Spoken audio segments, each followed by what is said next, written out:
emergency go see her doctor, and she was held up there. She probably would have maintained the further difficulty is that there's a blockage of the road outside, which further delayed it for about 10 to 15 minutes. I wish to register that and apologize to this court for that inconvenience. Yes, I saw that blockage. I struggled to come into the court this morning also. Yes. And I'm not sure how we look at that. It does seem that going forward in future we need to look seriously at that. Because a judge could have driven back and say, I can't get into the court, so what's the point? Well, I don't know what the technicalities and the processes that led up to it. One would imagine that proper authorization would have been gotten and approval was given. Be that as it may. Yeah, well, I don't want us to go into that. It's something that needs to be discussed by those in authority with the traffic officers. I mean, I don't think any judge would want to go into debating with a traffic officer and prove that I'm a judge. We're not written on our forehead, this is a judge. So, yeah, it's one of those things that I think seriously need to be considered on a broader principle. How do we deal with access to the courts? But your apology is accepted. Let us then proceed. I think I had somebody's phone trying to ring. Please just switch off your cell phone. We've had a very good 2 weeks with no problems with cell phones. Make sure that I switch mine also off. Now, I don't have mine. I left mine in my chambers. Just worried about the numbers. The numbers seem to have increased. Are you, and the other side, Mr. Oppenheimer, your numbers? Mr. Well, I can confirm mine are within the limit, Church. Are within the... Yes, they're within the limit. Okay, unless what has increased it may... No, but the media, I think, still remains where they were. Yes, Mr. I don't understand that we are compliant with our limitation. Okay. Maybe because the court has, the numbers has not been...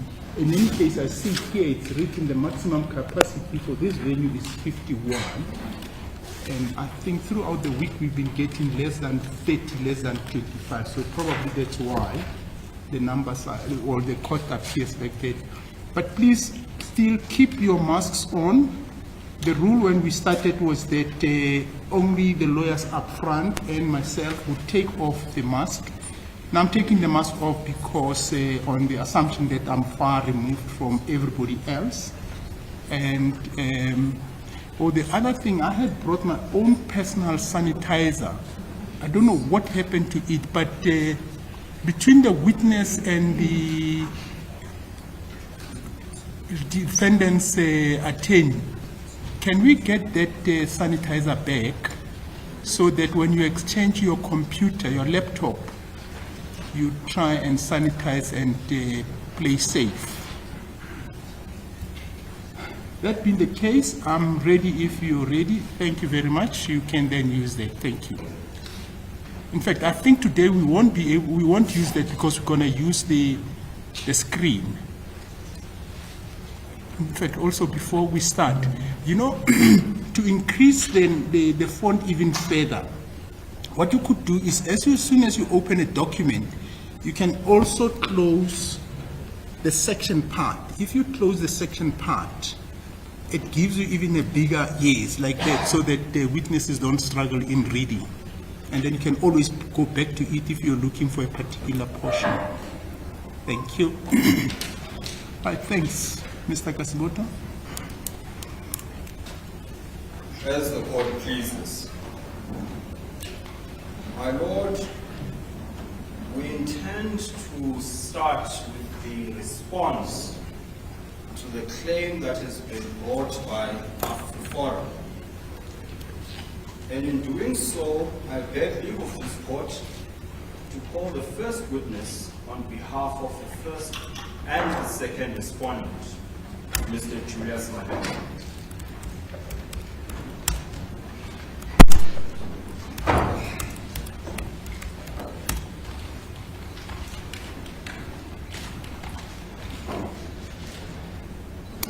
Good morning, Mr. Malema.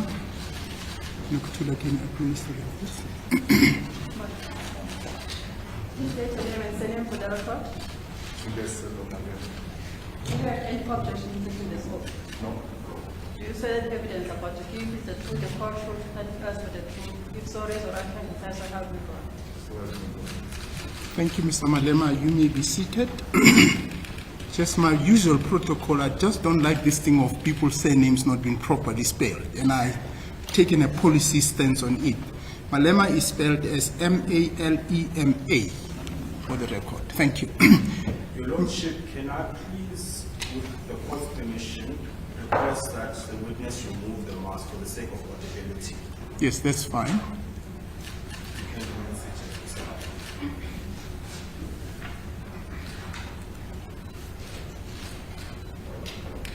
Good morning, Mr. Malema. Speak a little bit louder, Mr. Malema. Thank you. What we are about to do is adduce evidence from you in response to the claim that has been brought by the complainant, Afriforum. And what you're going to do is I'll lead you through a series of questions that you will respond to. And to start off with, it is common cause that you are the president of the first respondent, the EFF, are you not? I am. And you are also the second respondent in this matter, are you not? I am. Having confirmed that you are the president of the EFF, I invite you to give this court and the public what is the EFF about? Just in general terms, what is the EFF about? Well, the EFF is a political party that was formed in 2013. It was formed by the like-minded who wanted to pursue the struggle for economic emancipation. Because 1994 ushered in political freedom, and therefore there is a need to continue the struggle for economic emancipation. We are a leftist organization. We are an internationalist in outlook. We derive our lesson from Marx, Lenin, and Fanon. And we mobilize revolutionaries, workers, non-governmental organizations, workers' unions, and everybody else who subscribes to the struggle for economic emancipation. Yes. Just so I understand your answer and to give a fuller context to your response, the idea is that 1994, in loose terms, did away with apartheid. But what remains is economic apartheid. Is that a fair summation of your evidence? Absolutely. Those who came before us coined a term aluta continua.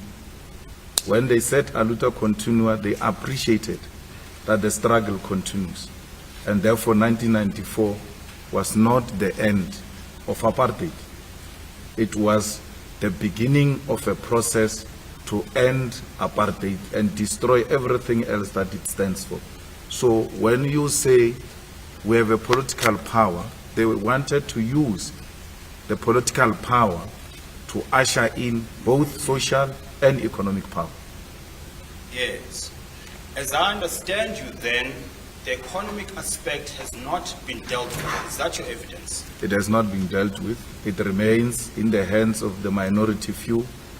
Majority of our people are still spectators in the economy of their own country.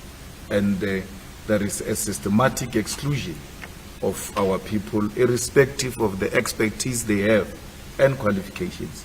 They remain marginalized. Yes. Are there any, call them policies, founding values, pillars, whatever the term may be, that speaks to the evidence we've just given? We've got 7 non-negotiable cardinal pillars in the EFF. Those pillars are non-negotiable and they are found in the founding manifesto of the EFF. So the founding manifesto is not an election manifesto. It's something that no conference can have a meeting to change. It remains for generations to come so that the future generation can appreciate what the founders had in mind when they formed the organization. The first cardinal pillar of the EFF is expropriation of land without compensation. The second is the nationalization of mines, banks, and other strategic sectors in the economy. The third is that of free and decolonized education, which must be given to our people. The fourth is the industrialization with a belief that the creation of jobs in South Africa will never be successful for as long as jobs have not been created. We also have a cardinal pillar that deals with growing and building an independent economy for the African continent, because we hold a strong view, my Lord, that there will never be a successful economy in any part of the African continent if the whole continent, the economy, is not in good shape. We also have a cardinal pillar on free and accountable, corrupt-free state, where the state apparatus will not be used to intimidate those who hold a different political view, and the state institutions should be used to strengthen our democracy. We have what we call, as the last one, building state capacity, because we believe, my Lord, we must do away with the tender systems, because the tender systems have led to the corruption that we are exposed to. Majority of the things that the state can do on its own get to be outsourced. It's still not making sense as to why should we advertise a tender of buying toilet papers when we buy toilet papers every day in our houses without issuing any tender, because we know where toilet papers are being sold. It's simple things like that that leads to corruption. And therefore the building of a state capacity will go a long way in eradicating corruption. Tenders must be on sophisticated, very difficult things to do, not on simple things like patching potholes, which can be done internally. Those are 7 non-negotiable cardinal pillars of the EFF.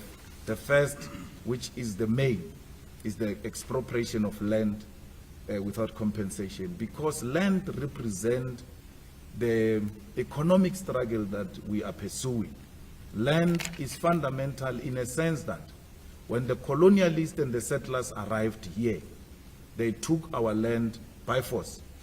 We remain a conquered nation for as long as we have not reclaimed the land and returned it into the hands of the rightful owners. So the land represents the wealth and the land that was taken. So when we say we want to expropriate land without compensation, amongst other things, we demand our cattle, because they took cattle, they took livestock, they took arable, fertile land. We don't want a rotten land. We want prime land in the hands of the people. And that you can restore it in the hands of the people by giving it to the state. The state becomes the custodian of the land. In that way, no single individual owns the land. All of us go to the state and make our ideas known to the state as to what do we want to do with this land. So someone says it means we're not going to be owning our own houses. That is vulgarizing the whole point. Because even where we own our houses now, we still go to the state to issue a permission. And that permission is called a title deed. So still state in a privately owned arrangement, the state plays a role. The water that we drink today is state owned.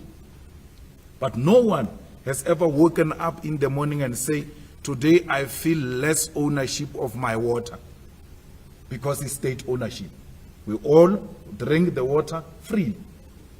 And we never felt like we are less owners of the water because the water is owned by the state. The mineral rights were owned, my lord, by private companies before 1994. Those mineral rights were put under the state as a custodian of mineral rights. Today, the same Anglo-American which owned the rights must now go and apply from the state to get a permission to mine our mineral rights. Investors, Anglo-American, all of them, you can think of them, they've never once said, we feel less owners of the mines because we get a permission or a license from government. Why can't we do the same with the land? That we give the land to our people through the ownership of the state, and all of us go and state our case. Sure. Sure. Now, I've drawn a couple of indicators from your answer.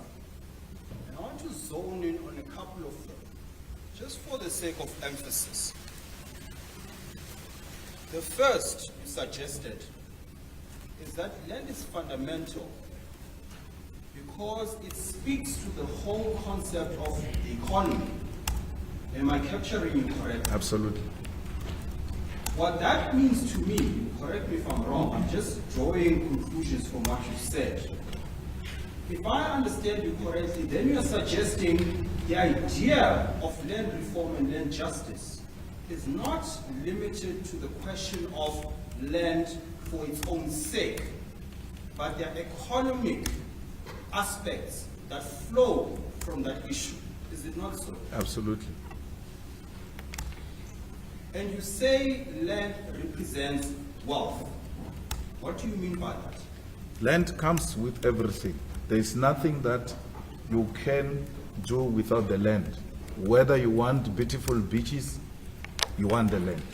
Whether you want to industrialize, you want to mine, you want to develop property, you need the land.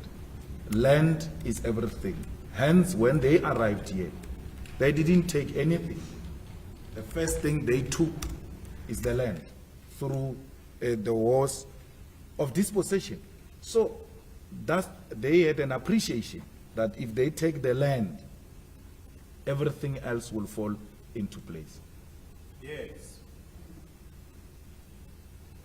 Have you, as the EFF, come across, you give the correct term if I'm using wrong ones, I'm just drawing from what you've said. Have you come across systems, establishments, call it what you want, that are hindrance to that ideology? Well, the white monopoly capital and the ANC government are part of the establishment which wants to undermine the struggle for economic emancipation. White monopoly capital in a sense that they are the dominant owners of the means of production, and at the center of that is the land. And they will never agree that they must release the land into the hands of all. Our struggle is a struggle to get a white Afrikaner working class woman owning a portion of a plot. It's not a struggle to get black people exclusively owning the land. By virtue of having declared ourselves the leftist organization, we are on the side of the working class. We want the dictatorship of the proletariat. And the working class is not black.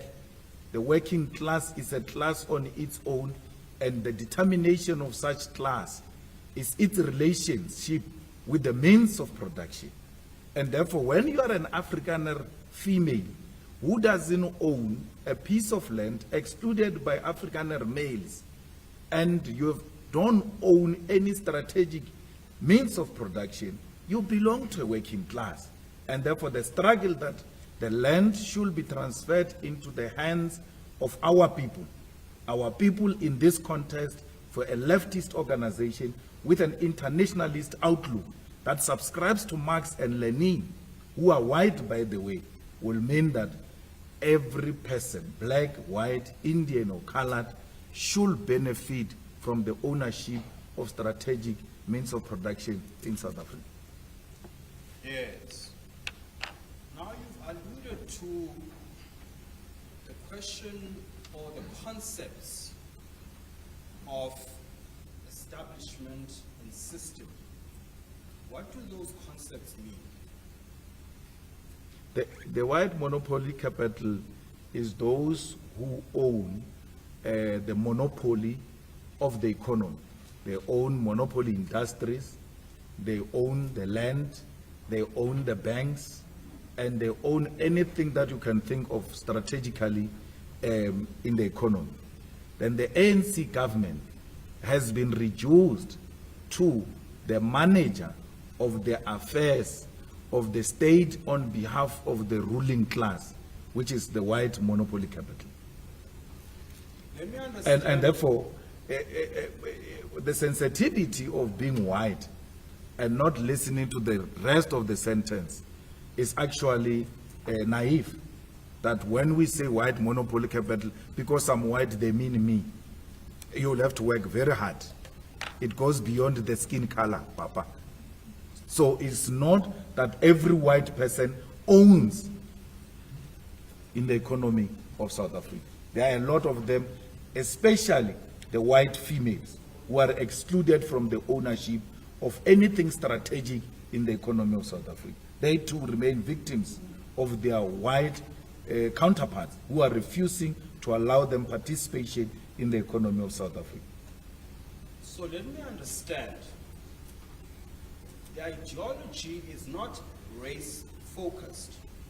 It's focused on what you refer to as a system that excludes not only black people, but a sector of the white race as well. And you give an example of white women. Is that so? Our struggle is a class struggle. Its aim is to overrule the white establishment in a form of white monopoly capital by the working class. So the working class must win over the ruling class. And that ruling class, unfortunately, in the South African context, is racial. Because you find at the helm of it, white monopoly capital. Capital by its own nature in other nations is not defined by race. But in the South African context, we come from a segregated arrangement where white minority were privileged over black people. And hence now, it moves beyond the issue of class. It now includes race, because our segregation and exclusion was not only on the basis of class, it was also on the basis of race. Yes. And if I understand you correctly, the fight against establishment, you've confirmed, is not race-based as the first principle. Absolutely. As a second principle, it's also not focused just on white monopoly capital. It's also focused on what one may perceive as a black-led government. Absolutely. And that's the ideology of the EFF. Yes. So if you read the expropriation of land without compensation for equal redistribution, it says for equal redistribution. It doesn't say expropriation of land without compensation from white people to black people. It says expropriation of land for equal distribution. So meaning all of us stand to benefit at the end or at the success of this revolution we're engaged in. Yes. So there's no way where a race is used in the characterization of the struggle we're pursuing. Yes. We speak about no race as it stands to benefit. But unwittingly, my Lord, when this revolution wins, majority of the people who will benefit from it will be black people, because they were excluded as a race. And therefore, when you say you are fighting for the oppressed to be economically liberated, the question then is, who are the blacks? Who are the oppressed? And the answer is the blacks. And therefore, people start looking at it through the racial lines, which were not designed by us. They were designed by the colonialists who divided us through race. Yes.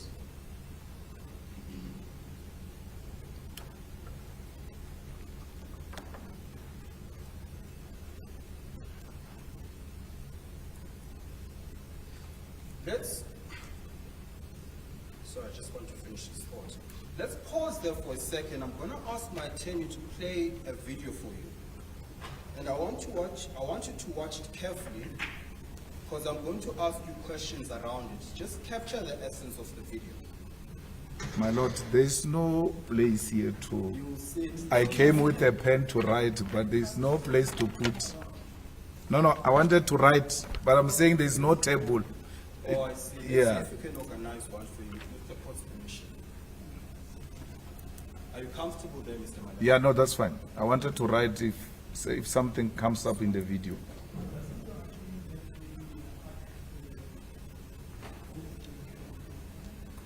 Yeah, if I can get the hard book. Yeah, this one.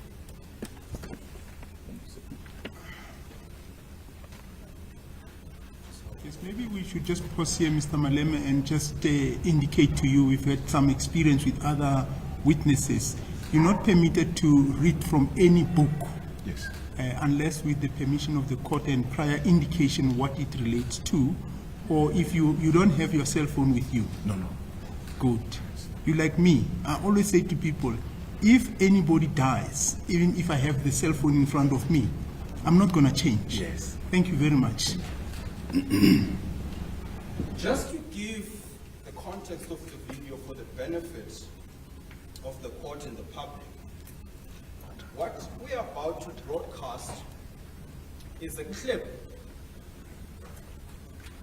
where the second respondent, Mr. Julius Malema, who was then the president of the African National Congress Youth League, addressed the youth. Let's play the video. That's here across the road. So they think that now, if there's going to be any uprising, it will go to Union Building. On our way, we'll pass by. So we sort ourselves out properly, and then we can go to the sitting president and say, President Zuma, for sure you got a report about what happened in Asante. So we just want some commitments and time frames, because we know you have elected you. Just give us a time frame when will you resolve this matter. And then on our way back, we'll also pass by the Asante. We are managing. Your Lordship, we just want to get the sequencing right. So when I uploaded the video, I sent it to my attorney, and then it swapped the sequence of the videos. I'm going to ask the permission of the court to replay the video in the proper sequence. Same video. Here, this is the video that relates to the case that was finally heard by Justice Lamont. Or does it fall beyond that period? Well, the video speaks to the ideology of the second respondent himself. Okay. It has nothing to do with that case. It's not about the song as such. It's about No, it's okay. unrelated. Okay.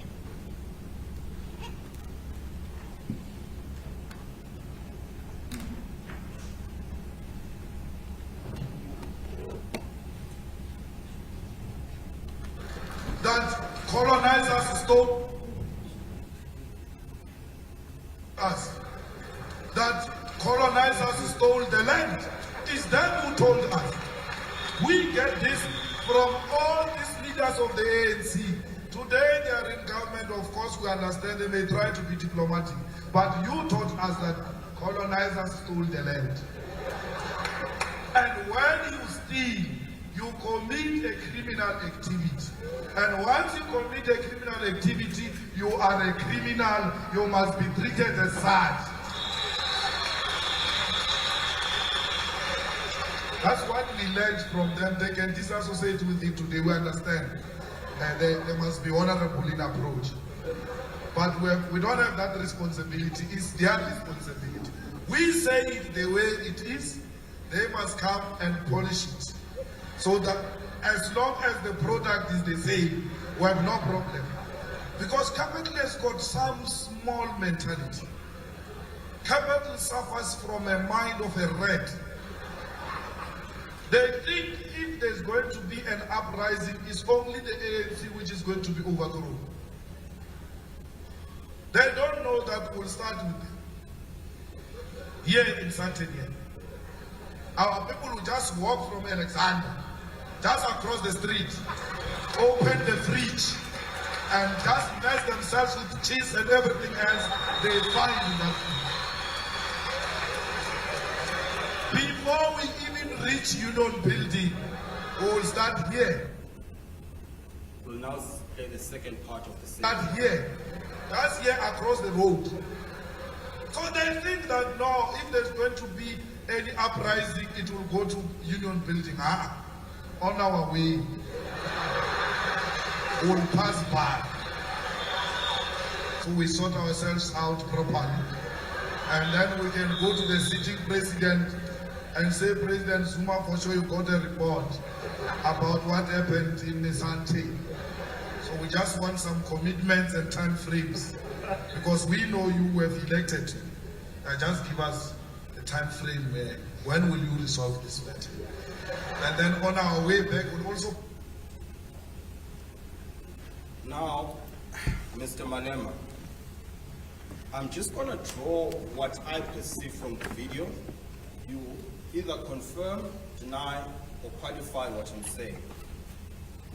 What I draw from the video is that there's this idea that there's unhappiness about the route that's been taken by the ANC. Is that so? Is that a Yes. fair? Yes. Yes. And you say in response to that unhappiness, you're going to march to the Union buildings. Is Yes. that so? Yes. Who was at the Union buildings at the time? The ANC president and ANC governor. Were you the member of the ANC at the time? Yes. In fact, you were the leader of the Youth League, were you not? I was president of the Youth League. Yes. So your attack in this specific circumstance is in relation to the ANC itself. Well, I am saying to the leadership of the ANC that if we cannot resolve the problem of land ownership in South Africa and usher in economic freedom, there will be an unled revolution in South Africa. An unled revolution is anarchy, and anarchy is the highest state of disorder. So it means that people rise on their own, my lord, and they've got no leadership. And when they attack, they will attack without any discrimination. When they go past Sandton, as they take the cheese, they will not discriminate as to whose house is this. Actually, we who stay in Sandton now, black people, are going to be the victims of such an unled revolution, because they will see us as people who have sold them out. They will see us as people who have abandoned them and joined the elite in the suburbs. And therefore, it is not in anyone's interest to keep the land ownership in the hands of the few, to keep the economy in the hands of the few. We have a situation here, my lord, where the rich have become more richer and the poor have become more poorer. And when you use just such words, it's when you try to be polite. Which I say, it only shows that the particular point, end point, the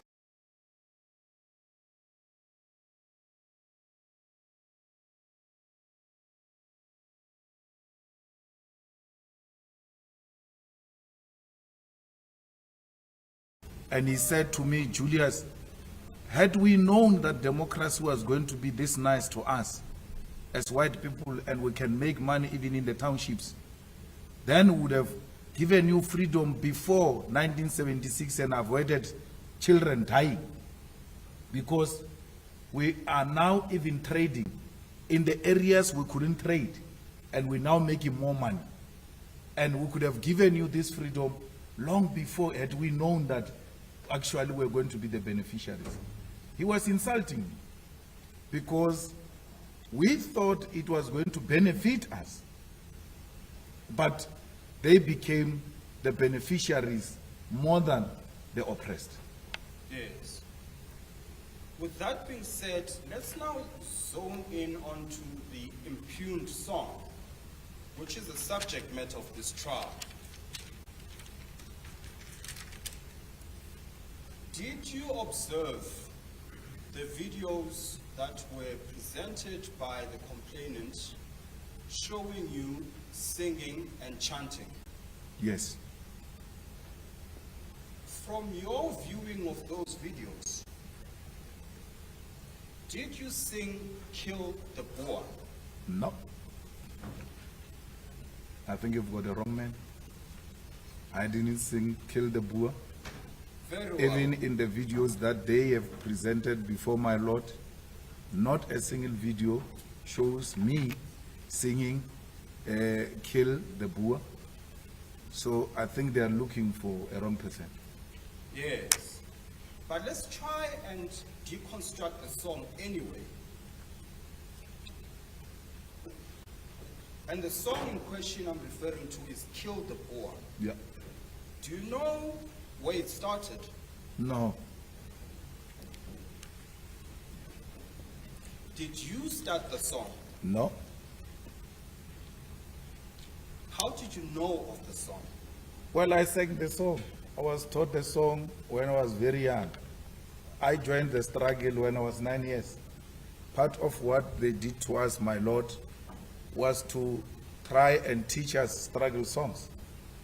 Our job in the Young Pioneers, they will take us, teach us struggle songs. They will give us some wooden guns to teach us how to hold a gun, how to shoot. They will also teach us the martial drilling, crowd control, and when they are protest, they will actually send us way in advance with the tires. Because we're young and unsuspecting, we can just push tires with ease. And then we go and drop them where the older comrades want to block the roads. So that's what we did. And I sang this song, and here I'm saying in the presence of President Mtlante and President Zuma, and I can't remember who else was here, that everything else I'm saying or doing or singing, I learned from them. We were taught these songs when we were young. Yes. You say you were taught the song.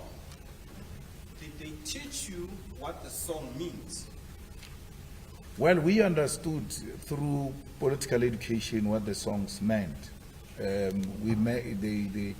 made us understand that it is important to always not take the songs in their literal meaning. So you've got the song, and then you've got a political education, because like those who came before us said, that a soldier with a gun without a political education is a potential criminal. And therefore, they gave us politics. And it is through those political education that we understood that the songs referred to the system of oppression. So, what? I'm so sorry to interrupt you. Please hold that thought. I think it's important, and I need you to repeat it for me. Yeah. You're saying the song was directed and meant towards a system. Is that what you said? Absolutely. A system of oppression. So anything that symbolized the establishment at the time, my Lord, when black police drove into black townships with police vans, we used to run and say, there comes the Boers. But there were no Boers in the vans. It was black police. So anything that symbolizes the system was referred to as Amapun. So, and that's how we always understood these things to be referred to. Yes. And you've alluded to my next part of the question. In the song Kill the Boer, what does Boer mean? Well, a Boer will mean a farmer to us, because farmers are the face of land dispossession. So if you take a farmer and you take the land question, you give the land question a face, and that face becomes a farm. But the struggle, why the farmer, is the struggle of the land. And the person who represents the land dispossession is the farmer. And that's what Amabunu farmer will always be used interchangeably. Yes.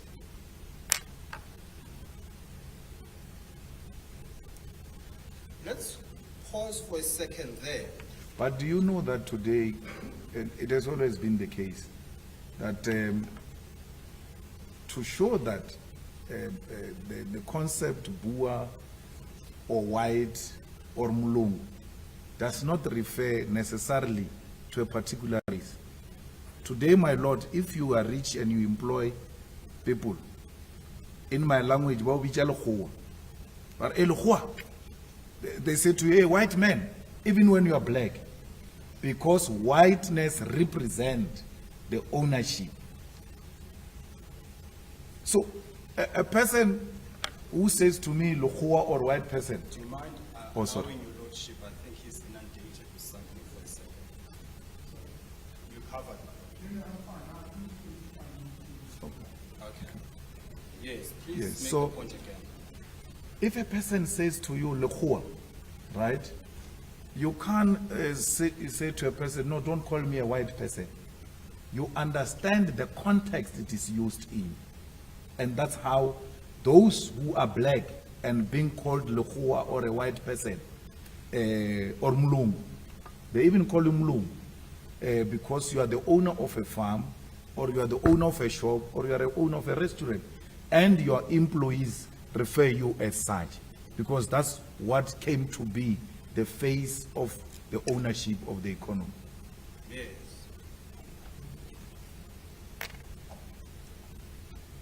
Do you perhaps know of any other song that might, at the face of it, appear as instigation of violence? But once you see it, because you've alluded to the question of understanding songs within a context, is there any other struggle song you can think of where on the face of it, it appears as instigation or incitement, but once you understand the context, it means something else?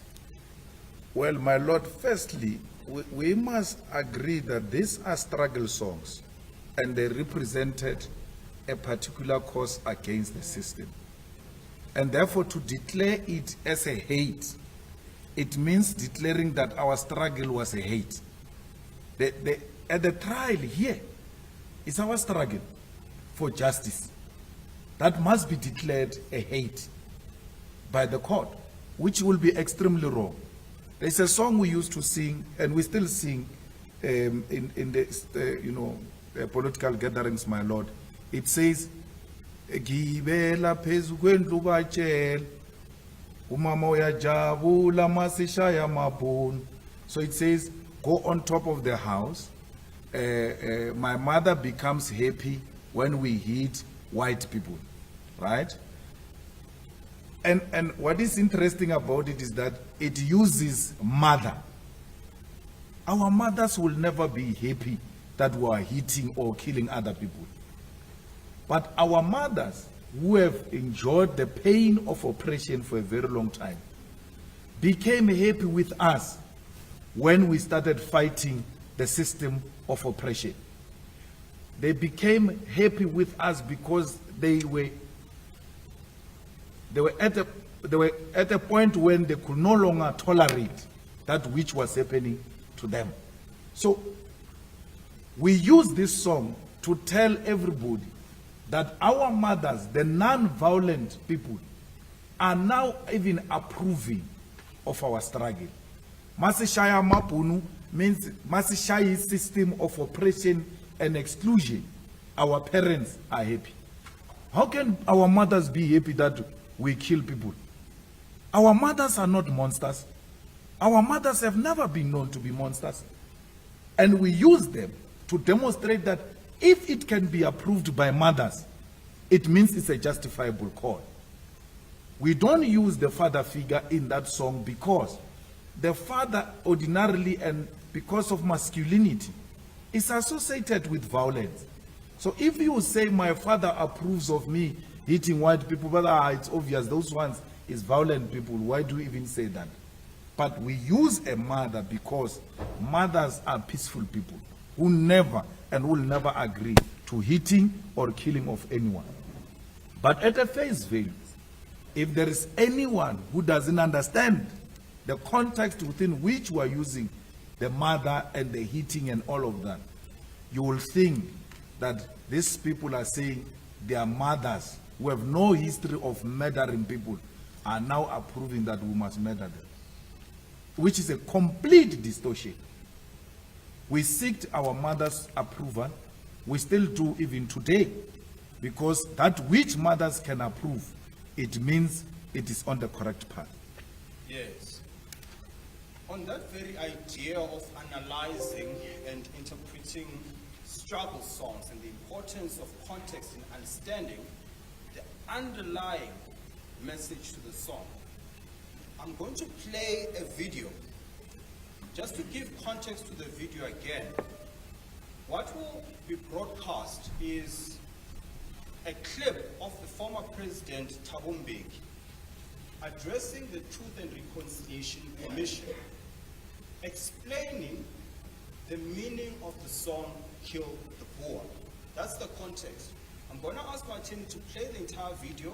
Once we are done, we're going to replay the video, asking for a pause at certain points to make the point.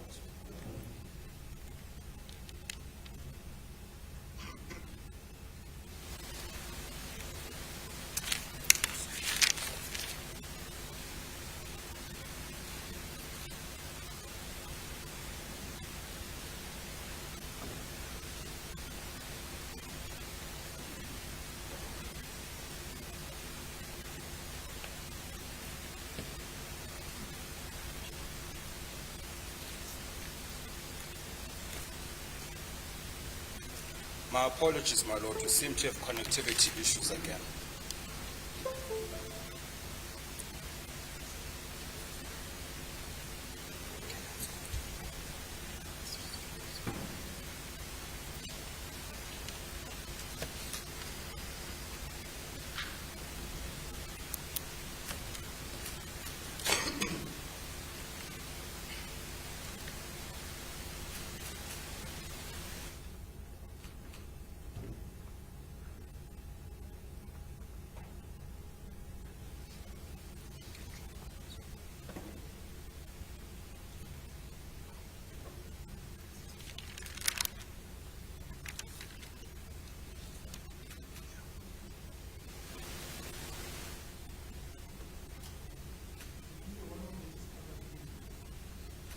Yes. Plug it onto the laptops.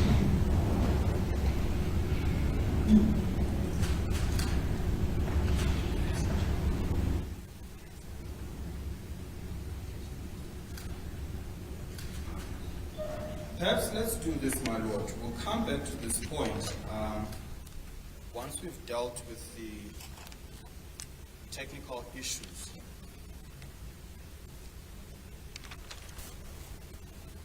Let's go back to the evidence that was laid earlier, Mr. Malema.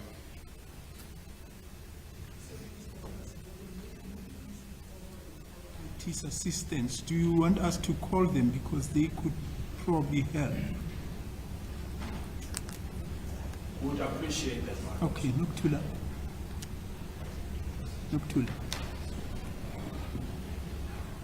Can you call the IT to come in? Thank you.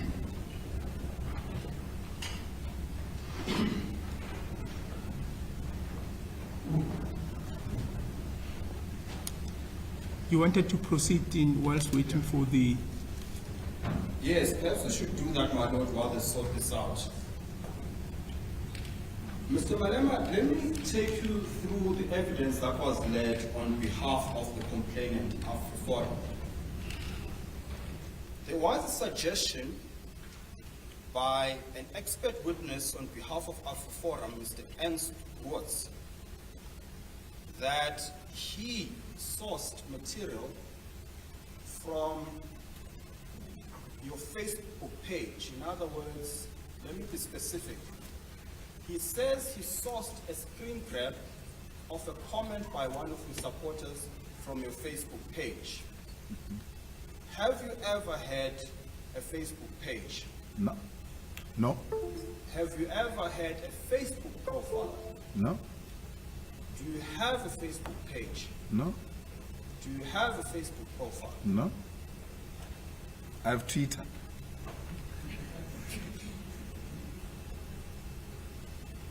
What was also suggested by the same witness is that you specifically, and a leader in general, takes decisions alone without consultation with our constituents. He says you specifically. I then put a proposition to him that you're going to come here and attest to the systems that are in place in the EFF on how decisions are made. Do you want to take us through that? Well, I don't even see why that is even arising, because Roots is not an expert on EFF, and he has never claimed to be. He's not a member. He will never be a member. He doesn't qualify because he's a racist, and the EFF doesn't accept racists as its members. And therefore, he doesn't even, he can't even have a claim of any sort when it comes to EFF processes. The EFF, my lord, a member joins with 10 rand for 2 years and is issued with a membership card, and that member then participates in the branch. A branch must have 100 members for it to elect its own leadership. The member will belong there, and they will discuss issues affecting society and the EFF at the branch, which will ultimately lead to the regional People's Assembly, where branches of the EFF in Johannesburg or a particular region come together in a conference to discuss issues of the EFF and elect their own leadership and take their own resolution. It will happen with the province and ultimately what we call a National People's Assembly, where more than 4,000 delegates come together to discuss issues affecting society, to receive a report from the President, the Secretary, and the Treasurer, and also elect members of the Central Command Team, which is the highest decision-making body in between the National People's Assemblies, which takes decisions from time to time. So that's how decisions of the EFF are taken. But because there are 4,000 black people under one roof, majority of them, Roots will think like that about them, because that's how racists think about our people. That they can't think that there is a one man who dictates to them. Amongst our people, my lord, we've got lawyers, senior counsels, we've got PhD students, we've got former leaders of the Feast Must Fall generation, very militant and radical, who don't take instructions from anyone because their upbringing has always been like that, defiance of the system, and therefore no one can just dictate to them. These are critical thinkers. The EFF prides itself that of all political parties, the EFF thrive through superior logic. And that superior logic cannot come from one individual. It will be ideas of the best of the best. So Roots will not have that appreciation because the black people Roots know the first black person he saw is a domestic worker in his house when he grew up. The second black person he saw was a security guard at the gate when he got out. The third black person he saw was a cashier at the shop owned by white people. The fourth black person he saw was the cleaners where he went to school. Those are the blacks he has had an interaction with. And he thinks of us like that because that is his exposure to black people. And therefore, always characterizing us as non-thinkers, as baboons, as people who can't think. That's why if they hear a leader says, kill the Boer, they can go into the house and take machete and go and kill people. Because these are non-thinkers. That's how they view us, that's how they characterize us. It's unfortunate that we find ourselves in a society where we coexist with such people who look at us and who think of us like that. We don't think like that about them. Our leaders never thought of like that about them. Despite the fact that they engaged in genocide of black people when they came here, despite conquering us in the wars of dispossession, despite killing kids in 1976 and in the 80s, we don't think of them like that. We never thought of them like that, but they think like that about us. That's very bad.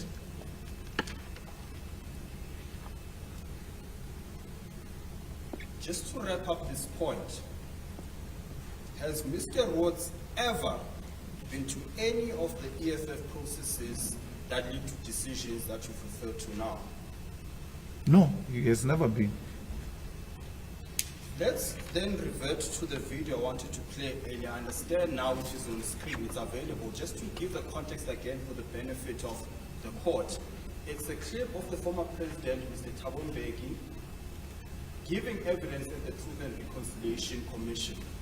Firstly, I'll play it in full, it's about 3 minutes long, and then I'll ask you to play it again with interruptions.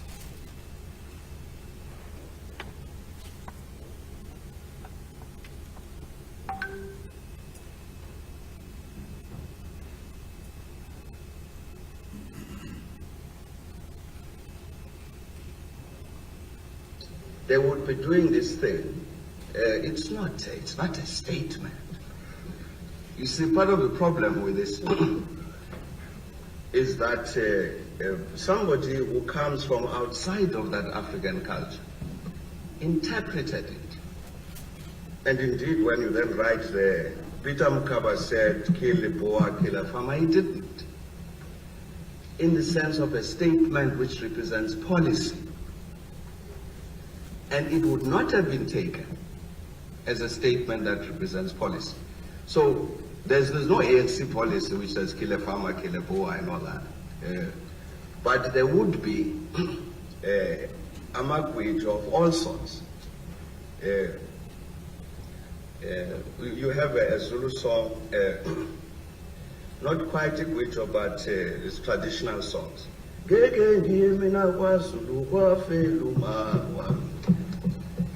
Now, it's not a statement. It's not a statement I'm making that I will never visit Zululand. It's a song. I don't think we really. I really don't think that this certainly, I don't know Peter, whether Peter is here. He likes doing these things. And you could do different ones and you could translate them. They're different chants. And they will be saying different things. Different things about the struggle. This particular one was picked out, as I say, and interpreted from outside of African culture and presented as a political statement. It never was. Would I be correct in saying that what you've communicated to us is more or less what we have in most traditional cultures. Also Afrikaans songs, like Simbamba, Mama se kindjie, draai sy nek om, gooi hom in die sloot, trap op sy kop en is hy dood, but you rock the baby to sleep.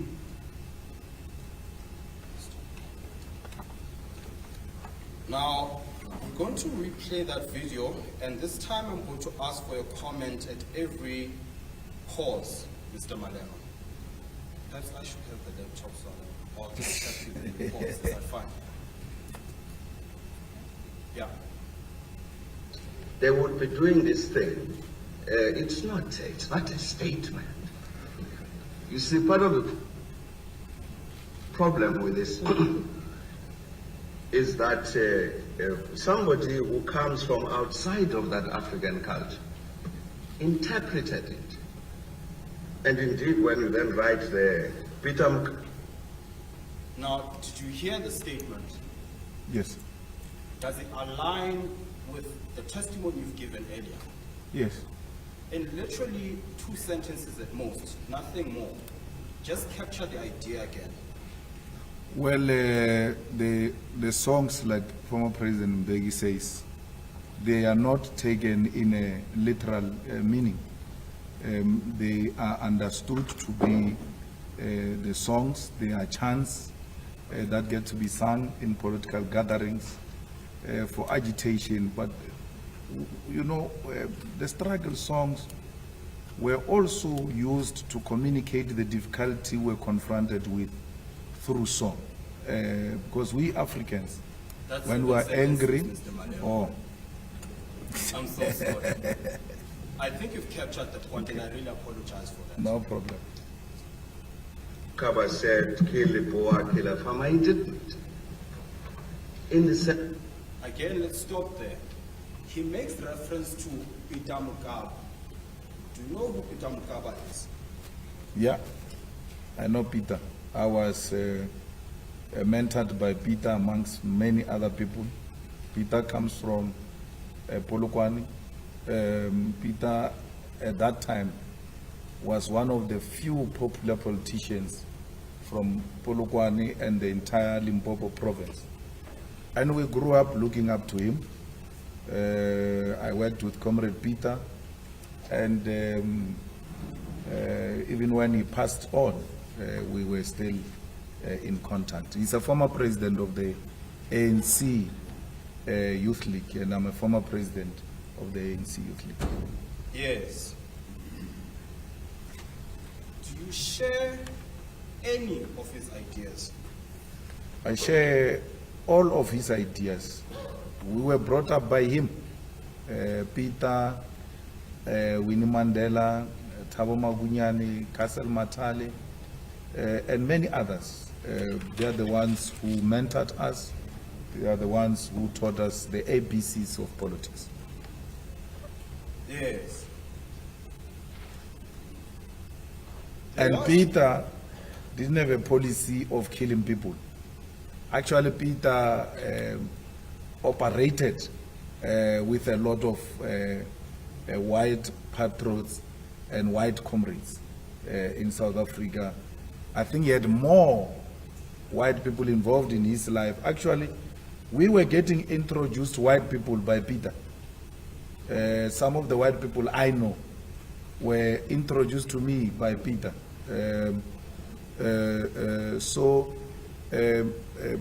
These songs that Peter sang, my Lord, if they did not erase them on YouTube and everywhere else, you'll actually see Peter singing, and Slovo and Ronnie Castles and other white comrades chanting along with him. And why would they chant with a person who's calling for their killing? It doesn't make sense. They were, context matters. it's context, and they understood. That's why they joined the struggle. That's why they could join in the singing of those songs, because they understood it's not directed at their skin color. Okay. Now, you might have been at the sauna, you might not have been. You might have been watching, you might not have been. There was a point where Mr. Rhodes led evidence Yeah. about farm murders that happened in the year 1993. And I want you to bear in mind the year 1993. And what his evidence was a graph. And the graph purported to show the number of farm murders per week in 1993 only. The suggestion was this, and in fairness to Mr. Rhodes, he didn't say as a matter of fact that's the conclusion he reaches. However, he draws inferences that are probable or something along those lines. I might be misquoting him, but the idea is the same. That he's not saying as a matter of fact, but he's saying, well, these figures could be suggesting something. And I put it to him, what's the suggestion? The suggestion went along the lines of, Peter Mokaba sang the song, Kill the Boer. Let's call it week 1. On that week, my memory serves me well, there was just one person that died. The week after, and Mr. Rhodes calls it a spike. Maybe we might have to get into technical definitions of what a spike means. But what you see is an upward movement. So there's a gradient movement, 45-degree of a sort, where there's 3 people, 4 people the next week, 5 people the third week, and then it starts sloping down again. He says that spike, he proposes, not as evidence, but as a suggestion, that it was because of the singing of the song by Peter Mokaba at week 1. Do you have a comment for that proposition? Peter Mokaba, I think, joined the struggle way back, like in the 1970s, 76 in Mankweng Fort, sang the songs, came into prominence late 70s, 80s, but he was more popular in the UDF. It was more popular also towards the late 80s, 85, 86, declaration of the state of emergency, when he got elected president of the South African Youth Congress.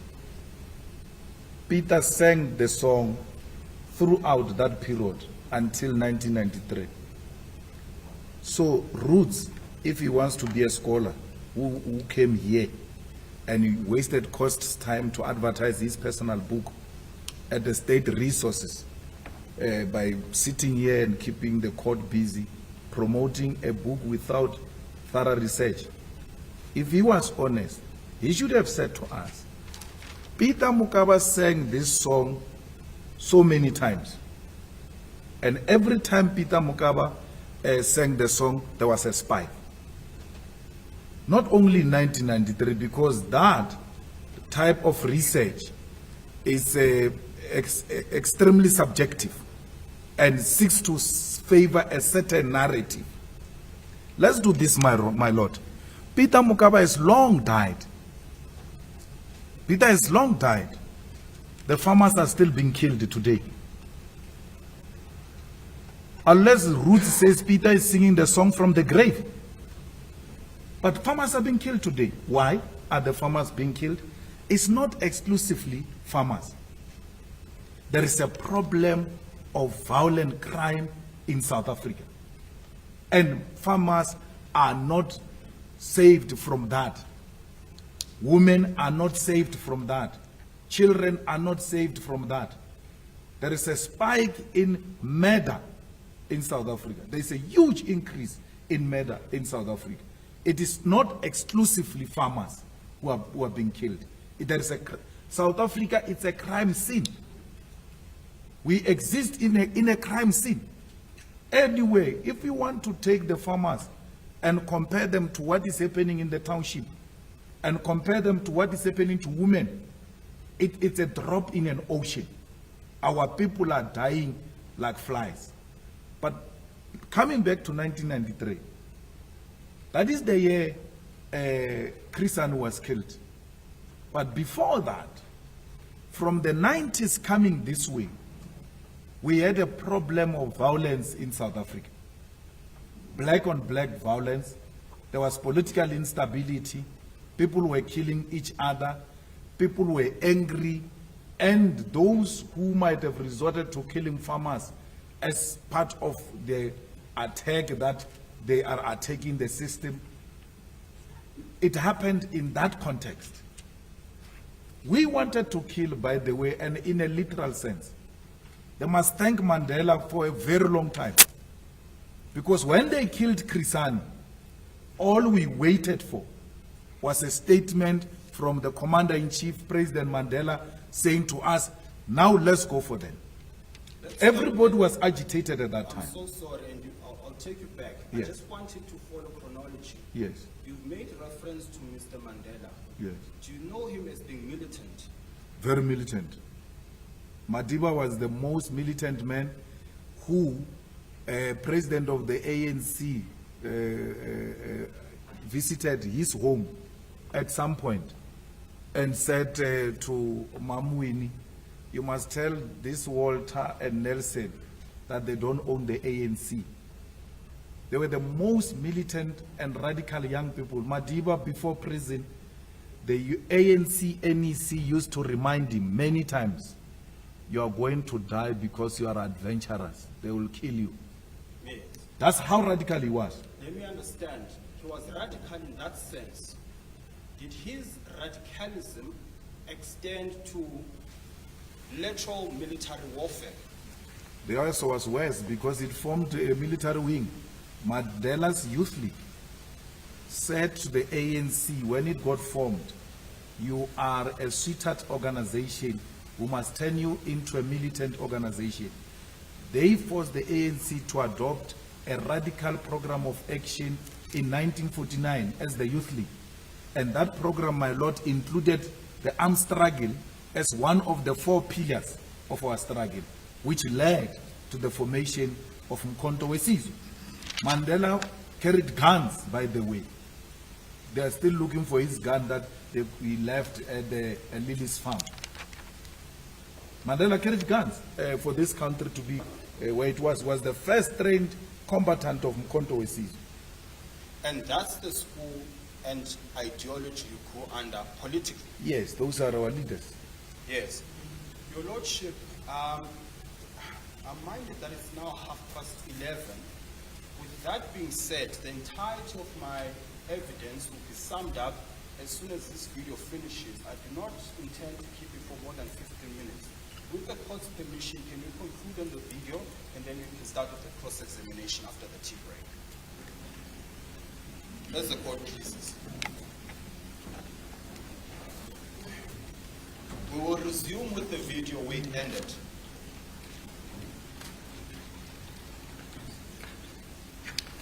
Sense of a statement which represents policy. And it would not have been taken as a statement that represents policy. So there's no ANC policy which says kill a farmer, kill a Boer and all that. Now, I understand President Mbeki to be drawing contrasts, and you correct me if I'm wrong. He seems to me to say there are 2 ways of looking at a song. There is the literal sense of the song, kill the Boer, which can mean nothing other than kill the Boer in the literal sense. From that paradigm, you then paradigm shift, and you look at it from a different prism, which is the cultural, African cultural dimension. Do you accept that's the proposition? Yeah. He then says, from the literal perspective, the song is not the policy of the ANC. Is that so? Yes. He says, from the African cultural perspective, which, by the way, earlier in the video says has been misunderstood by someone who doesn't understand the culture, is what the ANC actually means. The second aspect to it. Do you accept that as a proposition? Yeah. Let's keep playing. But there would be a market of all sorts. You have a Zulu song, not quite a Guijo, but it's traditional songs.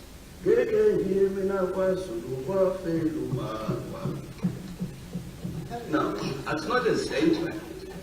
It's not a statement I'm making that I will never visit Zululand. It's a song. I don't think we really. I really don't think that this certainly, I don't know Peter, whether Peter is here. He likes doing these things. And you could do different ones and you could translate them.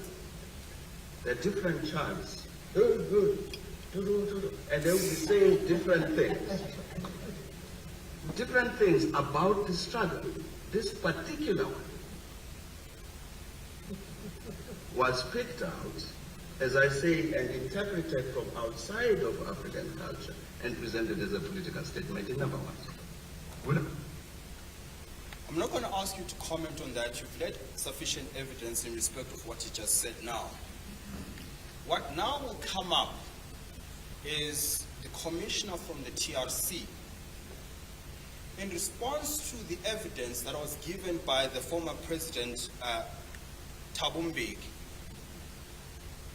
he says, and I'm suggesting this is what is going to come, he makes reference to an Afrikaans cultural nursery rhyme. I don't know if, before you go there, I just want to draw my Lord's attention that in the interpretation of President Mbeki, he stops at a point where he says, the song says, then when he interprets it, says, it says, I won't go to KwaZulu. But when it goes further, it says, I won't go to KwaZulu because my mother died there. At that time, President Mbeki, at the time he was singing this song, his mother was alive. So, and his mother didn't die in KwaZulu-Natal, therefore he will never go to KwaZulu-Natal. But he sings a song that says, I will not go to KwaZulu-Natal, my mother died there. But his mother is not dead, and he goes to KwaZulu-Natal anyway, to show that it's not in a literal meaning. He says, I will never go to KwaZulu-Natal, but he frequented KwaZulu-Natal. So I just thought the last part where he says, my mother died there, so I will not go there. But the mother was alive, and he still continued to go to KwaZulu-Natal, because that, if you take that literally, you will say, why is he in Natal? Because he said he will never go to Natal. His mother died there.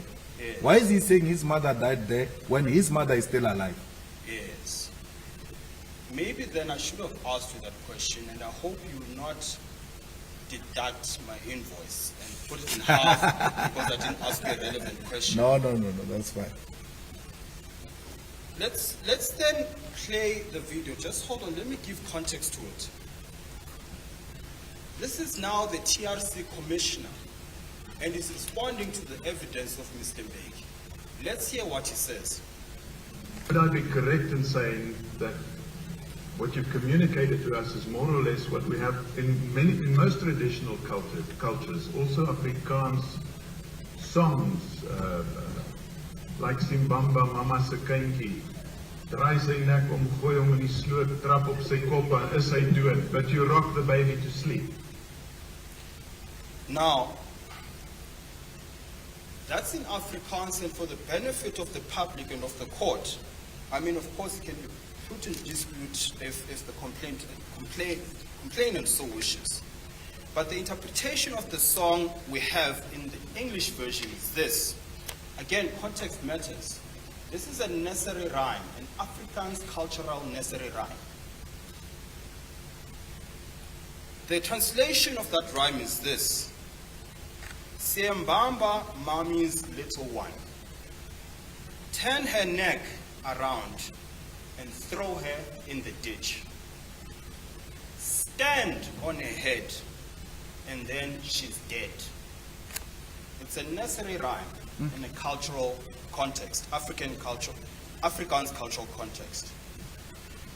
Now, Mr. Malema, we've had evidence of why context matters. And Mr. Mbeki told us why he has an interpretation of Kill the Boer song the way he does. The commissioner responds, interestingly enough, and says, well, sort of like in the Afrikaans culture, where we sing this Neserera, are there parallels to be drawn? And if there are, to what extent? Well, there will be differences in terms of cultures. Because for me, if you say that is what you use to make the baby sleep, it sounds so violent. To even be stand on the neck of the baby, it's a different culture. So, hey, we sing different songs. We don't sing violence to children to make them sleep. So, but that's what they do. There's nothing I can put more to it. But it sounds so violent that someone can say, let's take the African parents to court because they stand on the neck of children for them to sleep. It can be completely misinterpreted. And when you give it, my Lord, the English version, it can even sound more violent. But when it is used in Afrikaans, and those who know Afrikaans hear it in that language, it may not sound as rough as is. Nah. That's why we grew up being told that you cannot interpret African languages because there's a potential of a distortion there. So it goes into culture as well, which I'm not an expert, but we grew up knowing that you can't interpret African languages because they can be very offensive. You know, there are certain things we say in Pedi, and we're told Pedi can never be vulgar. But if you're to interpret that in English, my Lord will send me down straight to prison. How do you say such things in my court? But if I were to say it in the presence of Pedi elderly people, and I use it there in the correct context. So let me give you an example. There is a saying in Pedi that says, so which means a cow doesn't shit the whole poo. But if I say that to someone, it would be like, what are you saying now? So meaning, you don't have to say the whole thing. You have said enough. You can now stop. So, but if you interpret that, I can say this in a tribal hearing without the chief, without the headman taking offense. Because it is said in that context and they understand and appreciate the language and the culture. But if I come here and say that before my Lord, he will feel disrespected that I use offensive language in his court. That's what interpretation sometimes does to our languages. Yes.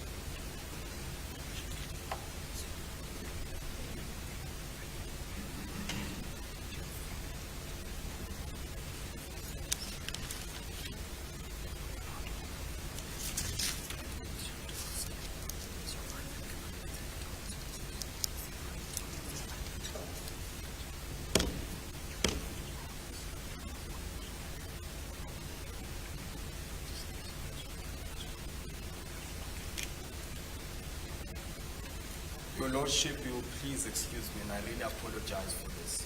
I had my own questions to the witness. My attorneys advised me that there are further issues, 2 or 3, that they want me to iron out, and then we'll close with the witness, if the court pleases. They will be after tea break. You want to pursue them after tea break? Yes, 2 or 3 questions just after the tea break. Okay. Well, thank you very much. It's now on my watch, I would say 20 to 12. Can we be back by 5 to 12? Thank you very much. Mr. Malema, you remain under oath. We will continue after the tea break. The court shall adjourn.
Yes,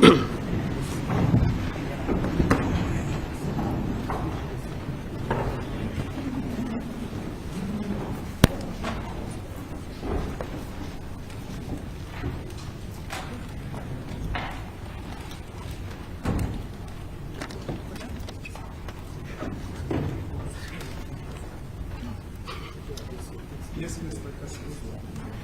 As the court pleases.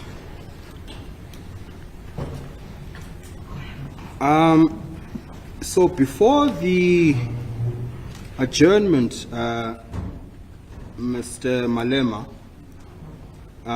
my very astute and aware attorneys on my right brought to my attention the following, which I just want to deal with quickly. So there's been evidence led on behalf of the complainant, and to the best of my knowledge, there's been only one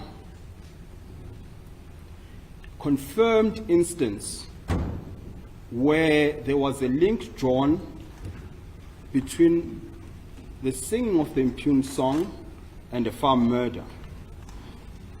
Whether that's correct or not is something I'll deal with in argument later, but I just want you to have that context. And for the benefit of the public, of course. To your knowledge, do you know of any farmer who's been harmed or killed as a result of you singing the impugned song? No. Then let's move now. I'll ask my attorney to take us to paginated page 100 of case lines.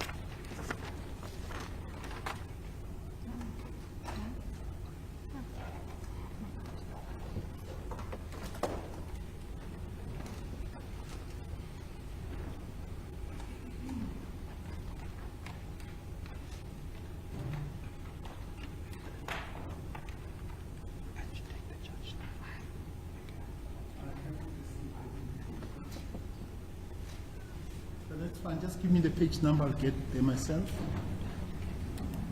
She's tried doing it again, Your Lordship. It's page 100 of case lines. 8100. 100, Your Lordship. No, I'm not with you. 100. Okay.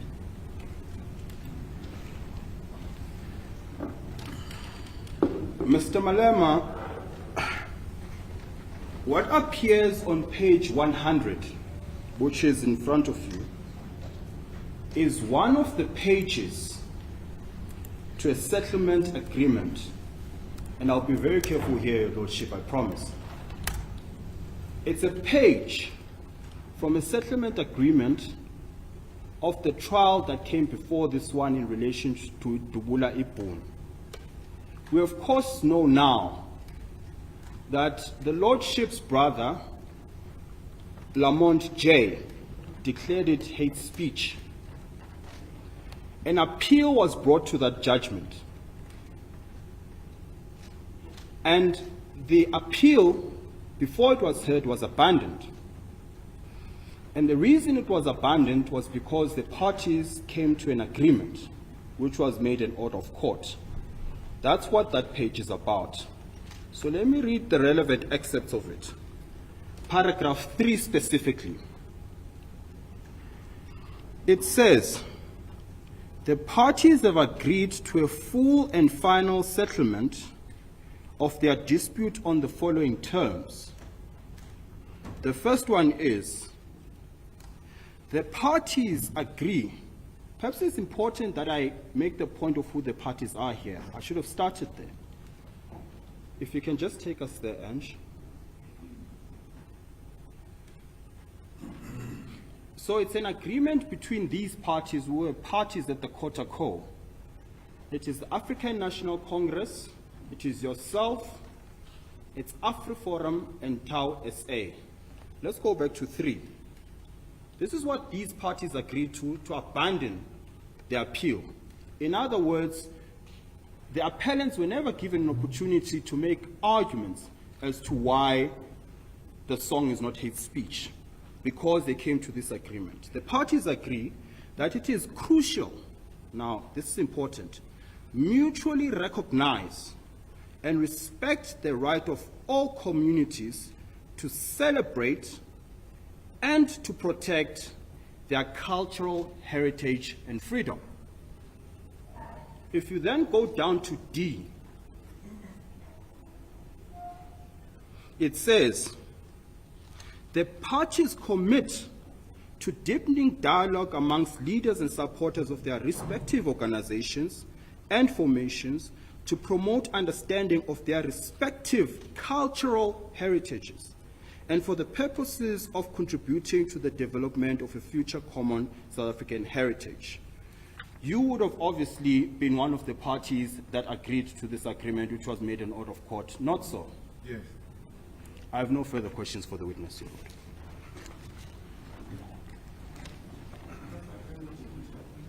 Can I please ask that the microphones be moved to Mr. Oppenheimer's side? But I wanted to say something before you close, my lord. Please don't ruin it. No, I want. Okay. My lord, just for everyone to know that a leave of appeal was made before your brother, and he granted it in less than 1 hour, 30 minutes, which the brother would have, in his own wisdom, agreed that there is potential for someone else to arrive at a different determination. So the appeal might not have been heard, but the leave of appeal was heard and was granted in less than 2 hours. It's not an easy thing to go to the same judge and say you might have heard, and he agrees with you in less than no time, and think that a different judge might arrive at a different conclusion. I think that's an important contribution, and I'm thankful for it. Thank you. No further questions, Your Lordship.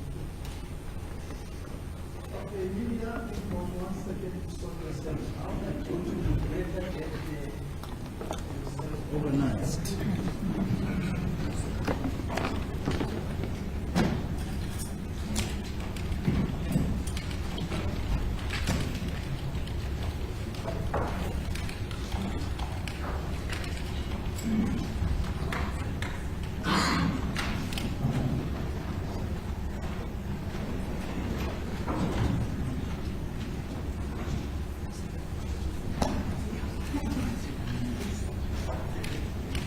Thank you. If we're ready, we can proceed with cross-examination.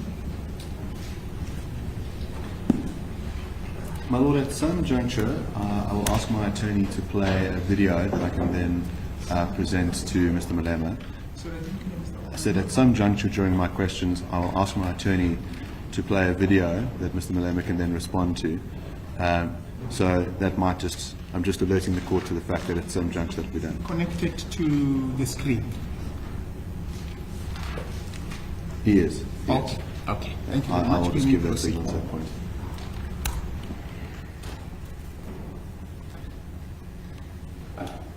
Mr. Malema, you testified earlier that the nature of the EFF is such that it's a democratic organization internally, that you have 4,000 delegates that will meet at meetings, that you have people who are senior counsel, who are PhD students, and they can contribute to the policy of the organization. Is that correct?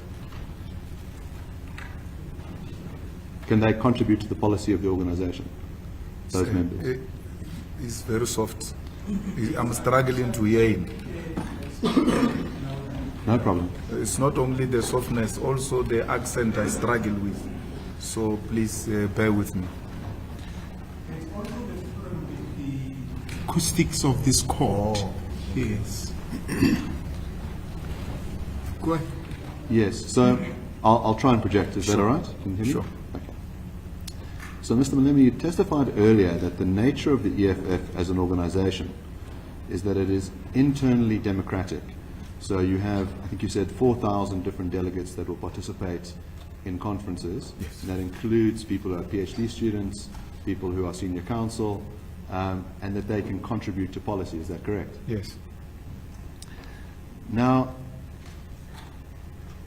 you also stated that there are 7 fundamental pillars in the EFF manifesto, and that those are non-negotiable. Yes. Now, I'd like to talk about 2 of those pillars to start off with. The first is the policy of expropriation without compensation. And one of the other policies is recognizing that the economy needs to grow. That a growing economy means greater upliftment for people. Is that correct? Now, if in the discussions with these people that you have, you've got your 4,000 people, you've got people that are PhD students, if they said during these discussions, we have looked at the international practice of countries that have used expropriation without compensation. We have looked at Venezuela, we have looked at Cambodia, we have looked at Zimbabwe, and we have seen that this policy has wrought nothing but suffering, that millions of people have been driven into unemployment, that the unemployment rate in Zimbabwe is 90%, that in Venezuela 2.5 million people fled the country because of those policies. And we put it to you that we should change this pillar in the EFF manifesto. Would you change the pillar? No, you can't. It's a founding manifesto. It's like calling an international Communist Party conference to change the Communist Manifesto in its original form. You cannot. It's what constitutes communism as is today. And therefore, there can't be a conference to change the Communist Manifesto. In the same way, there can't be a conference to change the EFF founding manifesto. Rather, you will say, because of the current prevailing conditions, at all material times, we use Marx's tools of analysis. The material conditions prevailing at this time are not conducive enough to apply this one. So we may have to take a different route, but without compromising the fundamentals. We'll arrive there, but we may have to kiss certain frogs before we arrive there. Now, I just want to check on an ambiguity. There's a sense in which if you have a foundational document, as you say, Yes. the Communist Manifesto is the Communist Manifesto and you can't alter it. Yes. But there's another sense in which the policy positions that the EFF would take going forward, could you be persuaded by your own delegates to no longer pursue expropriation without compensation if through an evidence gathering process and a matter of reason and logic, you said these are values that you care about, they were able to persuade you that this is a policy that is going to be disastrous for the working class or for your constituency or for all South Africans? Well, it can be, because those who join first look at the founding document of the EFF. What is this animal? What is it called? What does it stand for? You join knowing that this is what the EFF stands for. Every 5 years, you have a meeting called the National People's Assembly to take stock of how far are we in the implementation and the achievement of our 7 non-negotiable cardinal pillars. So they are non-negotiable, they are not changeable, they stay forever. There will never be a conference. There can only be one founding document conference to adopt one founding document. Now, I understood your evidence earlier. You said, we are a thinking people, we are filled with people who have PhDs, but on this point, you strike me as someone who is immune to evidence, that no matter what those people said to you, you would not change that pillar, regardless of the fact that they could give you evidence, as I say, of people being murdered under communist regimes. We know that 100 million people lost their lives under communist regimes, Marxist regimes in Russia, in China, in Cambodia. They could give you all that evidence, and it would fall on deaf ears because you would not change this. It is non-negotiable.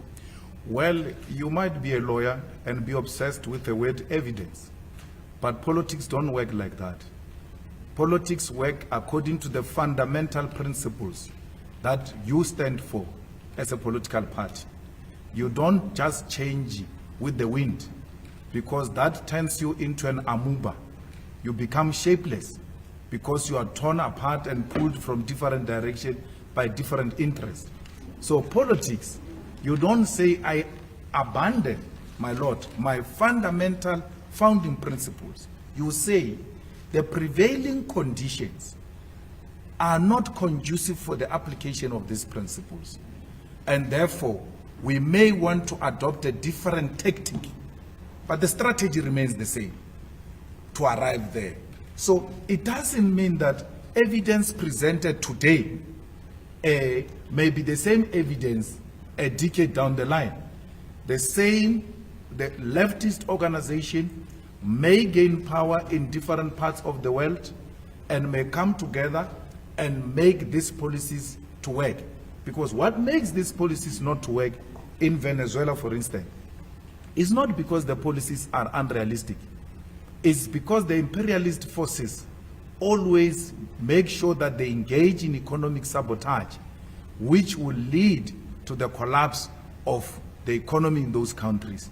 So it's more of ideological warfare than the practicality or the application of those policies, if you want to say. Yeah, so in other words, if I understand your position, it's that evidence won't make you change your principles. But if someone were to internally give you a normative argument, in other words, a principled argument, where they said, well, look, we have read through the writings of Marx, and we've also read through the writings of Adam Smith, and we're persuaded that Smith is right, that the way to prosperity is really through free markets, through allowing individuals, black and white, to own property, and we think that's the better way to have prosperity. And we think on a principled level, this manifesto point is wrong, and we'd like to persuade you otherwise. And imagine that every single person of those delegates took that view. Would you change your principal position? Well, you joined it knowing that this is what it stands for, and therefore that which you join and contribute towards, it's a tactic towards achieving that which it stands for. So the PhDs and the senior counsels we're talking about and the superior logic prevails as it relates to policy position on tactics of how do we arrive at achieving the strategic objective. But the strategic objective remains the same. It never changes. So I'm not going to be persuaded by anyone with all manner of argument that capitalism is better than socialism.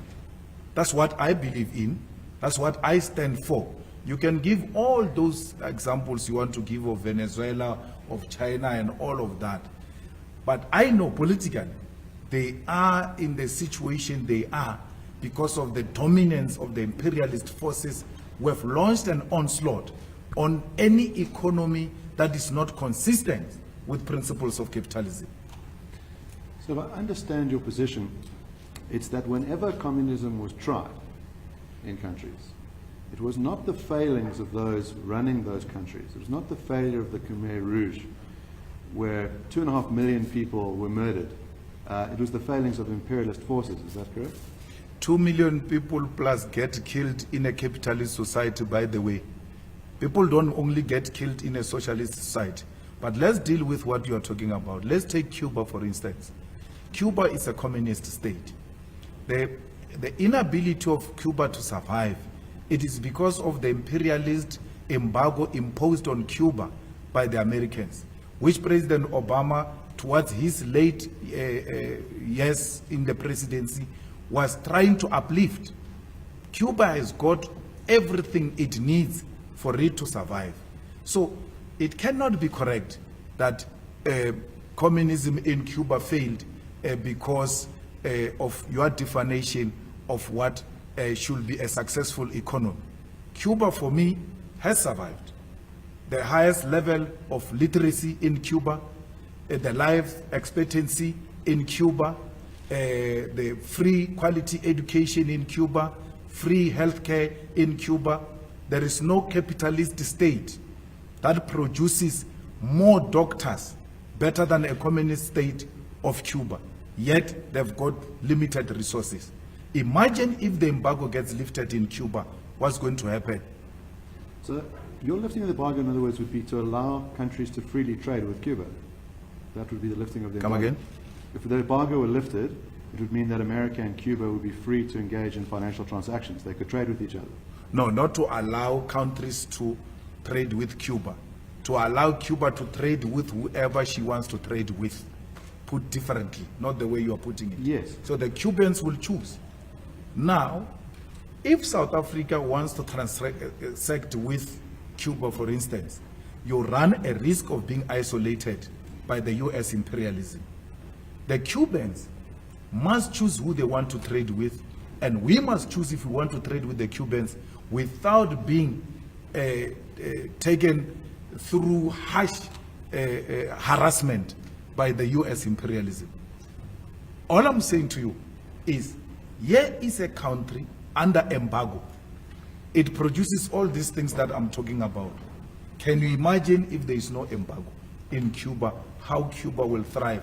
That's how communist ideas, how beautiful they are. They don't create high levels of illiteracy like your capitalist policies here in South Africa. They don't create high levels of unemployment. They don't create high levels of dependency on the state. They make our people work for what they are going to reap. So let me ask you a couple of follow-up questions. The first is, it sounds like you're in favor of free trade. Is that correct? No, I'm in favor of communism. You're in favor of communism? Yes. Right. So how do we square these two views? In other words, on the one hand, you say you're in favor of communism, and on the other hand, you're saying if we lifted the embargo on Cuba and allowed Cuba to trade with any country it so wished, think how wonderful that would be for Cuba. Now that seems to be embracing free markets. No. You can't say that is embracing free markets. Under a communist or a socialist state, there's still an opportunity to develop the productive forces. You have a responsibility to grow your economy. And we know that we exist in a globe today. And for any economy, for it to survive, you require the like-minded forces, even if they are not found in your country, to come and work with you to develop the productive forces. Let's take, for instance, Cuba. What makes Cuba a free market state if it takes a decision to trade with a communist China? How is that free market? Because the two communist economies are working together to develop their own productive forces. So let's try and clarify what your idea is. When you say you want to lift the embargo, if communist countries trade with each other, in other words, the state owns the resource of the one country and the state owns the resource of the other, yes, they should be free to trade goods between each other. They will work together to make sure that they grow the economy of their own countries. Now, so in a socialist communist state, there is no preoccupation with the so-called trade, because in a capitalist society, that's what preoccupies your mouth. You're obsessed with trade, you're obsessed with profit. So in this context, we are obsessed with development of productive forces for the benefit of all. So trade encourages individualism, where individuals will have to thrive even above the state they belong to. We don't subscribe to that. We subscribe for the common good for all. let's talk about that. So, from what I understand, the nature of communism and the nature of your manifesto is to say that the state must be the ultimate authority, yes, and the state must be the ultimate custodian. Now, is it of just land or of other property as well? No, land. Just we land. own land. Yes. Yes, and that which is on top of the land belongs to you. But for you to develop that on top of our land, you will have to come and explain that here I want to open an industry. And then we'll say to you, you cannot open an industry here because this is an agricultural land. For security, for food security, we think there are areas that are allocated for such purpose and then relocate you to an appropriate place for what you want to do. That belongs to you. It doesn't belong to the state. But the state ownership of the land then gives our people an opportunity to equally participate in the economy of South Africa. So let me give you an example then. From what I understand as well, you've said that this policy of expropriation or compensation affects people black and white. In other words, you think the state should become the custodian of all land. Whether you're black or white, the state will be the custodian of it, and then will have control about what you can do with that land. You'll be like a tenant, is that correct? Eh? A tenant. No, you can't be tenant on your own land. No, in other words, because you said there would be no private ownership of land whatsoever, right? All land would be owned by the state. You can't be a tenant on your own land. Are you a tenant of your water? Are you renting the water that you drink? It's owned by the state, but it still belongs to you. You know why? Because you know you are the state. You are South Africa. And therefore you cannot be a tenant on your own land. All right. It belongs to you. So in other words, the state holds it on behalf of the people. Is that your claim? Yes. That the people and the state are synonymous. We are one thing. Yes. Yes. Okay. A So- democratically elected state will be based on the will of the people to handle the affairs of the state on their behalf and for their own benefit. Yes. That's a democratic state. So now let me give you a case. Let's say we have a black industrialist who has a factory that employs thousands of black workers on a piece of land, and the particular government of the day, the state, says, we have decided that we don't want you to be using the land for this purpose. We think it is better utilized for agricultural means, and therefore we're going to forcibly remove you from this area and you must be relocated elsewhere. The state would have that power in your system, is that correct? You are giving a wrong example and you want to distort and mislead the court. Why? We have found a land, a factory here of a black industrialist, and who comes to the state and say, my lord, I'm the occupant here, this is my factory, this is what we are doing. The factory is allocated at an appropriate piece of land. Why would the state say, no, move from here, go somewhere? That applies when you now want to apply for a new land that you suggest there can be a very good factory here. This is what we can produce. We can produce sweets here and sell them around. And we say to you, no, but the sweets will not be an immediate thing that is of our best interest as a community. This land should be used for agricultural purpose. So now, everybody who occupies every piece of land as we speak today, this court, it will be defined in the books of the state that a certain portion of the land in Joburg is being utilized for court purposes, and it shall continue as such. So it cannot be correct that we are going to evict people from their factories. That is scaremongering, and that's what you thrive on. No, I'm just trying to understand your No, position. not you. When I say you, I mean your client. Unless you are a member of your client, then you are the same. I think you know that all advocates are independent practitioners. Come again? All advocates are independent practitioners. That's what I'm saying. When I say you are speaking to me, my lord. Your client is speaking to me through you. I shall speak to your client through you. And when I say you, I mean the applicant. In this case, you are not an applicant. Yes, I just want to understand what your position is. Yes. Now, I think it's important that when we engage, I'm not trying to strawman you. I want to understand what the position is, and then you can correct it, and then we can proceed. Yep. So, all right, if I understand your position, it's that any land that is currently being utilized, that once you introduced your policy of custodianship, those people who utilize the land, would they have a property right over it? Are they, what Yes. right do they have to continue using it? They will use it. They will use it. They've got a right to use it. All what we have to do, all of us, we have to now go to the state and say to the state, here I am, this is the portion of land, this is where I stay. It's my place of settlement.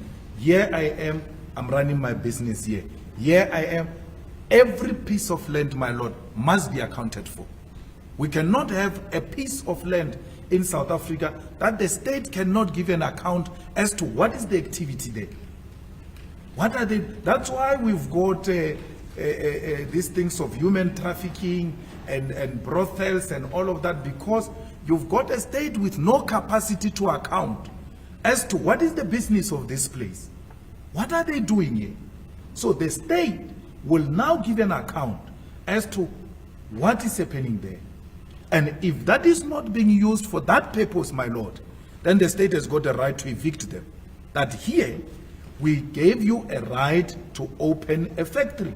We didn't give you a right to come and open a strip club here. Okay, so let me ask you a couple of follow-up questions. The first is, your position sounds rather conservative in a sense, that you want to maintain the status quo. So you've said everybody who currently occupies land and runs a particular business, they keep running that business, that farm, they get to keep doing it. Yes. And you don't intend on disrupting that. Yes. At the same time, you've stated earlier that you're a revolutionary party and that the idea is that you're going to engage in redistribution and that then people will share in the resources equally. How do you square these two positions? You continue to use that which you are using. But because you've accumulated a lot, you have a lot of abandoned pieces of land that you don't even know what to do with it. We shall utilize it for the benefit of those who have not benefited. You are here. If you go, let's take for instance, my lord, Sante, where you think there is no piece of land, where you think there is no abandoned building. With this policy, we'll unearth a lot of pieces of land that we can build right in Sante next to the resources. Proper RDP houses. When you say RDP houses, my lord, they scream because they've got this bad picture of RDP. That's what they've associated RDP with some cheap thing. But RDP houses means low income housing. So you go and build as a state on a land that is owned by the state, expropriated in Sante, low income housing, and then you give it to our people to stay where the resources are. When I say this, my lord, they fight. But already these people, all of them in Sante, there is no house in Sante, 99% of them, without an RDP house. That RDP house is called the maid squatter at the back. Why can't we release them from the backyard of the owners of those houses and give them their own houses next to where they work? And we've got this mixed housing where the rich and the poor stay together and share the resources. They don't want them. Why? Because this low income housing means black people. You are going to populate this place with black poor people, and we can't be staying next to poor people. So it's radical in that sense, because your imaginary of revolutionary and radical policies is that there's going to be disruption and demolishing of building. No, that is dreaming. It's going to be done orderly. It's going to be done within the confines of the Constitution. This is what we did. When we wanted expropriation of land without compensation, what did we do, my lord? Did we take machete and go around beating people? Did we take guns and shoot at people? No. We went to Parliament, put a proposal for the amendment of the Constitution, because it must be done within the confines of the Constitution to avoid disruption and anarchy. It doesn't make it a less revolutionary if it's done orderly. Revolution must never be associated with anarchy. There's a difference between revolution and anarchy. Yes, let's get to the question I've asked. So, if I understand it, I kind of want to get a sense of what the policy is. Yes. And maybe, as you say, it's a lot less of a disruptive policy than people would have us believe. Let's try and pin it down to find out what it is.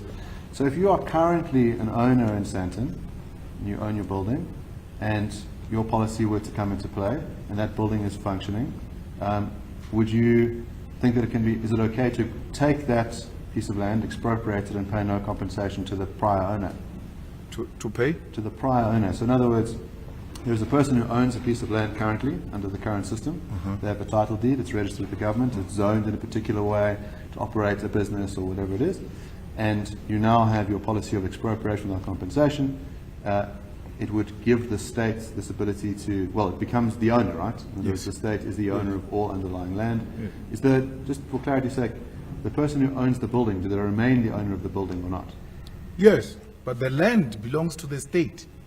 The reason why you own the building and it belongs to you, you must continue to use it for that purpose you are owning it. And if it assumes a different purpose of ownership, you require permission from the state.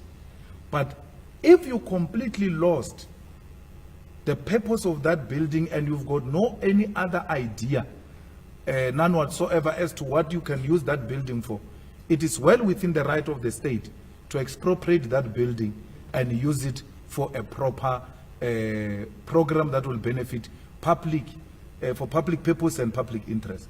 My Lord, here in Joburg, when we came in the municipality in 2016, we found a hijacked building in Joburg, dilapidated.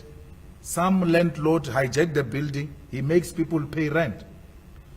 We went to demand that we need the owner of the building, pushed out the person who hijacked the building.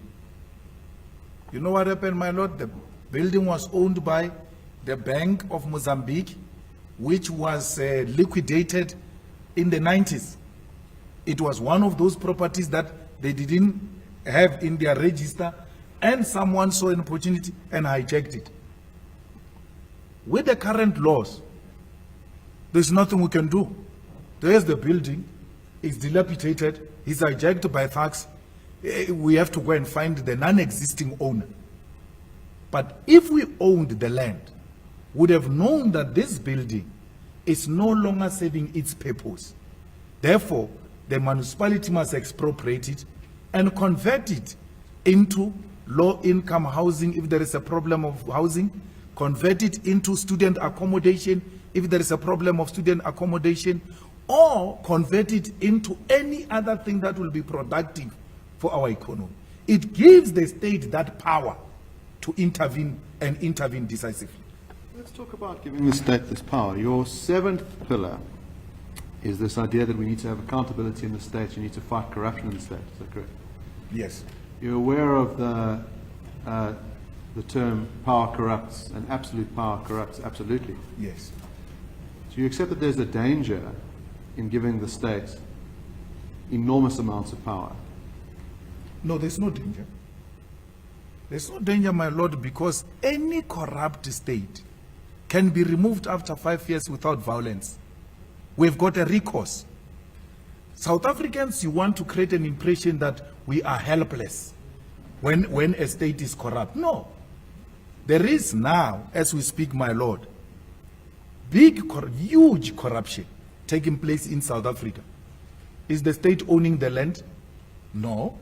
Is the state owning the strategic means of production? No. The economy is owned by minority few. So it's not entirely correct that state ownership is inherently corrupt. The state ownership in China is not corrupt. And if you try those things of corruption in the state ownership of the economy in China, then you must kiss your children goodbye because you are going to disappear. In China, corruption, my Lord, is not only stealing the money from the purse, is not spending the money that you are allocated to as a department. You get punished and you can even be killed for that. That how do you not spend money that you are given, yet there are so many people dying outside there? Here in South Africa, my Lord, you've got a situation where a person doesn't spend billions of rands in the Department of Health, yet there are no hospitals, yet there are no clinics, and our people die in their numbers. So you are not spending money has led to death of people. Therefore, you've got blood on your hands. So it's not correct that the state ownership will inherently be corrupt. There is no similar problem of corruption in Cuba. You quote the state ownership when you want to drive a negative narrative. But where the state ownership has given positive narrative, you don't go to the same states that you were giving earlier. Let me ask you a couple of follow-up questions then. Yeah, sure. You mentioned that in China the policy is that if you're corrupt you'll be disappeared or killed. Do you think that's a system we should use in South Africa to curb corruption? Not at all. We are a different democratic society in South Africa. In China, you've got a socialist economy with Chinese characteristics. So they apply that which works for China. And we require of the same. For instance, in China, they may not talk about race issues because they've never had problems of race. So you can't say because China doesn't speak race, why do you speak about China, yet you say you want the same things as China? That which may work in China may not work here in South Africa. I'm just giving you examples of state ownership that is not inherently corrupt, a narrative that you seek to drive, which is incorrect. The EFF government, it will be based on 7 cardinal pillars. Don't give me examples of this corrupt government. I'm not responsible for it. 7 non-negotiable cardinal pillars of the EFF says the land, the banks will be under the custodianship of the state. But we seek a corrupt-free government where these things were to take place efficiently and effectively. They will require a corrupt-free South Africa. If you say we can do them now, I will agree with you and say no, not under the ANC government. They are going to take for themselves, but not under the EFF government. So let's talk about that for a second. In other words, if you were to give the ANC government the power of custodianship, what do you think would happen? I won't give the ANC government the power of the custodianship. I will give the state of South Africa the power of custodianship. And that state is contested every 5 years. The reason why I want state power is to execute these policies of the EFF.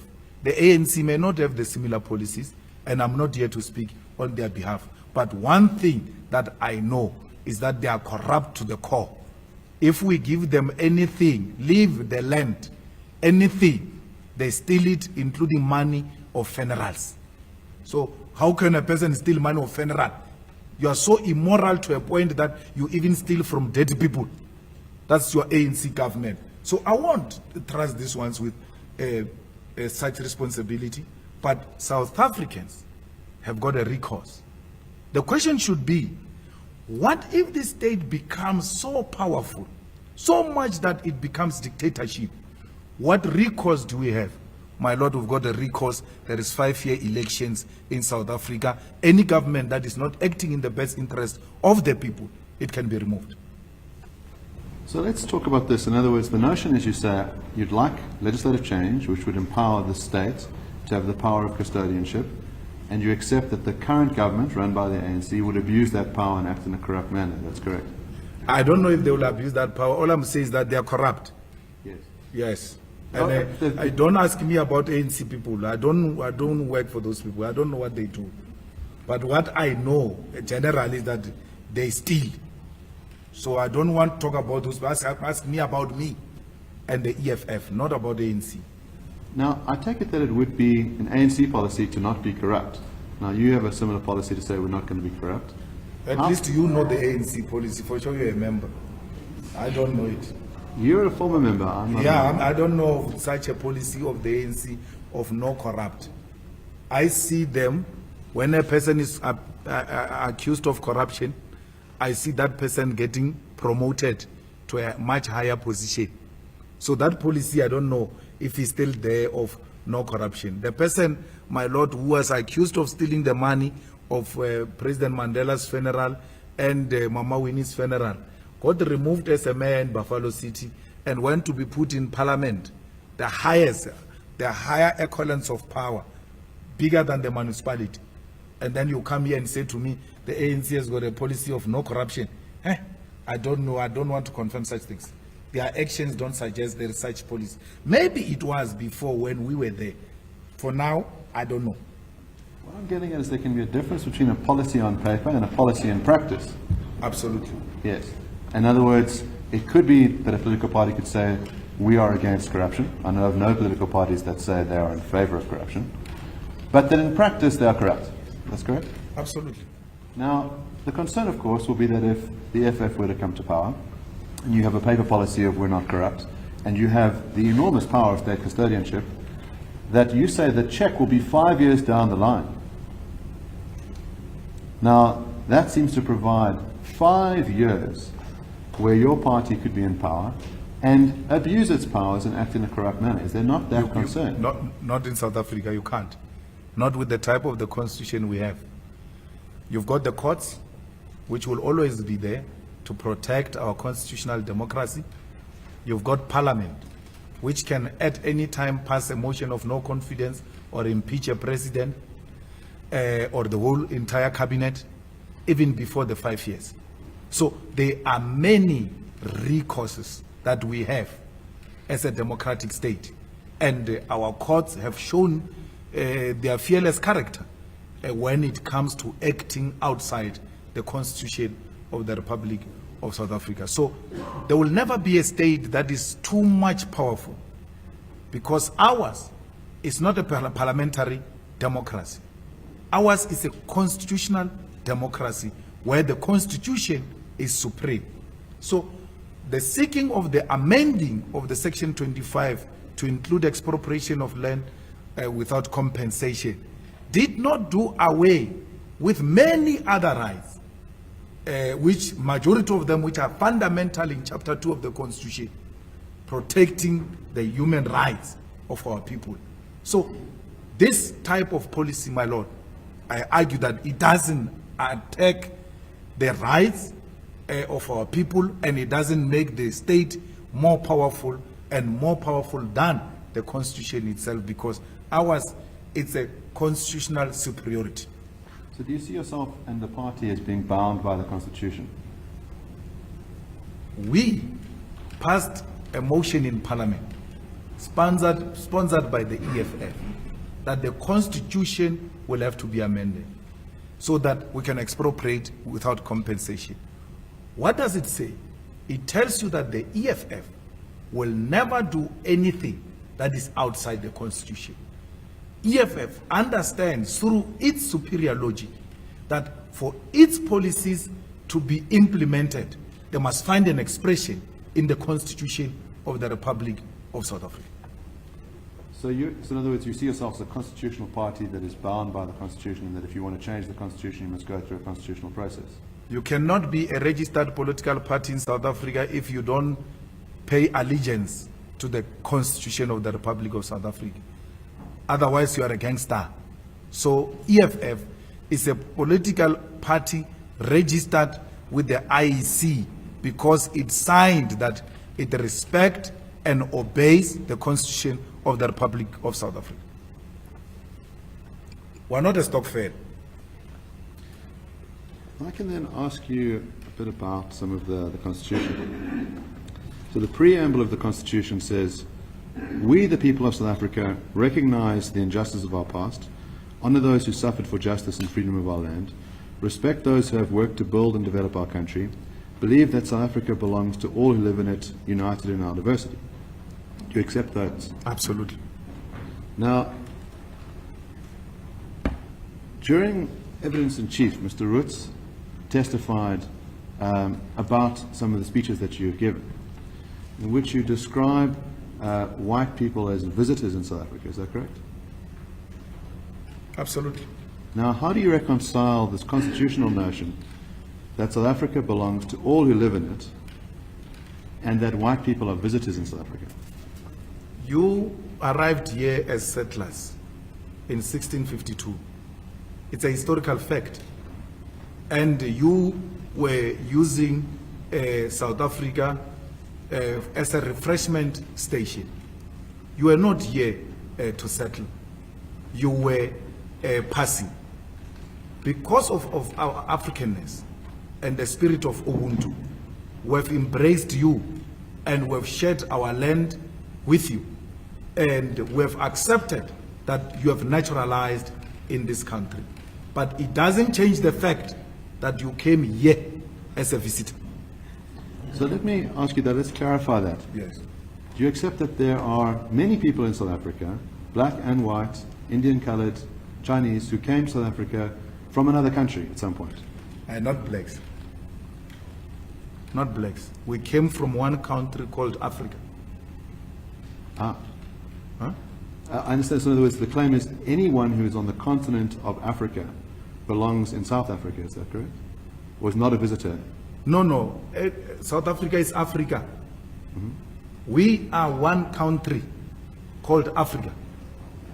This South Africa you are talking about was imposed on us. So we didn't come from anywhere. Speak for yourself. We didn't come from anywhere. There's no African who came from anywhere. We came from here. I mean, my Lord, I cannot come from the second bedroom in this house, and then I find you in another bedroom in the same house, and then you say I came from somewhere. In the same house. I didn't come from somewhere. I was sleeping on the other side while here. So, we are not visitors. We didn't come from anywhere. This is our continent. So in other words, someone who was born in Egypt, Nigeria, Malawi, Botswana, Zimbabwe, none of those people are visitors in South Africa. They belong here. It's their home. Yes. Where Nigerians, Ghanaians, Mozambicans, Zimbabweans, when they are here, they are at home. They should not even for a second doubt themselves. This is our home. Let me ask you this then. Your party has recently engaged in a campaign where you've gone to restaurant owners and you've asked them to produce lists of who works for them and to say you have a certain number of people who are not South Africans and a certain number of people who are South Africans, and we want you to change those numbers.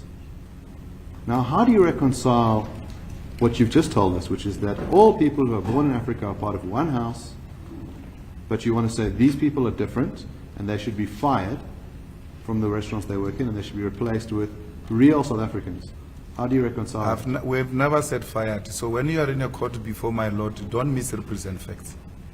Nowhere have we ever said fire anyone. So we shouldn't lie. Please. My Lord, before we go to the continent, here in South Africa, if you get a job or a tender to go and do a road in Soweto, you are required to hire 30% or so of locals of Soweto. Yet you are a South African of Soweto. You are required to subcontract a certain percentage of people from Soweto.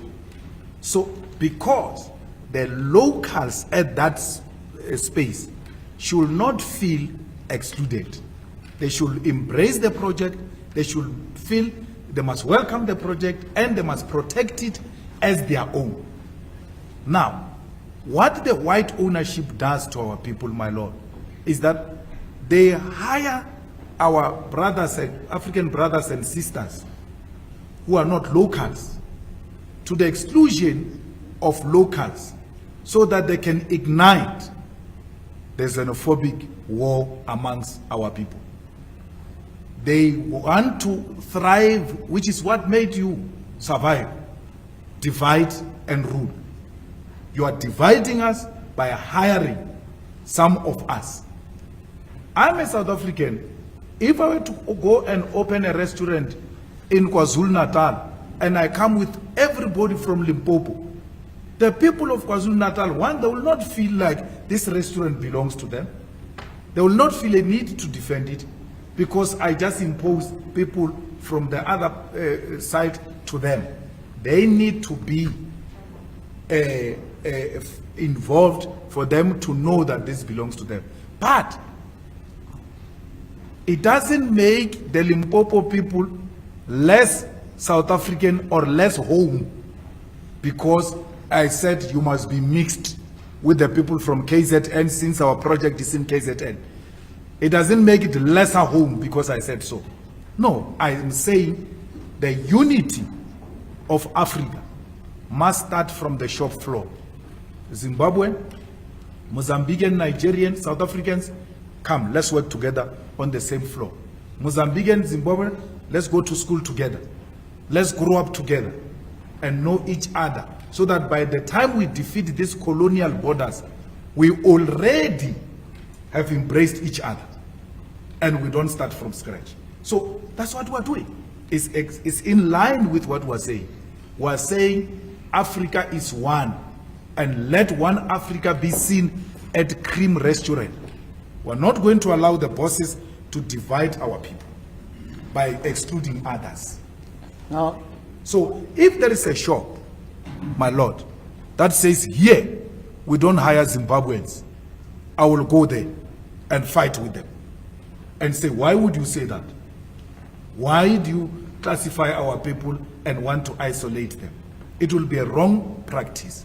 So we are starting, and which is what is offensive. You want to exclude South Africans with African brothers and sisters so they can fight amongst themselves and they remain divided. We are saying, no, come together, work together so that the unity starts at the shop floor. You are not happy with that. let me put to you what you actually did. Yeah. So, in other words, your party goes to Cream Restaurant and says, we've looked at your books, and you employ, let's say it's 25 people who are not South African, and 5 people who are South African. We think you should reverse those numbers the next time when we come back in 2 weeks. Now, what would it entail? You said, I'm putting words in your mouth about firing. What would it entail to reverse those numbers? But I didn't do that. I didn't go to Cream and say, these are the numbers, and then when I come back in 2 weeks, I want these numbers. No. I said to Cream, I want to look at the ratio of Cream and see if you guys are compliant. And, you know, my lord, in all the restaurants I went, I found them compliant. I found both outside brothers and sisters from other countries and South Africans together on the shop floor. I never said that. You see, you rely on non-existing sources, because I can ask my lord here that you lead the evidence of me saying that. Read something, because you utter such words to mislead the public. But I know for a fact, my lord, he can't produce anything to back up what he's saying. And he deliberately says it so that it can spread wrongly in society. I you that your party did this, and there's a video that your party has produced of them going to a restaurant. I might be mistaken that it's not Cream. I know you had a different engagement with someone from Cream. They went to this now you restaurant. say my party, not me. Yes, but I started saying that. I went to Cream myself. Yes. Yes, I went to Cream. I went to 3 more other restaurants. And they were white-owned, and they hired Africans to work there, and they hired South Africans to work there. I went there, and when I arrived, my lord, a day before, we sent a delegation to go and make an appointment. We were given an appointment. A setup was made in that restaurant of where we were going to have a meeting. When I arrived there, then there is sudden change of heart, and then doors are closed, and there is a problem. People are going up and down saying we can't access the place. I just said 1 or 2 words which opened the door. I said to them, this country was won through dialogue. We spoke. That's why we are where we are now. You are refusing to speak. In a country where we delivered this democracy through speaking, and you want to say you are a democratic person, abandon your white supremacist attitude and apply the spirit of those who came before us and came together and spoke and resolved our problems. They went inside, they spoke, they came back, they opened, and they apologized sincerely for their conduct because they were misled by their lawyers. There was no confrontation. My lord, business was not on it. We made sure we make appointment in the hour where they've not opened, because they don't do breakfast. So we met them in the morning so that by the time they open, we're done, we've spoken, and then the shop can open and run smoothly. Let me ask you some follow-up questions. So you said you checked that they were compliant. What would compliant mean? The ratio was balanced. We had both South Africans, Zimbabweans, Mozambicans, all of them were there working together. In one restaurant, out of 12 workers, there were actually 3 Zimbabweans. The rest were South Africans. So if there's a Zimbabwean person who only hires Zimbabweans in their restaurant, would that be compliant? No. And I will not have said to him, in 2 weeks' time, I want you to change this. No. I would have educated him that the importance of making our people work together in the same work environment helps to unite the Africans, because if we don't do that, we are giving the thugs a weapon to engage in xenophobic attacks. So whatever we do, no nation should feel sidelined or replaced by another nation. They should feel that we are all Africans, we are all home, and we are all protected. In that way, it goes even beyond the issue of work. It goes to the security of the mall itself, of the shop itself. Because if the people who come from here work there, and there is a looting that is going to happen tomorrow there, they will be the ones who are going to stand up and say, guys, you can't do it. That's our job. We work there. If your notion is that we're all African brothers and sisters, why this obsession with an idea of a ratio? And why your view that a Zimbabwean person running a Zimbabwean restaurant ought not to be allowed to employ only Zimbabweans? It seems that you are the ones stoking the division. You are saying there must be some kind of ideal ratio, that if you had a shopping center, for example, where there were 10 restaurants, and one was a Mozambican restaurant employing only Mozambicans, and one was a South African restaurant employing only South Africans, you'd say this is unacceptable. There needs to be some kind of ratio internally. Why? You have just given a division a new meaning. Why would a ratio be a division? Because ratio means come together. This one's like this. How are you together here? How can that be a division? Ratio cannot be a division. Ratio is making sure that everybody is included. And our people understand that. And patriotic, white South Africans who own restaurants appreciate and understand that. Only racists who claim to be speaking on their behalf will say the things that you are saying. My Lord, I had 3 meetings, 3 owners, not a single one of them saw that as an attack. They were saying to me, we see the levels of unemployment in this country and we're doing everything in our power to help reduce the levels of unemployment. So, if a Zimbabwean brother comes and owns a restaurant and employs only Zimbabweans, he will be dividing our people. Why? You are using the word only. That is a desire to divide. So we shouldn't. No one should ever be tempted to say only Africans, only whites. That's what we defeated in 1994. We defeated only for ratio, for inclusivity of everyone. Long do you still I want to ask one question, and I think we should take the lunch break. Okay. Proceed. So if I understand your position to be consistent, if a South African started a business and only employed South Africans, that would be unacceptable as well. Well, it's something else to say a South African employs only South Africans. It's something else to say I've opened a restaurant or business as a South African and I'm only employing South Africans. It can be, my Lord, coincidentally, that we're all in this shop South Africans, not because there is a policy that says only South Africans are going to be employed in this shop. Anyone with such policy, I will definitely engage that person as to what informs such an attitude of xenophobia, saying you only hire South Africans. No, it can't be. Remember, there can be South Africans, there can be Zimbabweans. My problem and the difference between me and you, in your attempt to want to confuse the court, is to use the word only. And that's where we disagree.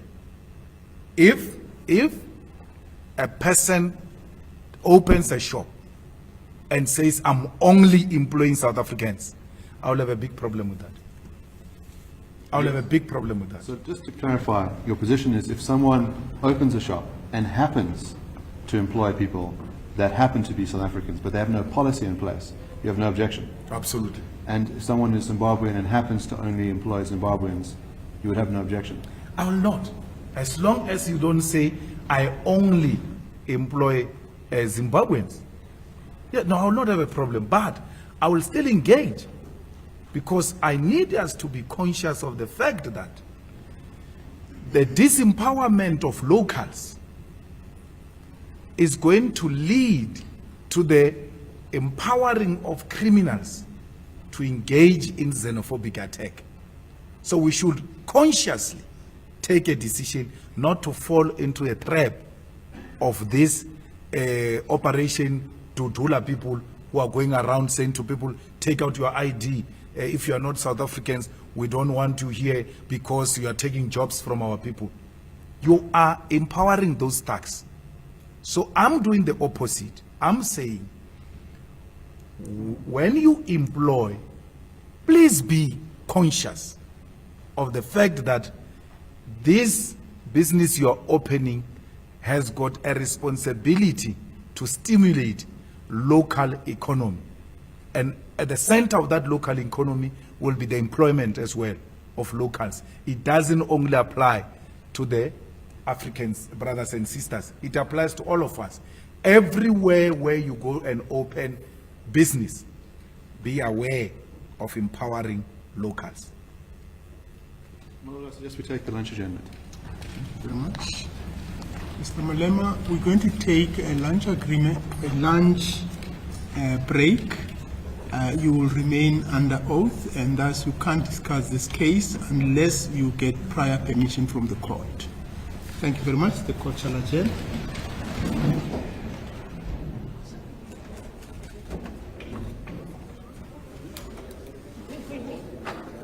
I thought I came for Jubule, now I'm talking.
think someone's tugging a cable on the floor that's interfering with it. You just rewind 15 seconds.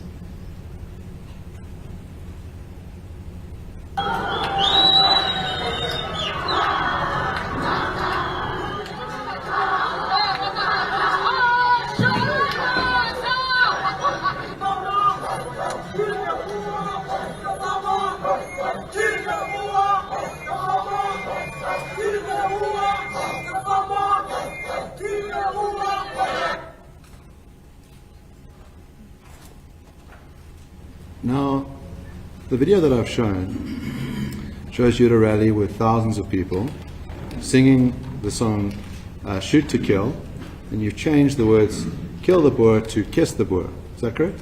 Yes. Now, Your Lordship, just on the technicality, and in fairness to the witness, let's understand what the debate is about.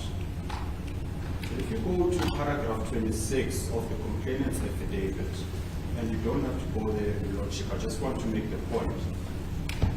The claim is that Mr. Malema sang the song killed the Boer, killed the farmer. Now, if the question is pegged on an allegation of the song he sang, one must be put to him the exact terms that he sang the song, and then the proposition can follow from that, not to distort what the claim is, which is he sang kill the Boer, kill the farmer.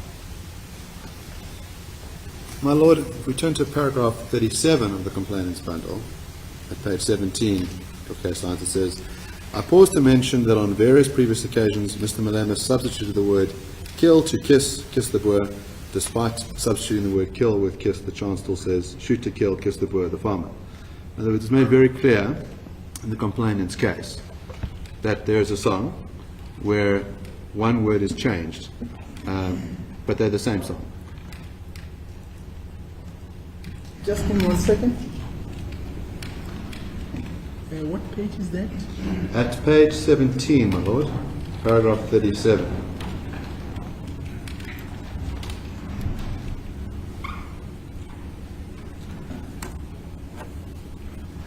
Right, I've got that paragraph. 37. Yes, go ahead. There this is in the complainant's case, it says, I pause to mention that on various previous occasions, Mr. Malema substituted the word kill to kiss in kiss the Boer. Despite substituting the word kill with kiss, the chant still says shoot to kill, kiss the Boer, the farmer. In other words, the full context is put in the papers. Yes. The complainant's case that it's the same song with a substitution of one word, and that's why I'm asking that question. Mr. Kasibuto.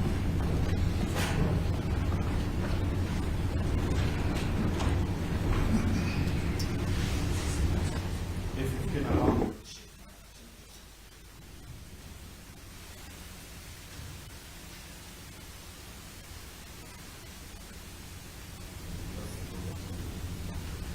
Your Lordship, we don't want to be difficult. We just want to be fair to the witness. The line of questioning that I had for the witness earlier was specific.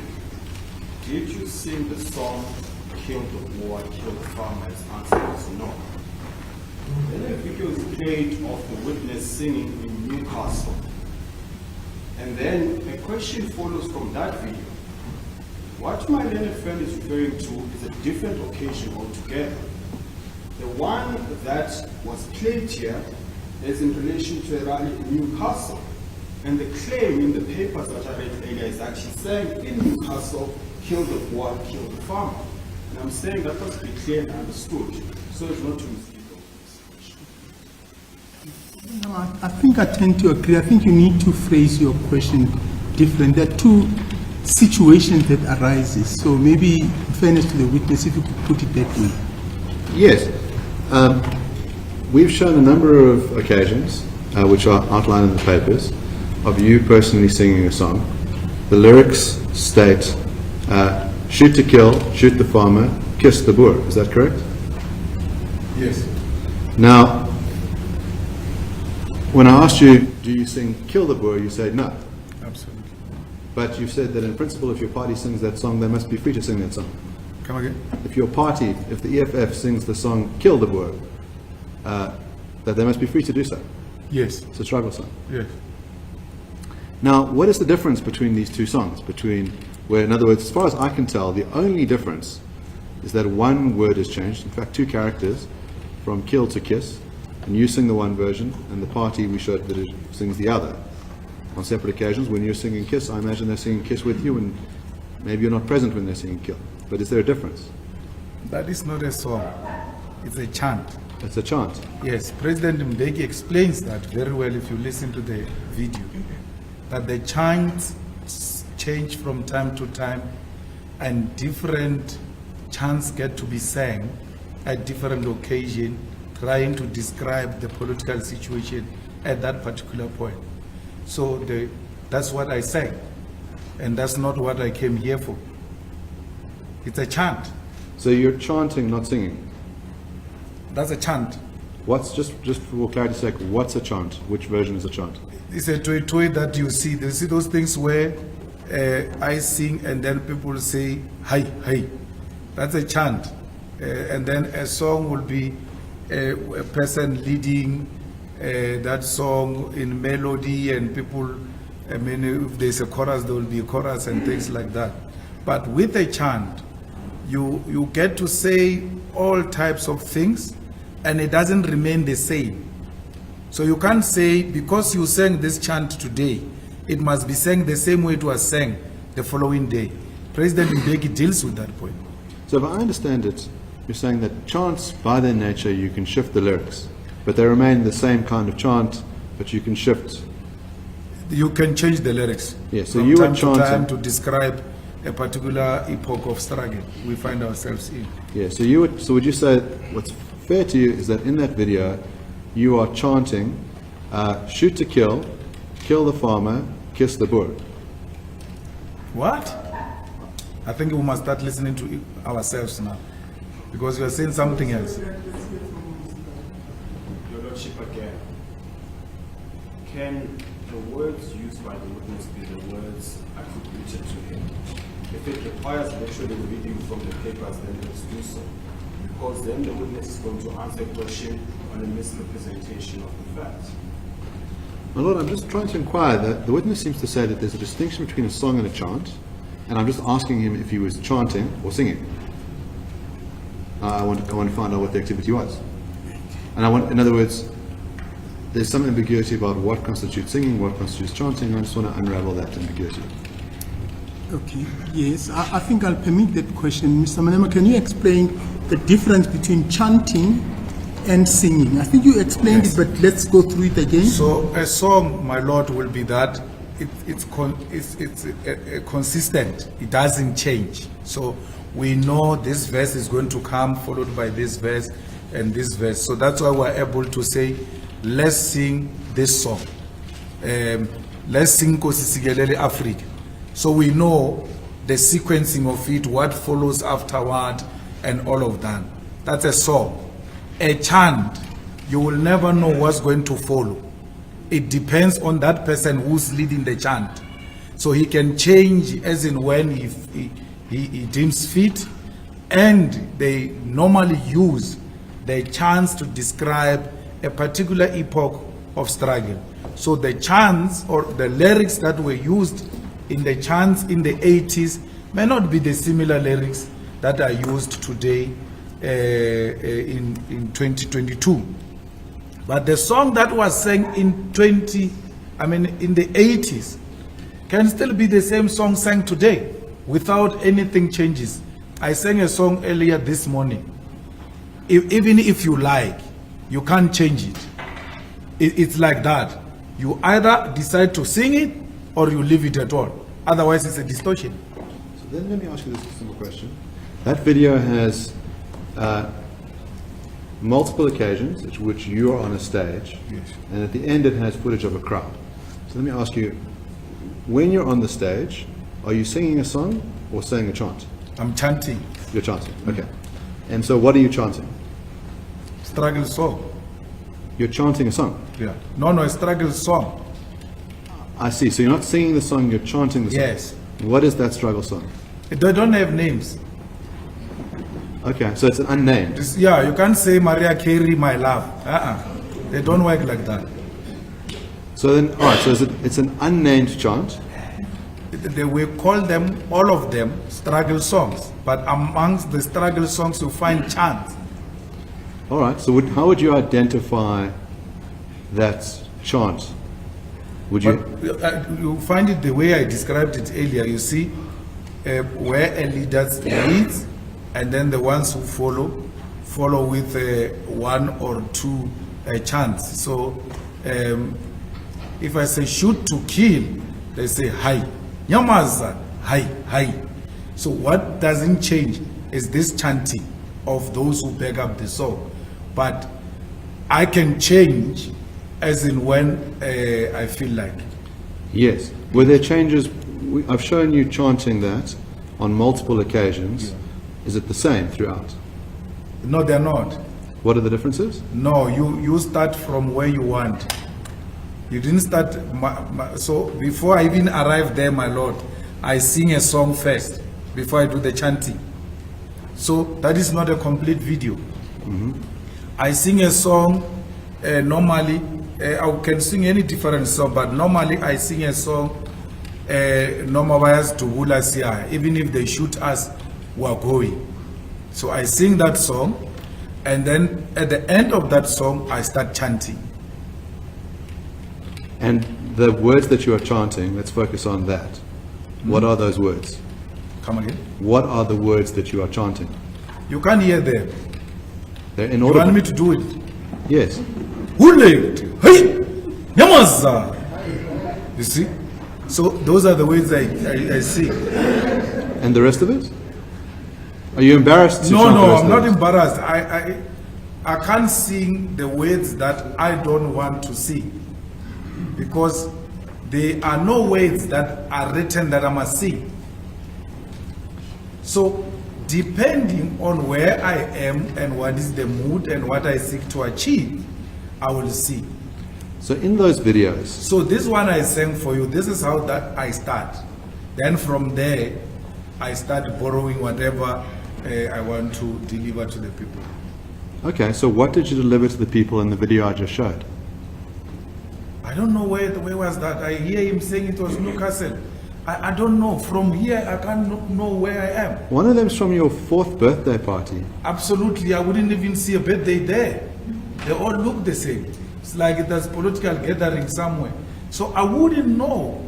So if you take me to a particular occasion, then I will know this is where we were, this was the situation, and then this is what happened. Let's re-show it to them. So, yeah. And we can see that they're labeled, and we'll pause at the end of each one, and then you can discuss.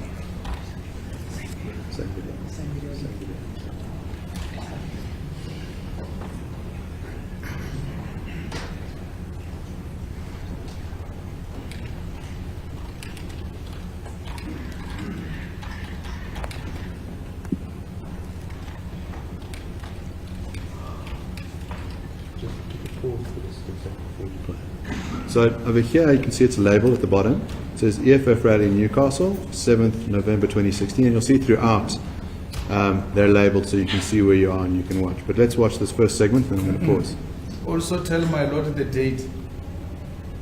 2016? Yes.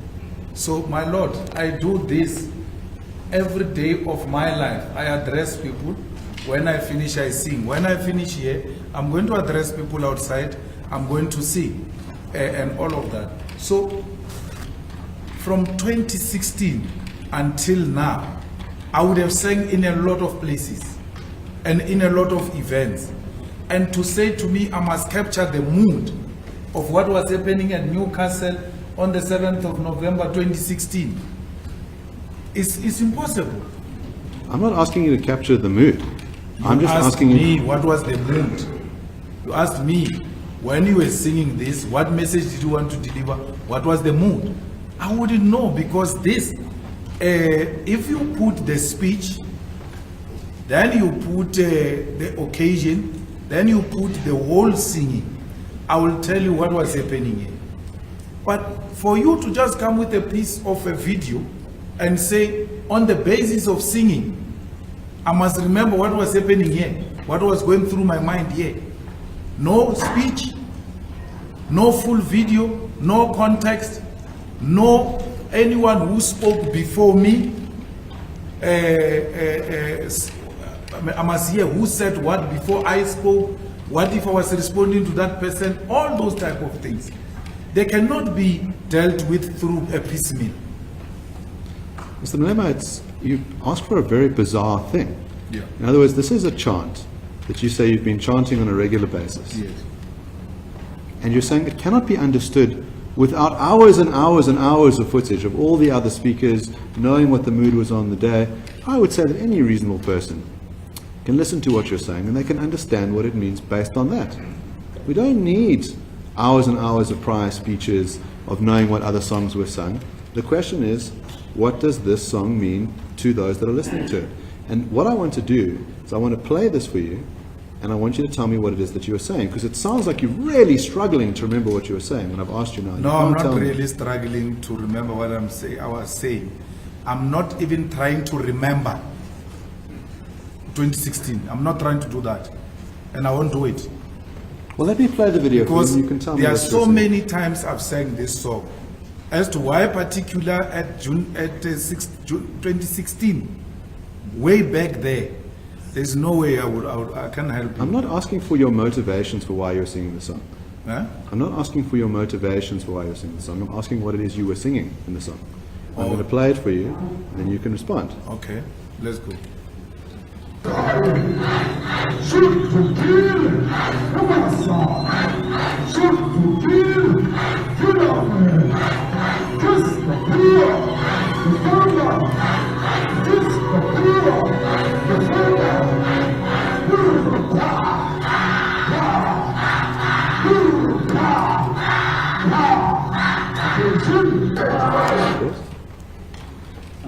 Now, I noticed that you weren't looking at the television, but you were listening. Is that correct? Yeah. Okay. What were you chanting? I was chanting a struggle song. No, the lyrics, please. You want me to repeat the lyrics? Yes. It's too long. Then you have to play stop, and then I will repeat it. We can do that? Yeah. I will do it for this extract. So if you want to look at the screen, this is your 4th birthday party. And I'll play. When you say just, yours, you mean EFF? Yes, not. I assume you're older than 4 years old. Okay. The EFF's birthday party. Just at any juncture, you can say pause. Yeah, sure. And then we'll pause. No, this one's fine.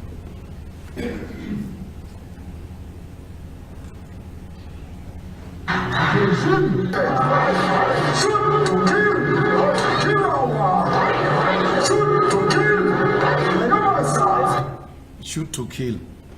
It's self-explanatory. Shoot to kill. All right. That's Yes, shoot to kill. Kill a man. Shoot to kill. Kill a man. Shoot to kill. Nyamazan. So Nyamazan is an animal. So shoot to kill a man. Shoot to kill Nyamazan. It doesn't mean shoot the animal. You, the shooter, you are an animal. Part of our MK guerrillas were called Nyamazan. It was their combat name. So when we say shoot to kill Nyamazan, we are commanding Nyamazan to shoot and kill. So it is a command to shoot and kill. Yes. Let's continue playing.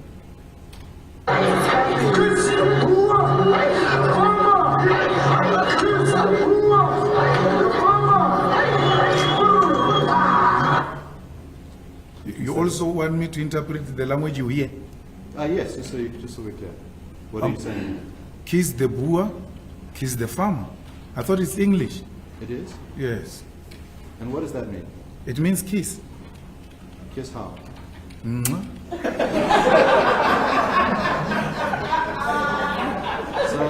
let's understand this. I want to, you're very keen on context. Now you said that the first lyrics that we heard are an instruction to kill. And the second lyric is an instruction to kiss on the lips. Is that correct? Yes. Okay. Now, why would that be an instruction? Not, I didn't say the lips, you see. And my Lord is here. I said, I didn't say the lips. With so it can be on the forehead, yeah, with the lips. Yes. Yes. Now, why those two things together? Which ones? Why a command to kill and then a command to kiss? It's a chant, you can put anything, it's a concoction of anything. So there are even other chants where words are not even used. So there's a chant, my Lord, when you want to put a new song, so you're singing and you are introducing a new song, you put a chant just of Dio, Dio, Dio, Mama, Dio. If someone was say to me, interpret that, I can't, because you just put that chant in between to prepare those who are singing with you that you are now bringing a new song. So you throw words as you want. So it's random. It's random at that, but at all times, the leadership has got a message to deliver with that. What's that message? Which one? You said at all times the leadership has a message to deliver. Yes. What is the message you're Which, trying on to which deliver? part? On this.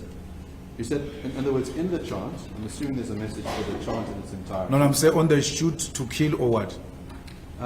On the shoot to kill, kiss the Boer, what is the message? No, the message in the chant is very clear. Shoot to kill, kill. Nyamazan means shoot to kill the enemy forces who are standing in between us and our freedom. It was very clear that. And then the kiss is exactly that. It means kiss the Boer, kiss the farmer. Because I know when I say that, you are going to take offense. You know why?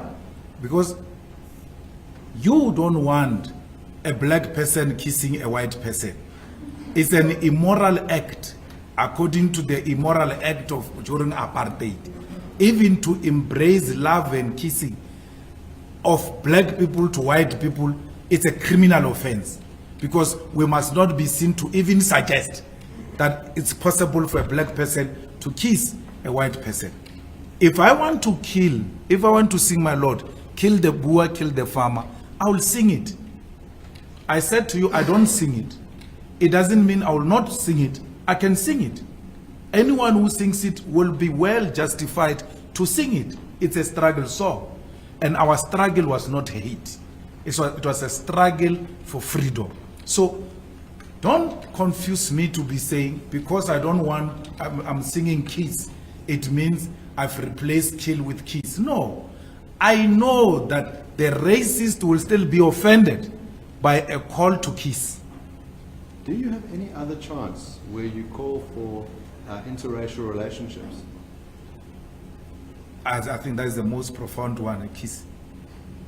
So that's the only one? Remember, the chants also have to feed in the sequencing of this singing arrangement. So I can't be singing a chant on I miss you. It must fit. So the shorter you keep it, the better, so that it can be in sync with the chanting. It seems like there are two ways to interpret what you're doing. Yeah. The one is that there was a chant which said, shoot to kill, kill the Boer, and then you've changed that to say, kiss the Boer. And your explanation for that is that what you're calling for is interracial love. Right? And that's the reason why you've changed it. I sang the word kiss the farmer as a sign of provocation because I knew they would take exception to it.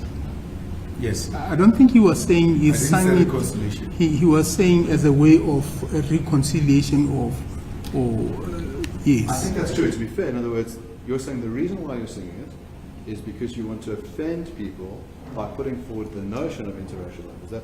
No, I want to offend the racist who had declared that a black person kissing a white person is immoral,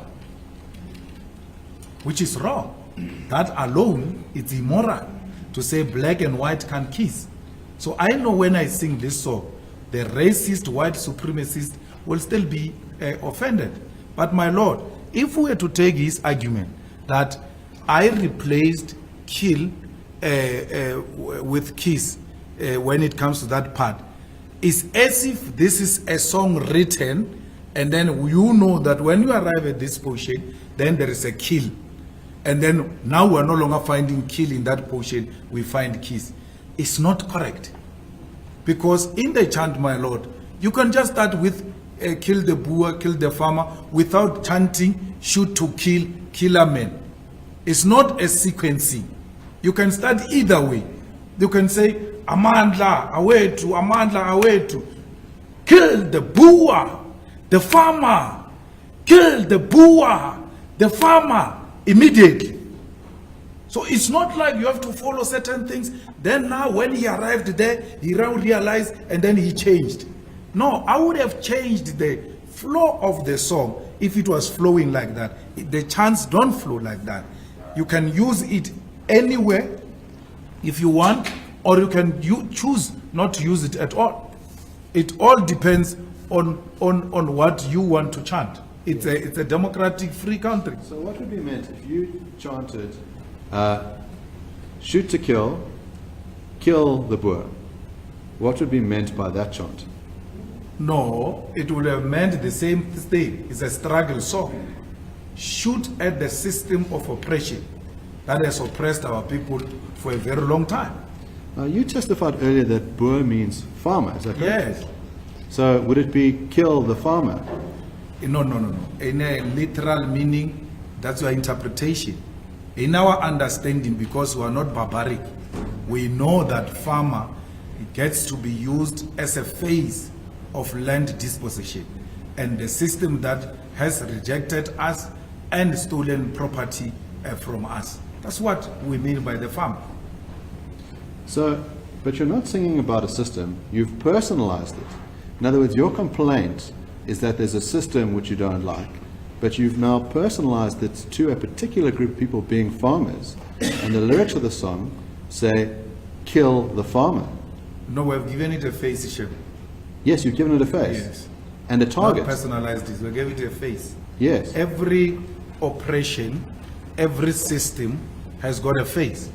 So when you talk about a democratic South Africa, you have a face of Nelson Mandela.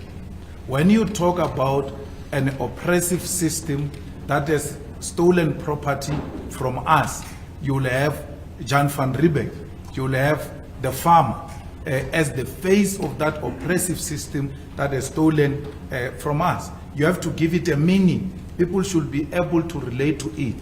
But they understand that we're not referring to any group of persons in that context. How do you know they understand that? They would have done it by now. They have. No, they've not. Now you denied in your speech in Senegal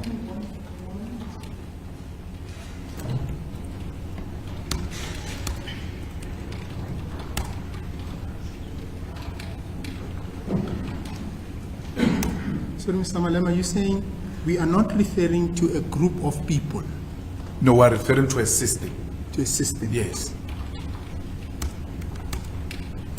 You may proceed, Mr. I'd like to, on this question around kiss and kill, might be useful to read to you what was found by Judge Lamont in the judgment. At paragraph 100 of that judgment, the judge says, an important feature within the ambit of the range of permutations is the ability of the speaker to so structure the delivery of the message as to cause the audience to attribute different meanings to the words than the meanings which are ordinarily attributed to them. This elasticity of meaning has been manipulated by persons who are skilled in the art of words since time immemorial. Literature is filled with parody and innuendo, to name but a few of the forms. And he says, it is possible to illustrate this point by recalling that at a point in time, Malema sang, kiss the Boer. On the face of it, these words are innocuous. It is only when consideration is given to the range of knowledge available to the audience, and which the audience will use to decode the words, that the true meaning becomes apparent. At the time that the words were uttered, the words kill the farmer, kill the Boer were controversial and could not be used as they had been recognized as hate speech. The fact that the words kill the farmer, kill the Boer were hate speech was well known to all members of the audience as it had been widely publicized. At a superficial level, the word kiss is sufficiently close in sound to the word kill for the audience to make the link between kiss and kill. Once the audience makes the link, it becomes apparent that the coded message is that to which the link refers, namely, kill the Boer, kill the farmer. there can be little doubt that it was no coincidence that the speaker used the word kiss when he encoded the message he wished the audience to receive. The elasticity of the meaning to be attached to kiss is that it means kill. Hence the word actually used, a word demonstrating love and affection, is in fact a word which is intended by that used to produce the image of the exact opposite. That judgment is no longer existing. Your Lordship, you recall earlier that when I intended to play the video, the first response, immediate response to me is, are you going to that judgment? Because our agreement was the question of the relevance, if any, of your brother's judgment in this case is a subject of legal argument. Now, my suggestion is this, Your Lordship, it would be unfair to put the proposition as authority in your brother's judgment when in fact we've been resolved on its relevance, if any at all. And I thought we'd agree that we reserve that for legal argument in due course. Well, I think it's perfectly fair to put to the witness a view on what is meant by kiss. Judge Lamont has expressed the view in his judgment. Now, what we discussed earlier was that that order doesn't operate because there is an agreement which supersedes the order. The question as to how binding the content of the judgment are is a matter for legal argument. But I think Mr. Malema should be entitled to provide an answer. I also want to hear because there's a difference between the order and the reasoning for the order.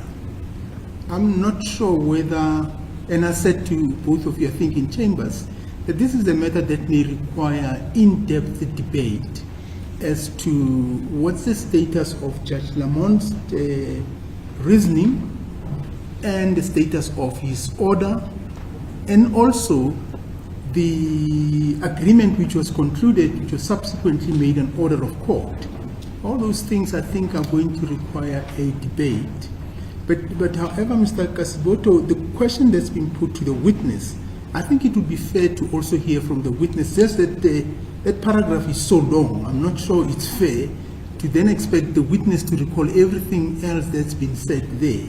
Maybe if you could summarize it and present to him what the essence of that paragraph is, and then he can respond. But beyond that, I don't think it would be fair to then engage him on the legal status of that judgment. Yes, no. Sorry, let me hear Mr. Yes, Mr. The difficulty is this, Your Lordship, and of course subject to ruling. The difficulty with that line is that firstly, it's referred to as a judge. Now there's authority attached to the suggestion, the proposition. And once you use the connotation of a judge's opinion, that obviously plays in the mind of the witness as to the degree of authority of that opinion. If we preserve the question of what that judgment is and whether it has relevance here or not, then it can't be fair to pose the question as an opinion of the judge. We must first establish whose opinion is it and under what capacity, so that the client is not, or rather the witness, is not misled in terms of a suggestion that comes from authority. No, but I thought the question that's put, Mr. Kasiboto, is the decision was made, reasoning was made. Maybe it should be formulated along the line that says, Judge Lamont in his judgment reasoned. What's your comment on that reasoning to avoid that issue that you are raising now? Would that not cater for your concern? I don't mean to be difficult, Your Lordship. My point is this. Once you introduce that as part of the process here, then you're predetermining what the outcome will be once we have this debate around whether his reasoning is even relevant and whether it can be relied on. Because what now is happening is we're introducing that judgment when we've said we're reserving the question of the reasoning of Judge Lamont to a later stage. To now then say, having agreed so, to then still use the very judgment when we say we're going to debate that. That's the difficulty I have, particularly because it's referred to as Judge Lamont's judgment. Now it gives it that authority if it's viewed as just an opinion, a layperson's opinion, or a proposition by counsel, then I have no difficulties. But once you refer to it as reasons in your brother's judgment, then it becomes a difficulty. Yes. My lord, I suppose the matter is just a matter of being accurate about what it is. It's is contained in Judge Lamont's judgment. Well, why don't you put it as a proposition to the witness, and what comes out of that judgment, we can deal with it Yes. at the end. I think you have an opportunity here of the witness who's present. If you put the proposition, then he can share with us what his understanding is, and we can then dissect that at the end of the hearing. Because I think Mr. Kasigoto has got a point. We're dealing here with the judgment of this court. And it's got to be given certain status, it's got to be given certain respect. Now, I don't know what the witness answer is, and I would want to avoid this risk of faced with where we start interrogating the judgment as if we are now sitting at a higher level. Yes, yes. Yeah, so I think that's a concern that's been raised, and maybe put it as a proposition, and then it would solve the problem. Yes. Mr. Malema, let me put the proposition to you quite crisply. The proposition is simple, that the term kiss is coded language for kill. That in the context of the song, and that the audience's knowledge of the song, that the term kiss doesn't mean to express love, it is code for kill. And that is a reasonable way of interpreting the word in the full context of the rest of the chant. No, the kill can be confused with kiss. That's number one. Number two, we said here that we use the kiss not to spread love in this context, but to provoke the white supremacists who had declared that it is immoral for a black person to kiss a white person. And when we say kiss, we know that the racist will become red, because they will never appreciate that there's a call for black people to kiss white people. I put it to you again that there don't appear to be any other instances where you have taken this line, other chants, that black people should kiss white people in order to offend white supremacists. This strikes me as an after-the-fact explanation to try and cover coded language that will be apparent to everyone else. Which other place have I been asked to explain it the way I'm being asked to explain it here? I asked you earlier, I said, are there any other instances of songs or chants where you call on people to engage in interracial love? Are there any? I'm not calling for interracial love. Why do you keep on insisting that I'm calling for interracial love? Interracial sex? No, I'm not. I'm provoking the white supremacists who will take offense on black people kissing white people, because that was declared an immoral act, my lord.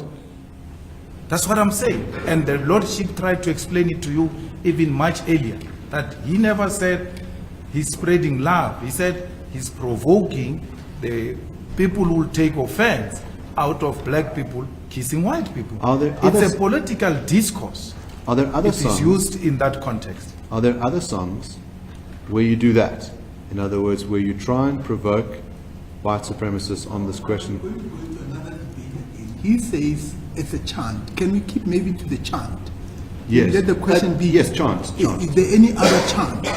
Are there any other chants on this issue of trying to offend white supremacists on the question of black people and white people kissing because they think it's immoral? Are there any other examples? No, in the chant throughout, the white supremacists offended my lord. There is a chant where I say, "Sil tatile hilagit," meaning we took the land, belongs to us. The white supremacist will be offended that now he's claiming they've taken the land, it belongs to them. So all of it is aiming at unsettling the racist white supremacist, and we make no apology about it. From when it starts to the end, the chant is directed at the system of segregation and oppression and its beneficiaries. And there's no apology about it. When was the Immorality Act ended or made no longer a law in South Africa? What? The Immorality Act. You made reference to the Immorality Act, which prohibited interracial sex. It is no longer a law in South Africa. How long has it not been a law in South Africa? No, I'm not talking the law. You can talk the law. Immorality Act meaning it's an immoral action by us. If it was reduced into law, yes, that is the law which you and your learned friend can deal with that. It's not my business to look at which law was scrapped when, but it was an immoral act declared by the apartheid system for a black person to kiss a white person. The next part of the song has you firing guns and saying pow, pow, is that correct? Yeah. What's the purpose of that? Chants by their own nature, they agitate. They are used for mobilization, they are used for agitation, they are used to make sure that the youth become interested in the struggle. And then that's why there will be sounds like that. But to show that there's nothing literal, even the shooting of the gun is not the real gun. So if it was everything meant in a literal sense, we could have taken guns and shot them in the air, the way we're doing with our hands. Would you stand on a stage with a gun and shoot it in the air? Come again? Would you stand on a stage with a real gun and shoot it in the air? You are trying your luck. I'm asking a simple question. You are trying your luck. In what sense? You are trying your luck because, my Lord, this question is asking me about is before court. It's on another court.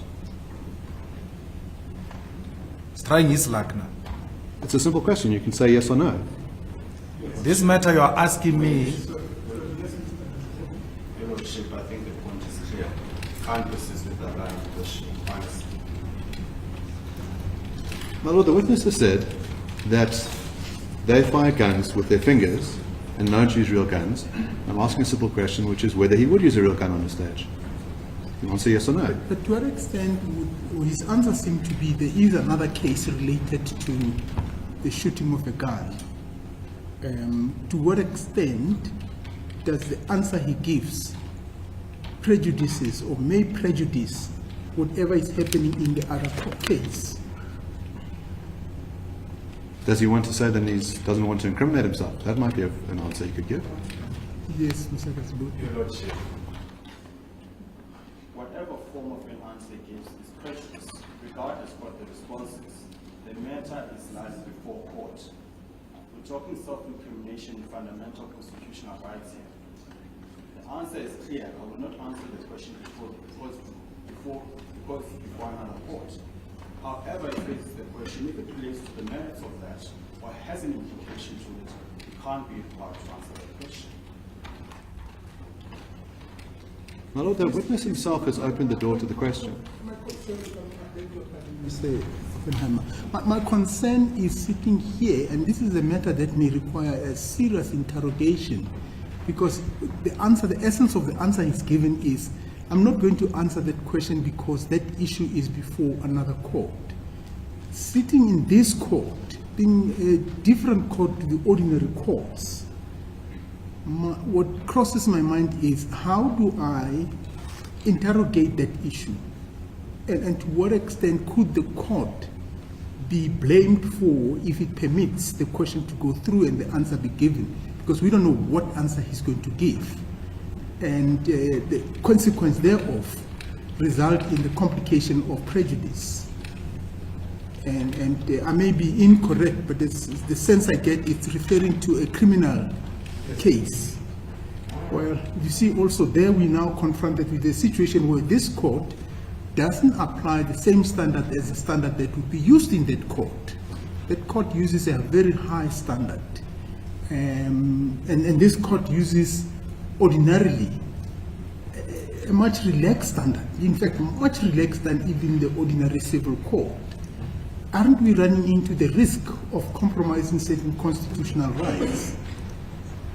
Well, my Lord, the witness himself has said we don't use real guns on stage because we are engaged in the realm of metaphor.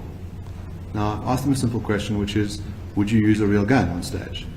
Now, at this juncture, you can say there are court proceedings on that very issue, and on that basis, I won't answer.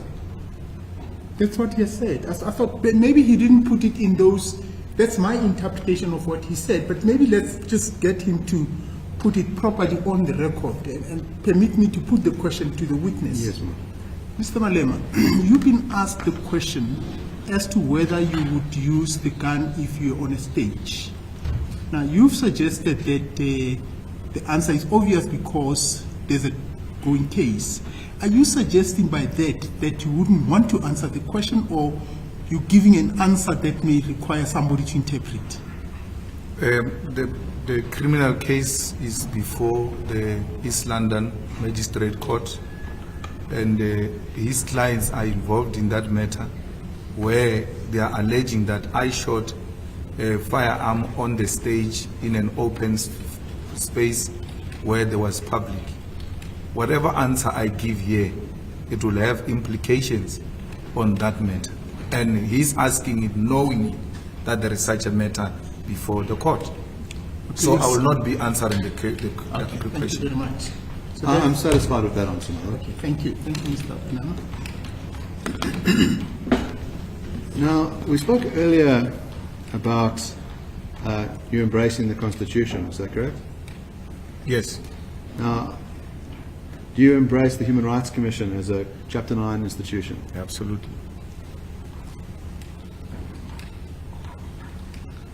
Now, the Human Rights Commission was tasked with this question to determine whether the song "Kill the Boer, Kill the Farmer" amounts to hate speech.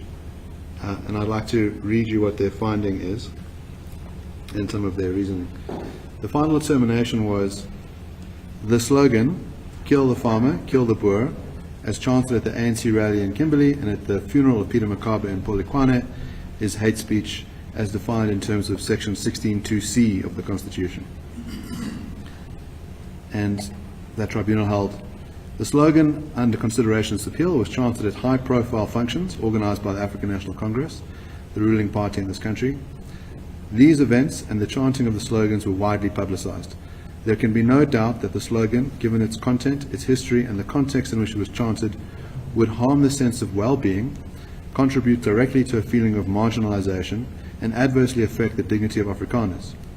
The slogan says to them that they are still the enemy of the majority of the people of this country. It contributes to alienation of the target community and conveys a particularly divisive message to the majority community, that the target community is less deserving of respect and dignity. This generalized slogan is directed against an entire community of people. Words convey meanings and do cause hurt and injury. There is a real likelihood that this slogan causes harm. What is your view on the finding of the Human Rights Commission? Yeah, you read long things.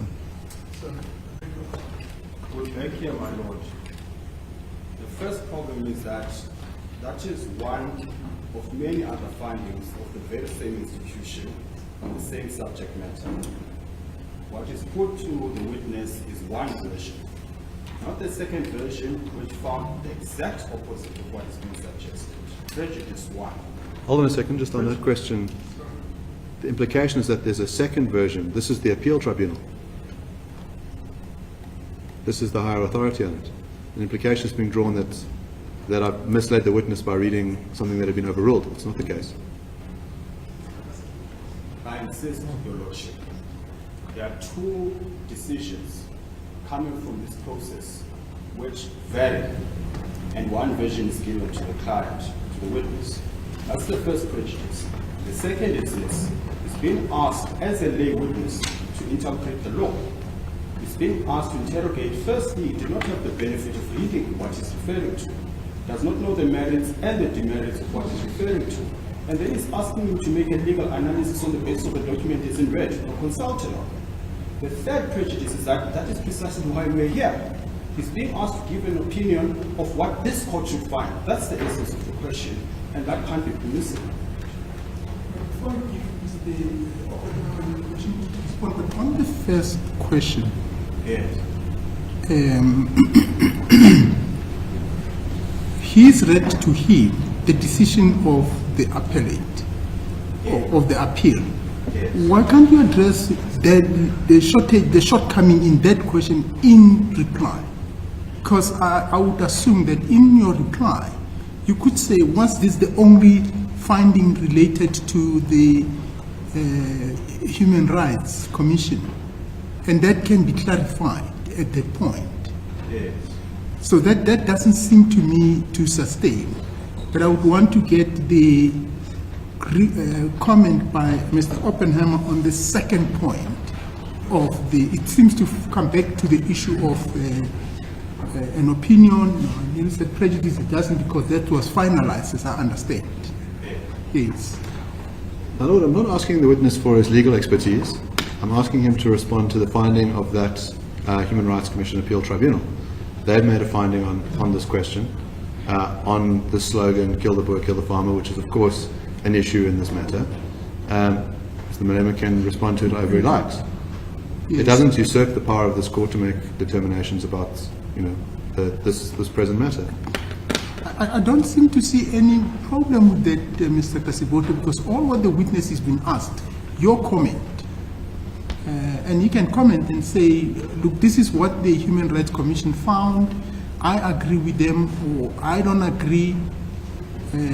That really, for me, it's something that the witness can actually be able to deal with. As to how whatever his answers brings out, it's a matter that you can then debate at the end of this hearing. Well, what I'm simply saying, Your Lordship, is this.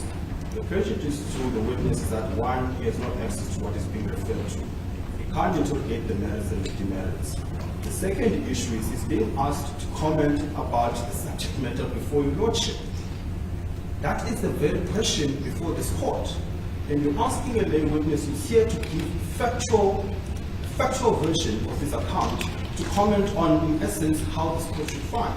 If Your Lordship is satisfied that the question is permissible, well then that's fine. That's just the prejudice I'm raising. Well, look, I'm in the interest of progress, I'm going to permit the question, and I think both of you can note as a matter to be debated at the end of this hearing. As the court pleases. But Mr. Oppenheimer, let me also caution that the way you formulate the question, appreciate that this is a lay litigant. Yes. And so we shouldn't actually expect him to express legal opinion on even though those may be matters that are factual from his understanding of the incidences and what has occurred. Yes. No, I'm not asking for a legal opinion.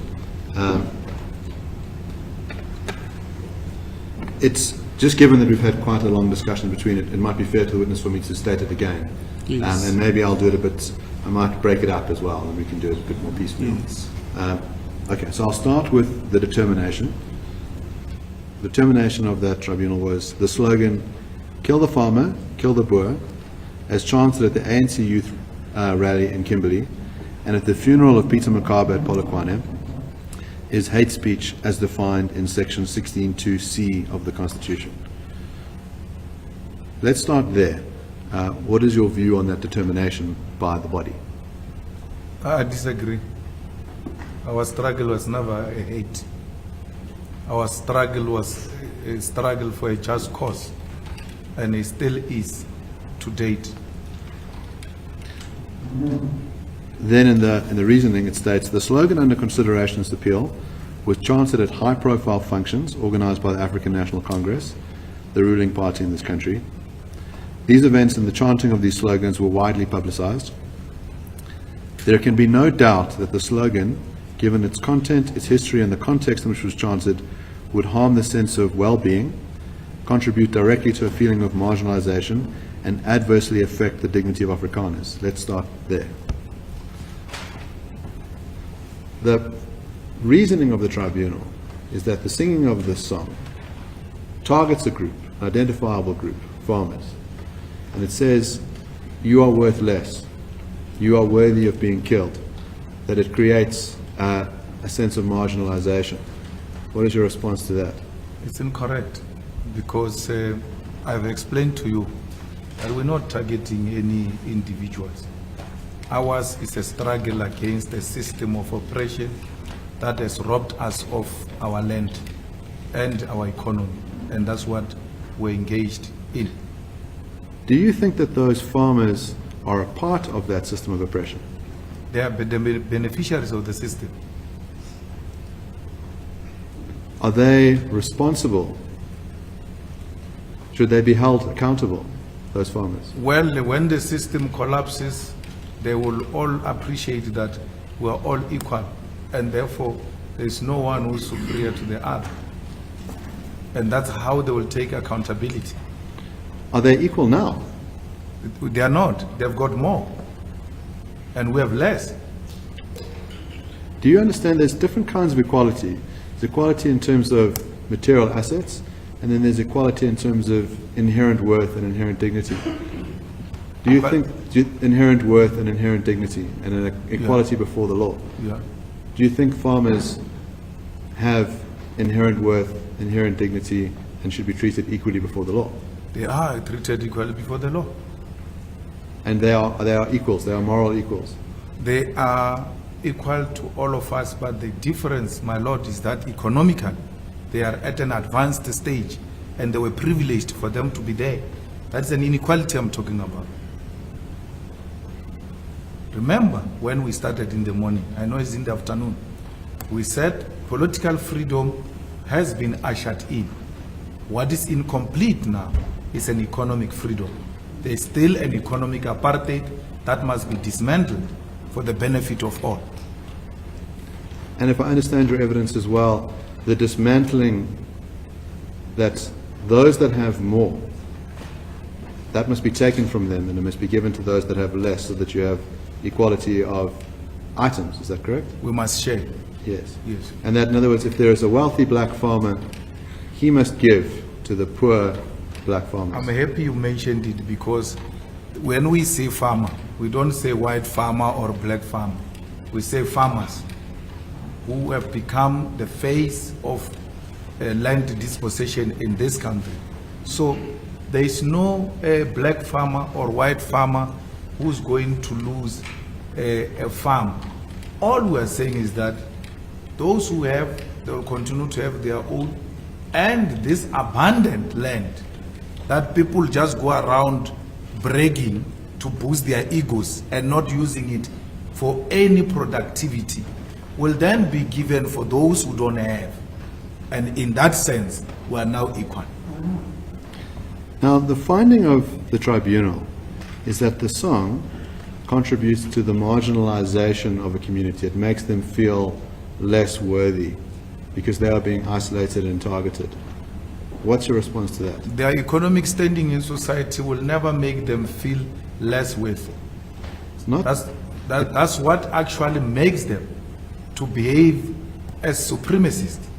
They do so because their standing in society economically has put them ahead of other races, and therefore there's nothing that can make them feel worthless. With such material position in their position, there's no way. I was going to stop you there. You mentioned ahead of other races. Huh? You said makes them ahead of other races. Is that correct, that you said that? It makes them ahead of other race. Other race? Yes. So there's an equivocation that you seem to do here. We say, no, farmers are black people and white people. But then when I ask you, you say, no, they're making themselves ahead of other races. So what do you mean? My brother, the farmers are white predominantly, and you know that. So when you talk farming, you talk white. There will be small portion, very insignificant black. It doesn't mean there is black and white farmers. Mathematically speaking, it will not make even any sense. So you know that farmer is white, but there will be small pockets of black people who are in the farming community, who are playing very insignificant role and depends on the crumbs of the white farmers. The goats that are not in good shape, the sheep that are not in good shapes, cows with skin crisis, those ones are sold to them at a cheaper price because they must try something called farming. The black farmers are struggling, and they are not even a group that is worth counting when you want to talk politics of farming. So when you say farmer, you're saying statistically what you mean most of the time, almost all the time, are white people. When I say farmer, I see a white person, right? When I mention the word farmer, I see a white person. but it doesn't do away with the fact that they are black farmers. The reason why I see a white person is because blacks are so extremely insignificant in terms of land ownership and farming in South Africa. You can just continue playing that video.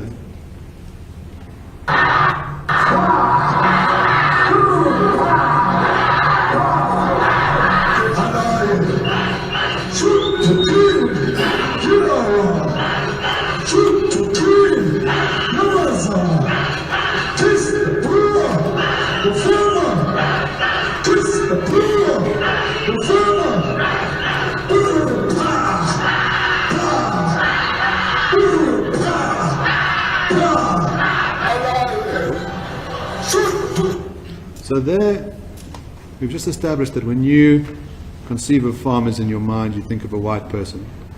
And when you're singing the song, shoot to kill, kiss the Boer, the farmer, are you targeting a racial group then? You see, you're putting the kiss and the kill. I told you that the kiss is aiming at offending white supremacists, because they will never derive any comfort on any leader calling for black people to kiss white people, because they don't want that. So our aim is to unsettle and disrupt white supremacists, and we make no apology when we speak about that. So when you are making hand gestures, pow pow with the gun, right? And you're talking about shoot to kill, you say kiss the Boer, the farmer. Are those guns directed at the farmer? They are directed at the farmer, yes, because the farmer in this instance is the system. So the system is used interchangeably with the farmer. That's what it means. So when we say shoot to kill, kill a man, we're shooting at the system. Now, you sang this song outside the courts in Senegal. I want to give us a sense of context. Where? We can go to that section.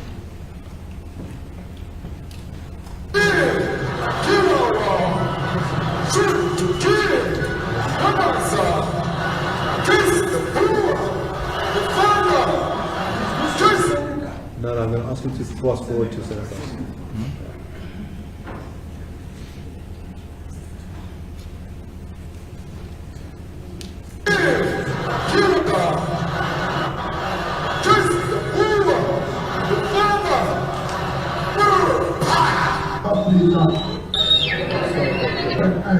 There is no farmer done. Let's put this when there is no farmer dance in South Africa. There are no white farmers being killed in South Africa.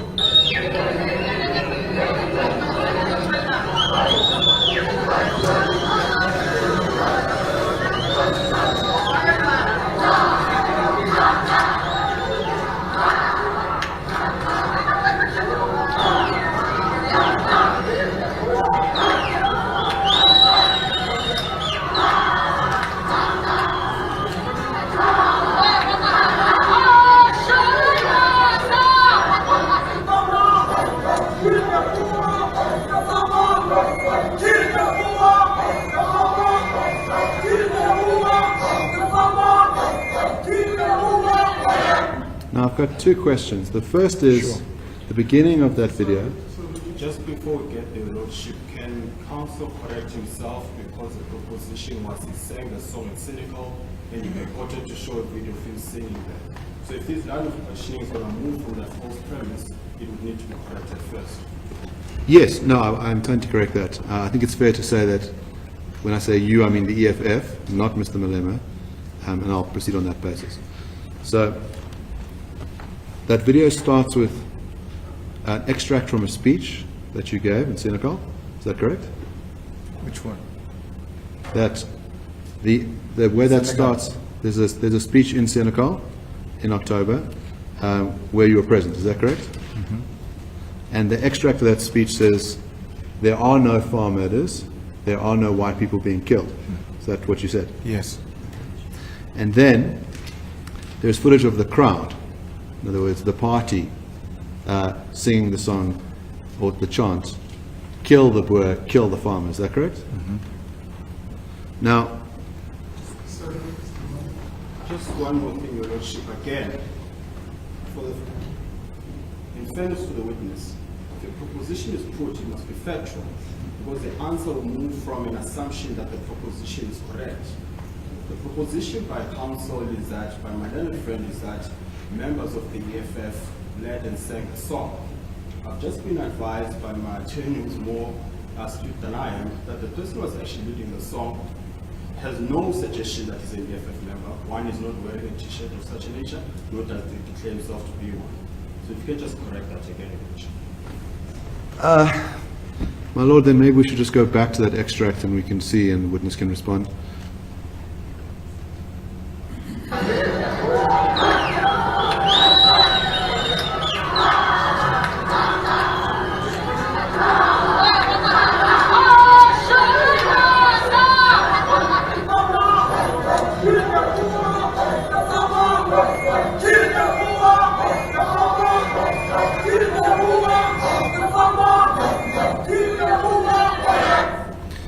So let me ask you the question.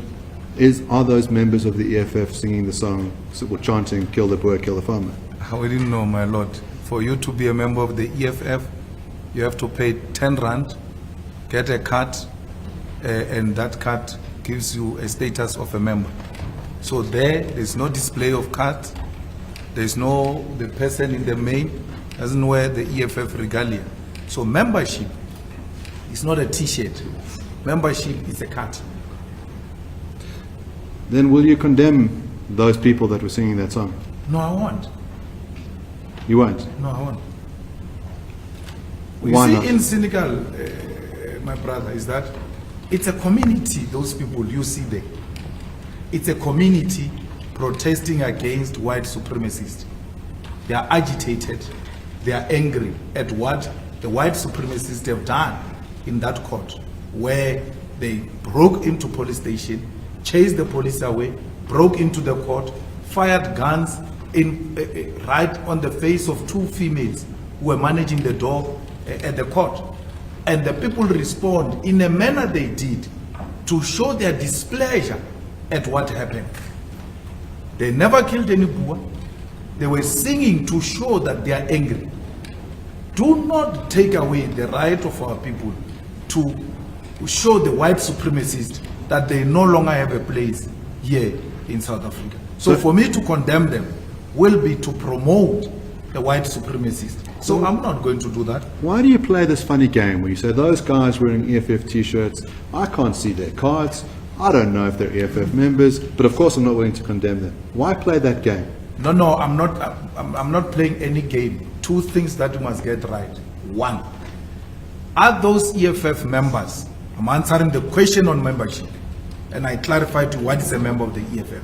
For you to be a member, you must pay 10 rand.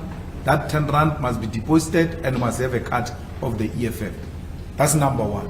Therefore, I said to my Lord, I can't say to my Lord, these are EFF members, without me confirming that they are members. Therefore, I can, with confidence, say these are members of EFF. That's number one. Number two, I said to you, this is a community. So it's a concoction of everything. I was in Senegal. We had white African right-wingers there. We had Afriforum members there, including some black Afriforum member who looks very familiar with that one who killed the Boer, killed the farmer. He had changed himself. A black Afriforum member changed himself in Senegal. If you go there, you will see that. And then we even had the ANC at Senegal protesting. My Lord, we know those who engage in the struggle that for every protest, the regime, especially the white supremacists, will deploy agent provocateurs amongst our people to provoke us or to provoke the police. Now, for me to come here and say, these are our members, and that agent provocateur responds tomorrow on Twitter that Malema said I'm their member, I'm not their member. I can't say it's our member. But they sang the song. The context is they were angry with the actions of white supremacists and they were justifiable to act in a manner they did. You're not going to tell them how they must be angry. They were very angry, but what we appreciate of that community is that they never took law into their hands. They used the song to demonstrate their displeasure at white right-winger racists who had showed the law in Senegal that they've got no regard for it. I'm going to put a different proposition to you. Sure. So your proposition is that the reason why they were singing their song or chanting this was to show displeasure to the vigilante group that attacked the court. Yes.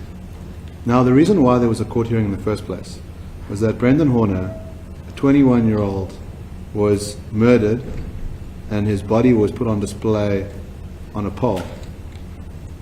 Now, he was a farm manager.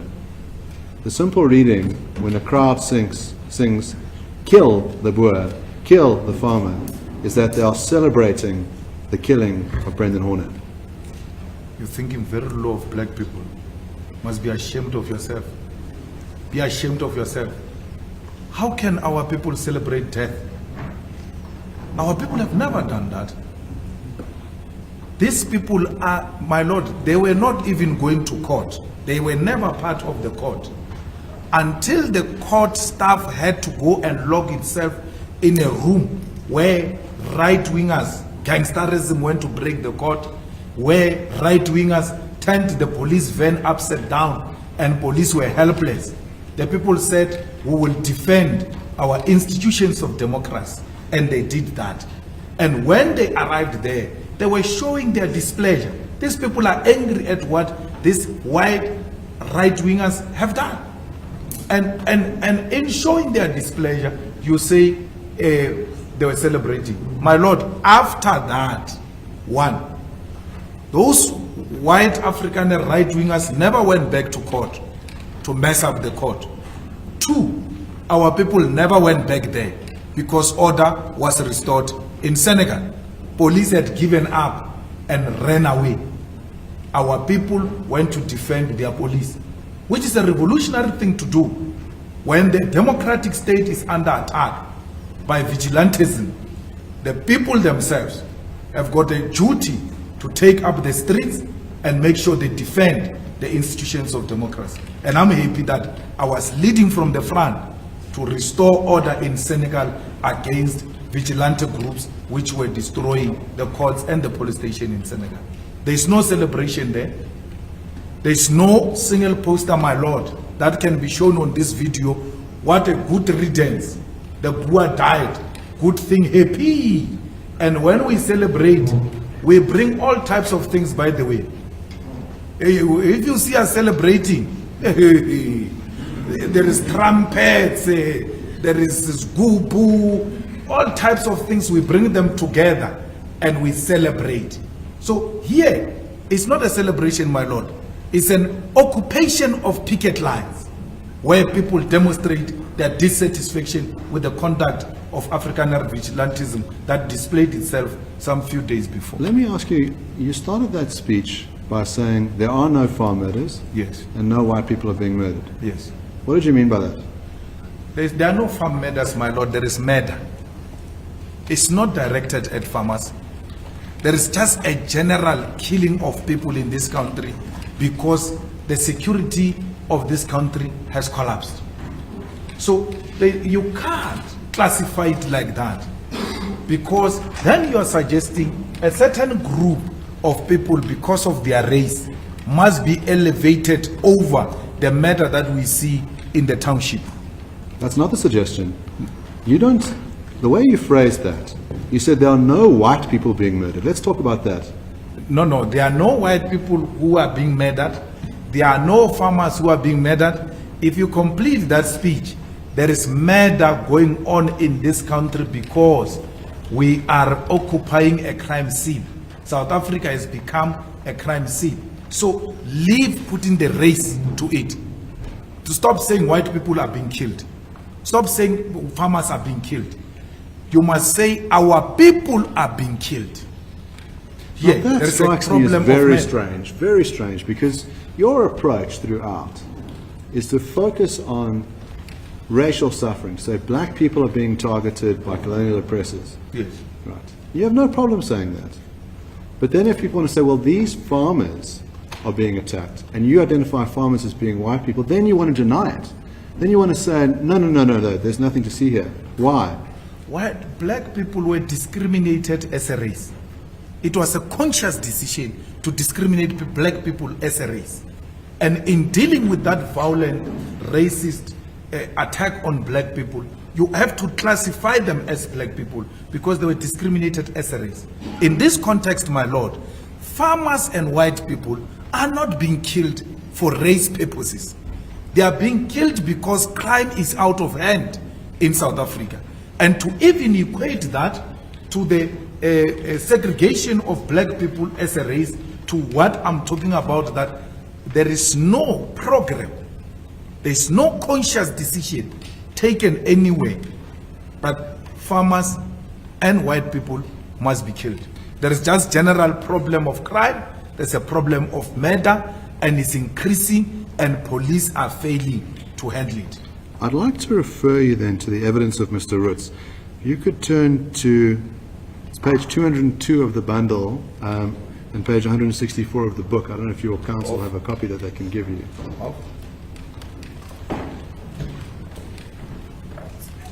No, my lord, I can't read the Lutz book. I refuse. I'll read it to you. Yeah, but I don't want that.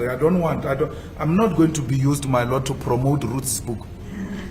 Ruth came here to promote his book. And to... Mr. Malema, I think let's do it this way. Let Mr. Oppenheimer read to you what he says and you can then respond. Yes, I'm giving you the opportunity to have the book in front of you. If you don't want the opportunity, then I'll read it to you and then you're not being prejudiced. Okay. Page 164 of the book, my lord. The heading there is murdering farmers. There have also been many cases where white farmers in particular were murdered and where their attackers openly acknowledged that they had committed murder because that had been their intention. Other than that, many cases of farm attacks during which the attackers chanted political slogans or made racist or political statements towards their victims have been reported. In April 2010, Leon Kokomor, at the age of 39, was attacked on his farm near Cullinan in Gauteng. The attackers screamed the words, "Die, white man, die, Viva Malema," as they were attacking Kokomor. In June 2014, Knowledge Paulus Ndlozi, 28, admitted to murdering 5 white farmers in 3 months between March and June 2014. Quotes, "My hate for white people made me do it," he said. He described his conduct as, quotes, "going to work," and boasted in the courtroom about the fact that he had 6 murders under his belt. Quotes, "They also had money which he wanted," the judge said, once again proving that a murderer can have a racist motive as well as a simultaneous motive to commit robbery, disproving the notion that a farm attacker can only have a single motivation, as was assumed by the Committee of Inquiry into Farm Attacks of 2003. Now, Mr. Malema, I'm giving you 2 instances where a white person is killed, and from the words that they've said, it's clear that there is a racist intent. It's not ordinary crime. The person is killed because they are white. Now, do you deny that? Well, your code... Again, Your Lordship, we're dealing with a lay witness here, and evidently hasn't read the book. Now, if the proposition is put as fact, then the fact must have, the authority for that must accompany it. The text that's been read by my learned friend here, it says by Mr. Watson, that's the footnote. It says personal interview with Piwenya. No article, no report, no judgment. So it must be clear that, my apologies, Your Lordship. So if you go to this account, page 164. Page 164, footnote 46.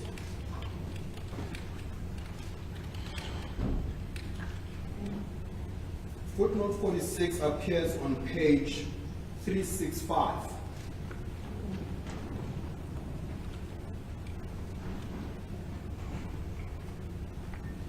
Yes, I found that. Now, that footnote is reference to the text that was read by my dear friend earlier. And then one would have expected you find a news article of a sort, you find the actual judgment or anything of the sort. But all it says is personal interviews, Piwe Nyanda. Now, other than that being hearsay for one, the second issue is it must not be put as fact. It must rather be referenced as such. Mr. Rhodes had a personal interview with this guy. This is his version. Do you have a response to it? Yes, Mr. Oppenheimer? Well, my Lord, what I'm putting to the witness is that this is in testimony that Mr. Rhodes gave, and it is in the book. An argument that can be dealt with as to the underlying sources of that material. But I'm putting two cases. But you're putting those cases as factual incidences that has occurred. Yes. And I didn't pick this one up during Mr. Rhodes' testimony that in fact 46, footnote 46 relates to an interview with a person. I think what the objection is, or the point that's been made, let it be put to the witness in its true nature, that there is something written in the book that relates to incidences in 2010 and 2014, and those incidences, the source thereof comes from Mr. Nyanda. My Lord, my attorney refers me to an article in Landbouw of 12th April 2010, which is Plaas aanvallers skree via Malema. What page? That's at page 367 of the book. Yes. But does that relate to the portion you are reading to the witness? Because from what I've seen, the portion which has been footnoted, it's footnote 64. 46. It appears that I didn't see any other footnote, and that's what I was looking at, in fact. Yes, it appears that the correct footnote, they're both titled 46. Okay. So it's the correct footnote, from what I understand, is on page 367. So it's that 46, not the 46 that's on page 365. So 365 has a footnote 46, which refers to personal interview. 367 has a 46, which I gather is the correct footnote to reference that incident, which is on Landbouw, and it says Plaas aanvallers skree via Malema. So in other words, it does refer to a newspaper article, and it's dated 12th of April 2010. So that's the correct footnote. So my learned friend is correct to point out that there's a problem with the footnote referencing. It's not the personal interview. The correct reference is in fact this newspaper article.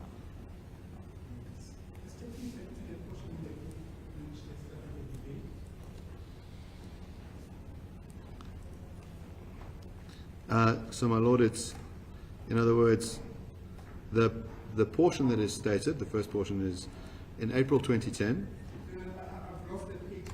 Oh, in the book, it's 164. Yes. So, in other words, 164, I referred to a particular incident. And then I'll correct the other footnote as well.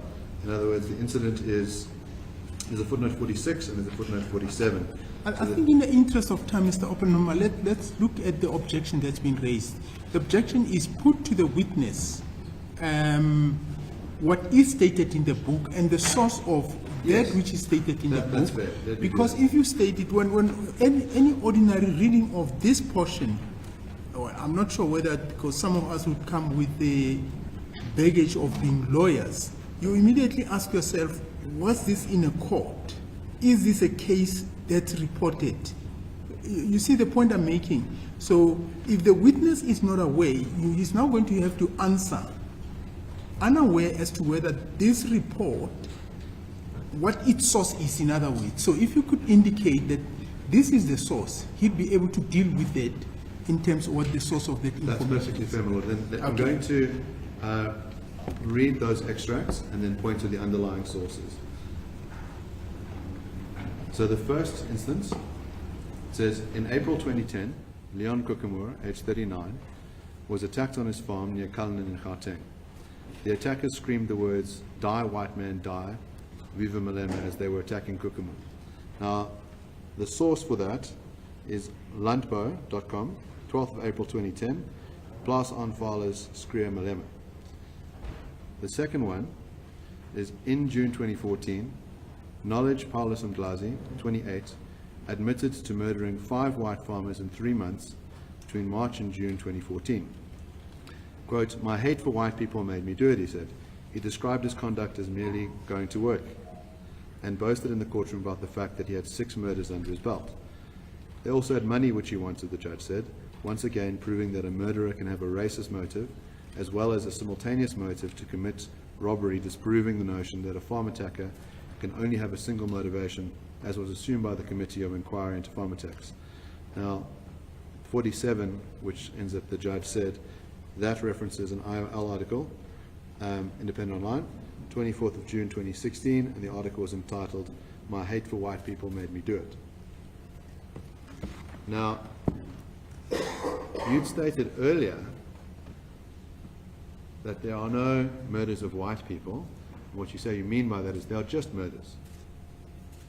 Now, I've given you 2 examples where the contention is that these are racially motivated. When someone says,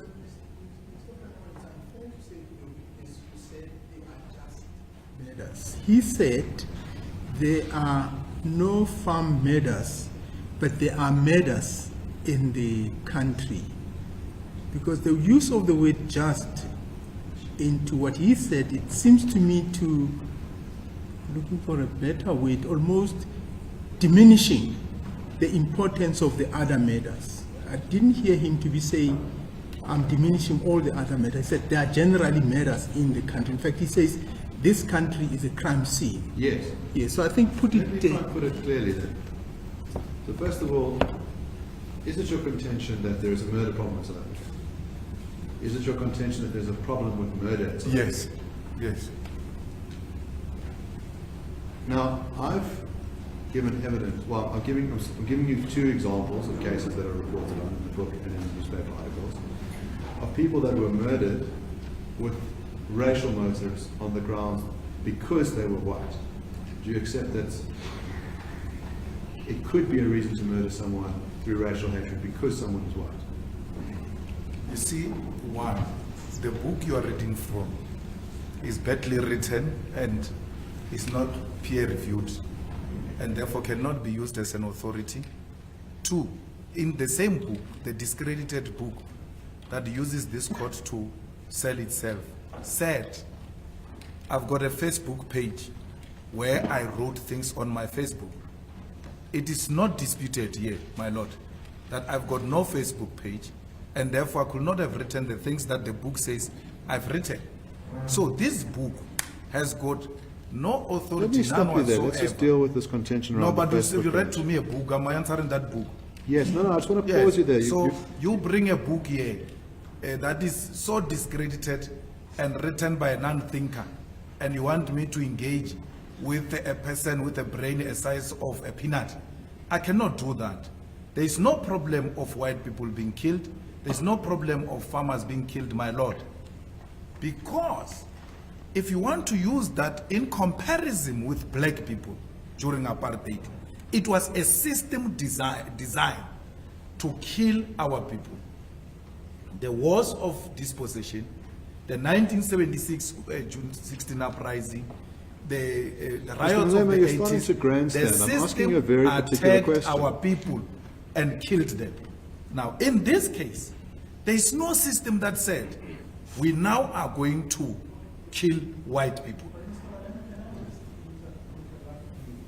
I think let's focus on the question so that we can finish. Yes. I really want to finish this matter by the end of this week because I've got other commitments that I've got to take on next week. And if this end up in a reserve judgment, a reserve apartheid, it's something that I would hate to do. I don't like apartheids.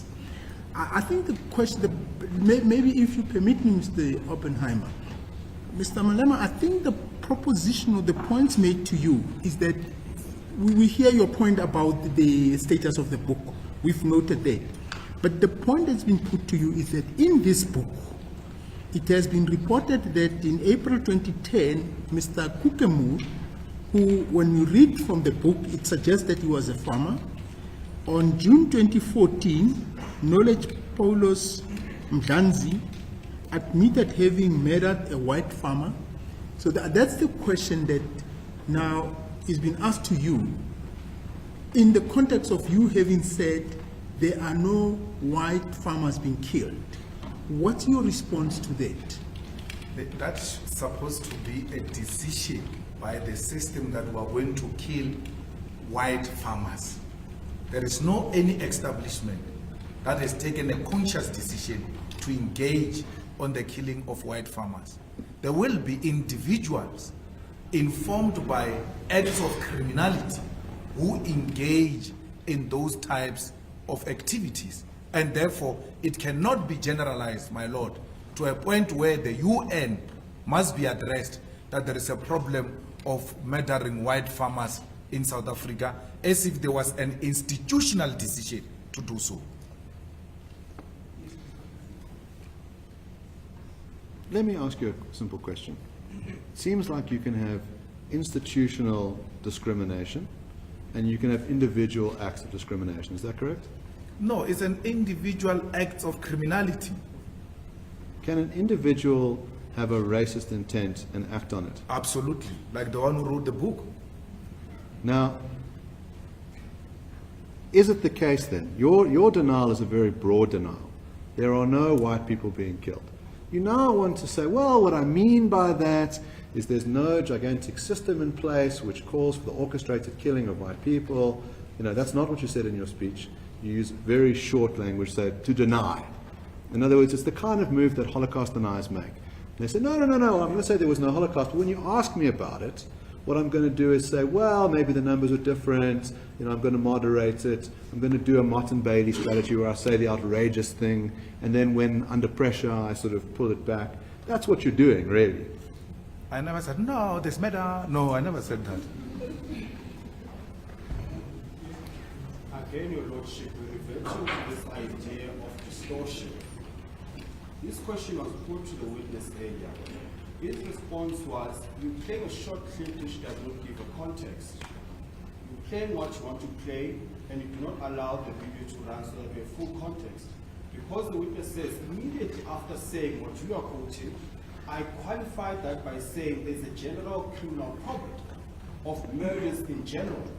So the idea that there's no farm murders and there's no white murders is that you seek to isolate out of what is a general problem, which is of murder. And that's the context the witness gave. To now suggest that all you said was that is misleading. My Lord, that speech was shown in court as a 20-minute speech. The salient portion of it, for our purposes, is that Mr. Malema issues two denials. The one is he says there are no farm murders and no white people are being murdered. In court, he then says, I'm going to gloss that, I'm going to downplay it, I'm going to say something different. And my point is that's not what you said to the crowd. So you get to have your cake and eat it. You get to say the outrageous thing to the crowd, and then in front of these cameras and in front of this court, you can present yourself as someone moderate. And that's the game that you're playing. I never said I'm someone moderate. I'm very radical and very militant, and I make no apology about that. And I stand by everything I said. My Lord, let them play you the whole video. I said, and I remember it very well, there is no farm murder, there are no white people being murdered in South Africa, there is a crisis of murder in South Africa. And this thing of elevating the killing of white people as if it's more important than other people who are being killed in the township, it's wrong. Let them play the whole video. And not even the whole video. Just from where they cut it, I take it further there. Because if you check where they cut it, it's not thank you. So he wants to create an impression that I say something else outside and I come here and say something else. I'm saying the same thing consistently from when I was in Congress of South African Students. Everything I say, I said it when I was still young. And I keep on repeating it because they've not been achieved the strategic objective of the revolution. So never create any doubt that I will come here and change. No, play the whole video. You will hear me saying that that South Africa has got a problem of murder. Now, you're playing an interesting game here where you want to say this is elevating the murder of white people to some higher status. But actually what it is that you're doing is downplaying it by saying, well, other people are murdered in other areas, we shouldn't pay any particular attention to this. I'm not downplaying it. Murder is murder. It knows no color. And therefore, all of murder cases must be dealt with as such, whether white or black. That's what your client is seeking to do, to elevate and create an unnecessary panic. My lord, this is how the Afriforum exists. It creates the state of panic amongst the white minorities, and then say we are taking these people head on, donate money. And that's how they make their money. They create unnecessary panic amongst white people. So if you take that clip like that, and then you circulate it amongst your constituency and say this is what we want to stop, please donate money. Then they make money like that. They make money out of scaring the white minority, even on matters that are simply explained. This video is an example of such. It can't be played, all of it, because it defeats your racist agenda. We have played it. Where we show that in South Africa, you know, the women and the children, the numbers are way bigger than the numbers you are talking about. Just, we're backing and forth on this issue. His version is that the video has been played in full, including what he says immediately after where he suggests it's been cut. Mr. Kasiboto, the issue of the video seems to like an aside issue. The witness has said, I've said what I've said in the video, I said it previously and I'll say it again. No, but the point is this, Your Lordship. He's attributing, he's saying, immediately after the video, he qualified what is being attributed to him. And he's saying the video does not show that part. Mr. Oppenheimer, the suggestion is this: play the video up until the point the witness suggests he qualified his statement, so that you have full context of what he's saying. It's prejudicial to the witness to say, you said there's no foul murders, there's no white murders. That creates an impression. His suggestion is, if you keep playing, immediately after that, you will hear him say, because it's a general problem, not just with white murders. But I hear you, Mr. Kasiboto, but the witness has answered that question fully. Yes. It may be that lawyers at this point, you need to argue it at the end of it to analyze his evidence. But for me, he's answered the question. He firstly says, I've heard what he said in the video. The video goes up to a particular point. It doesn't deal with everything else. And then he suggests that it be played, the whole thing be played. I'm not sure in the context of where we are in terms of this case, it's necessary, particularly taking into account the overall evidence that's been led by the witness as we are. So, I'll permit the question, let's proceed and finalize. My Lord, I'm going to ask you a couple of short questions and then suggest that we adjourn until tomorrow, given that we're at about 10 How to 4. much long are you going to be with this witness? I intend on continuing tomorrow in quite much more detail. We've got 3 days left. I understand that the respondents... No, Mr. Oppenheimer, I told you in chambers, I don't like this idea of lawyers thinking that once dates are given to a judge, it means the judge is just sitting here. No. This court is under tremendous pressure. And I think us as judges, we've committed to saying, as soon as there's an opening, you must then contact those in authority and avail yourself or do some other way. Now, it's not, and remember, you were given 10 days at my request. Your original request was 5 days. So you're running the risk that, by the way, you are out of your time limit. But I don't want this notion that, and I think it must be cleaned from the minds of lawyers. This court just doesn't have the time. I wish it had the time, but it just doesn't have the time. The notion that you are given 5 days, therefore we can proceed on the 5 days now, it's wrong. And so if we finish tomorrow, I can assure you, you will see the way the system works now, it will be picked up that Molatlegi is now free and there's something that he needs to do. Okay, but my anxiety now, tomorrow it's Thursday. He still has how many witnesses? You still have an expert witness. I don't know how long that witness takes.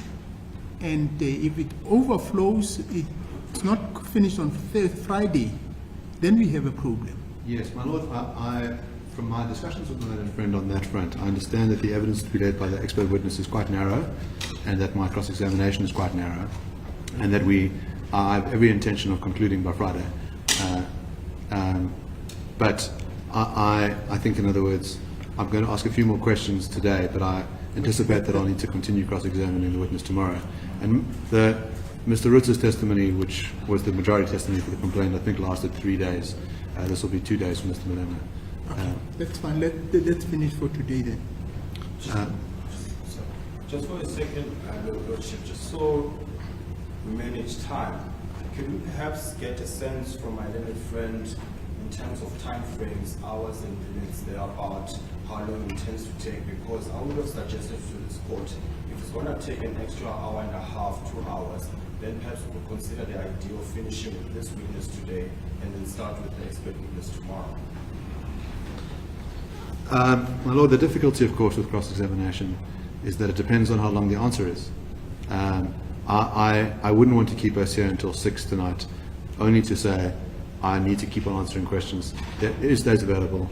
I don't foresee cross-examining Mr. Malema beyond tomorrow, and that I understand that the last remaining witness, I will be thought dealt you'd with say on to Friday. me not beyond tea time tomorrow. If you say not beyond tomorrow, it means tomorrow by this time we'll still be on this witness. I imagine that we'll be finished with this witness by tomorrow, by the end of tomorrow, and that then on Friday the final witness will be able to testify, be cross-examined, and be re-examined by the end of Friday.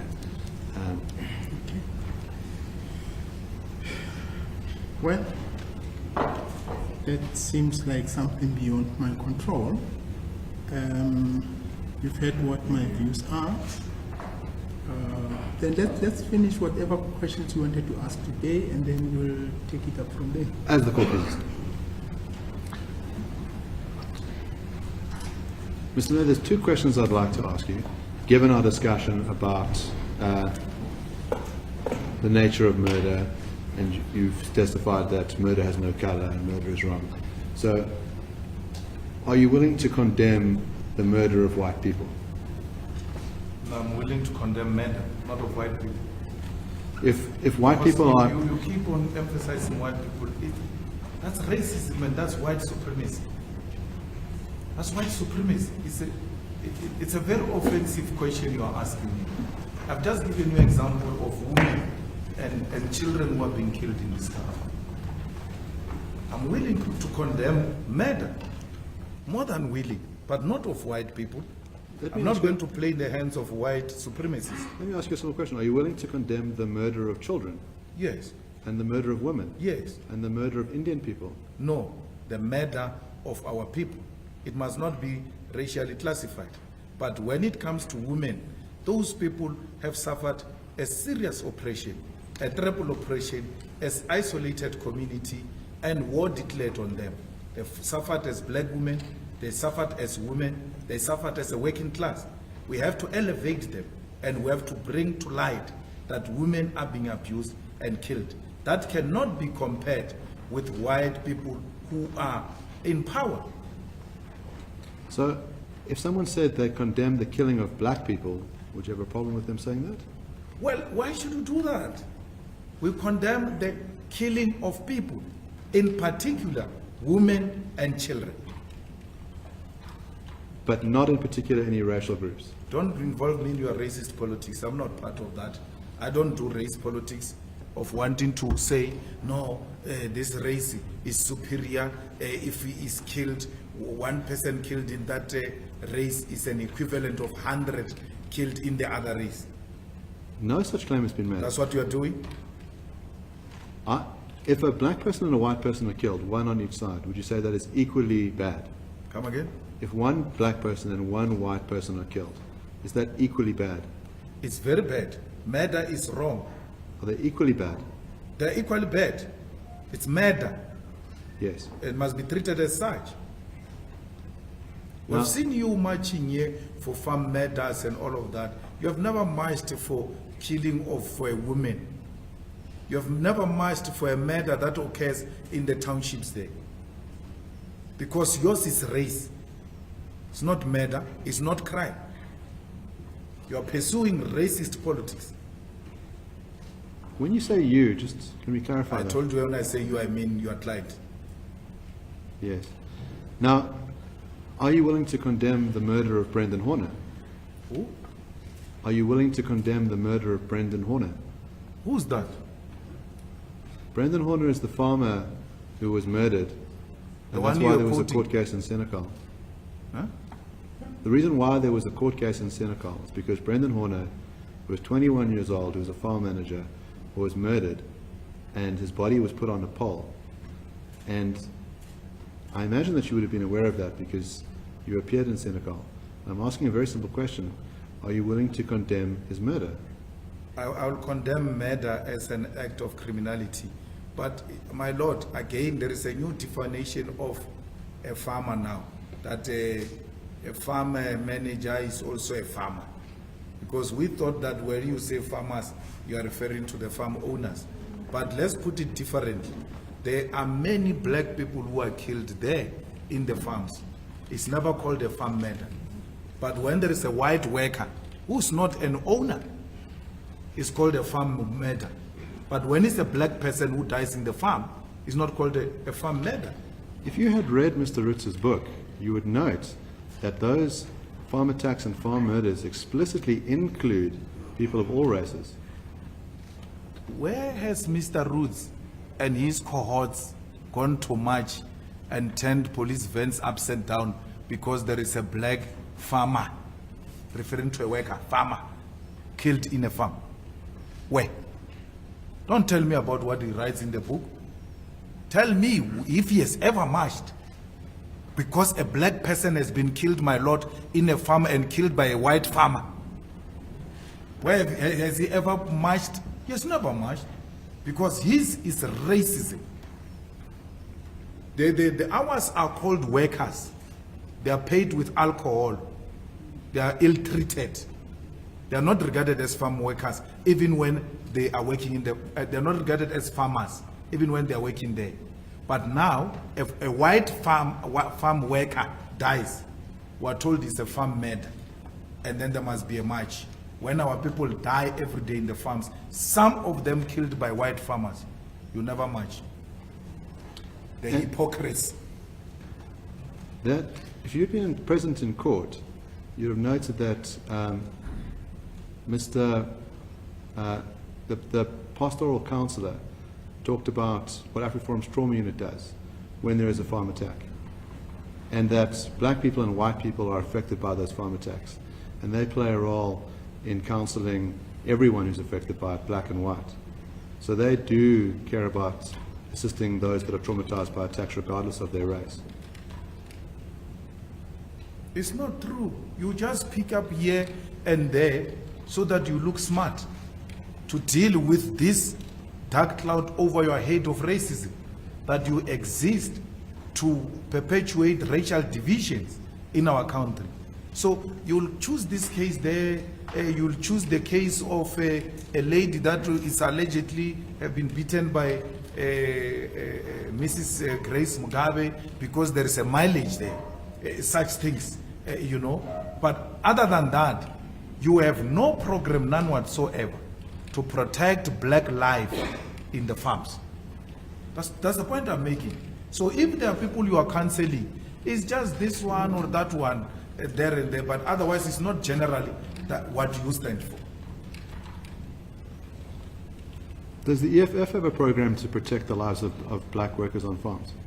The EFF has got a program to protect the people of South Africa, in particular black people. And the farm workers, the security guard, the domestic workers who are consistently raped in houses here by their bosses, they are our priority.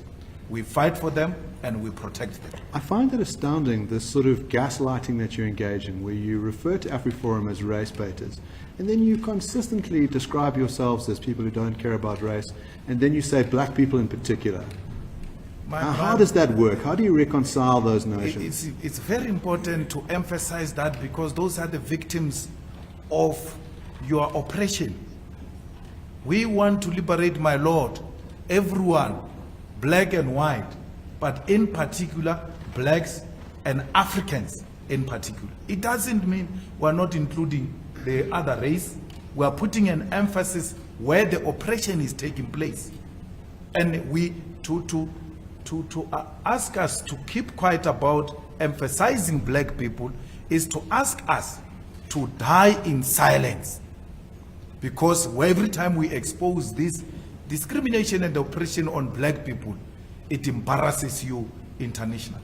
If there was a group that said murder is wrong, but the murder of white people in particular is wrong, wouldn't you describe that as white supremacist? It is. It will be. So Because aren't you it a will black not be supremacist? true. It will be factually incorrect. When you put an emphasis, is because majority of that which you condemn is taking place at that level. The last part, the question was a preamble to the question that was posed. He's saying, you saying in particular black people, aren't you a black supremacist? Am I? Yes. No, my lord. There is a unrest in South Africa. It takes place more in KwaZulu-Natal in July and Gauteng. And you take a platform and condemn all of violence, particularly the one we have seen in Gauteng and KwaZulu-Natal. You are putting an emphasis where this is happening. So if you are to put emphasis on white people, on what? Because they are the power. On what? You'll put emphasis on them. On what? We want to give our people water, more in particular white people. Where?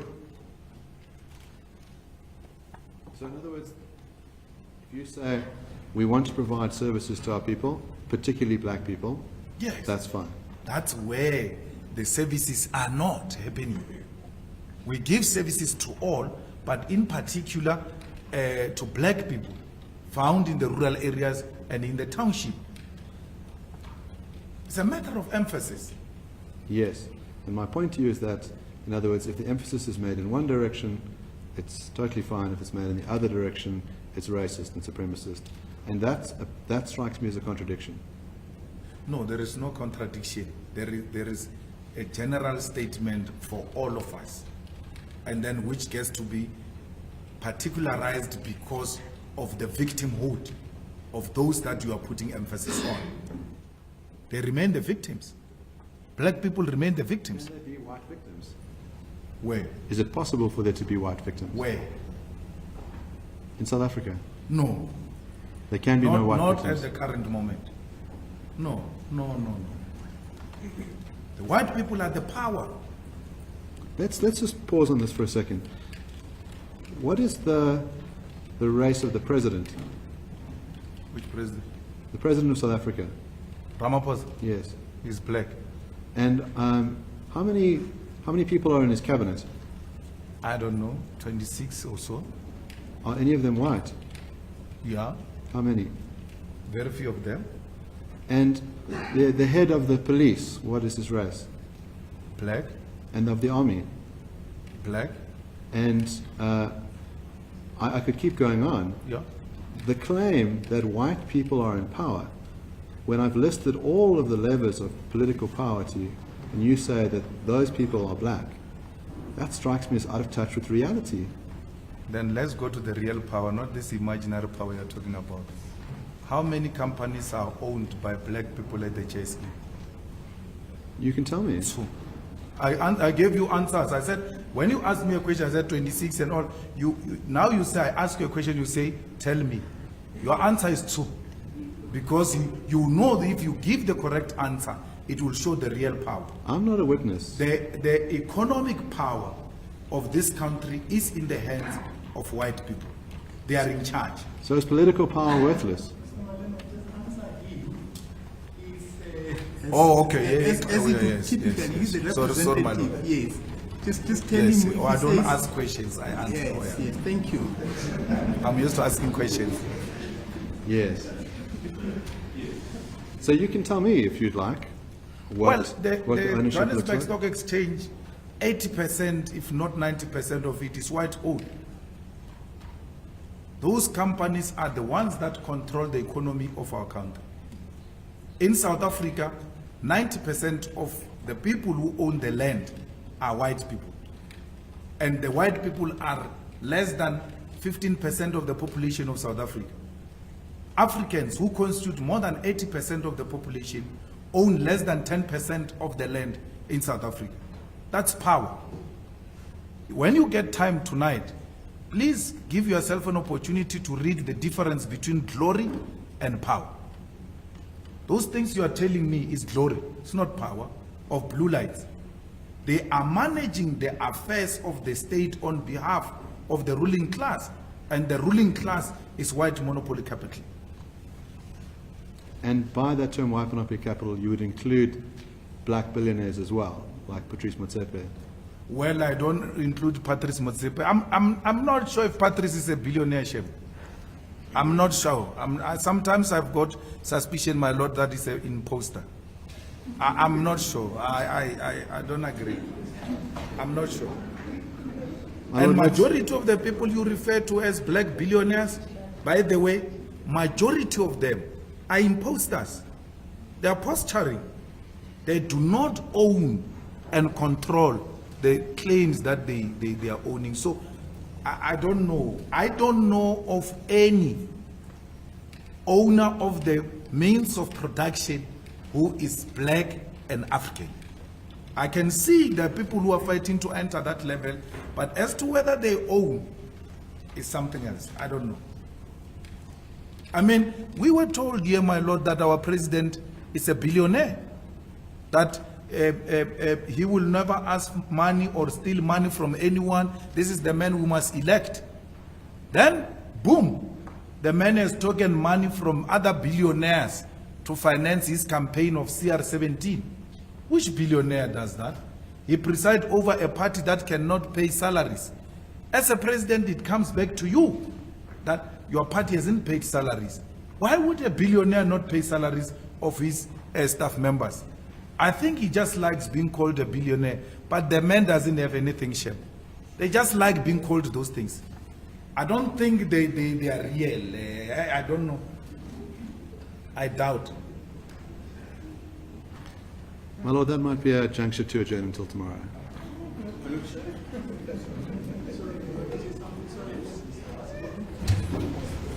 Your Lordship, mine is a concluding remark. I'm just very well aware of the constraints we have. Your Lordship will be let me remind Your Lordship that the entirety of last week was evidence by the other side. Part of this week up until yesterday, again, it was the evidence of the complainant. We're left with 3 days of the total 10 days we're given. Now, the difficulty with that is that now it pushes me in terms of how I structure my argument and how much time I have with my expert. A large part of today dealt with political matters. For the longest time, we had a debate around expropriation, without compensation, and whatever. Political subject matter. Very little of today dealt with the subject matter. So I'm going to ask for the court's tightening in respect of that and focusing the debate and the trial around the question of Section 10. Politics and everything else, I have to submit to Your Lordship, has no place before this court. As a matter of fact, perhaps I should ask Your Lordship, if you are so minded, to perhaps see us at chambers again, my counsel. But we certainly will do in that respect. My lord, just to be fair, the evidence that was led at the beginning, Mr. Malema, was about the nature of the political party, what its 7 pillars are. That evidence was led in chief, and the complainant must have an opportunity to interrogate that evidence. If there's a complaint about political nature being dealt with today, that concern can't be raised against the complainant. It is the respondent's case, and it's put it forward. No, Mr. Kasiboto, all I said, and I can see it comes from my comment that I made earlier on. And I'm trying to think now. Age just takes away a lot of things. But there was a quote by a colleague of mine in the labor court where he was dealing with the issue of speed and justice. He said something along the lines of expedition resolution of disputes can't trump justice.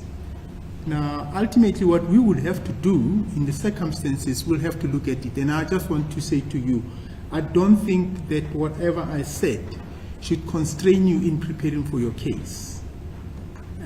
If you need more, and I'm not sure, you said to me you'll have 2 witnesses, but if you need your time, we'll have to find that, unfortunately, or fortunately.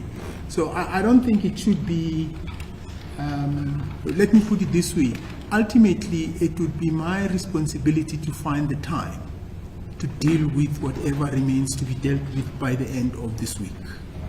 So I think let's leave it at that, and we'll take it up from there. Mr. Malema, we're going to adjourn for today.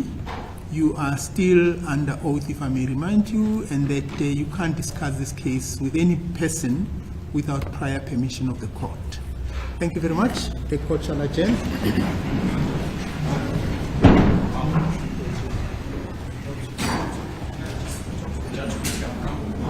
But, yeah.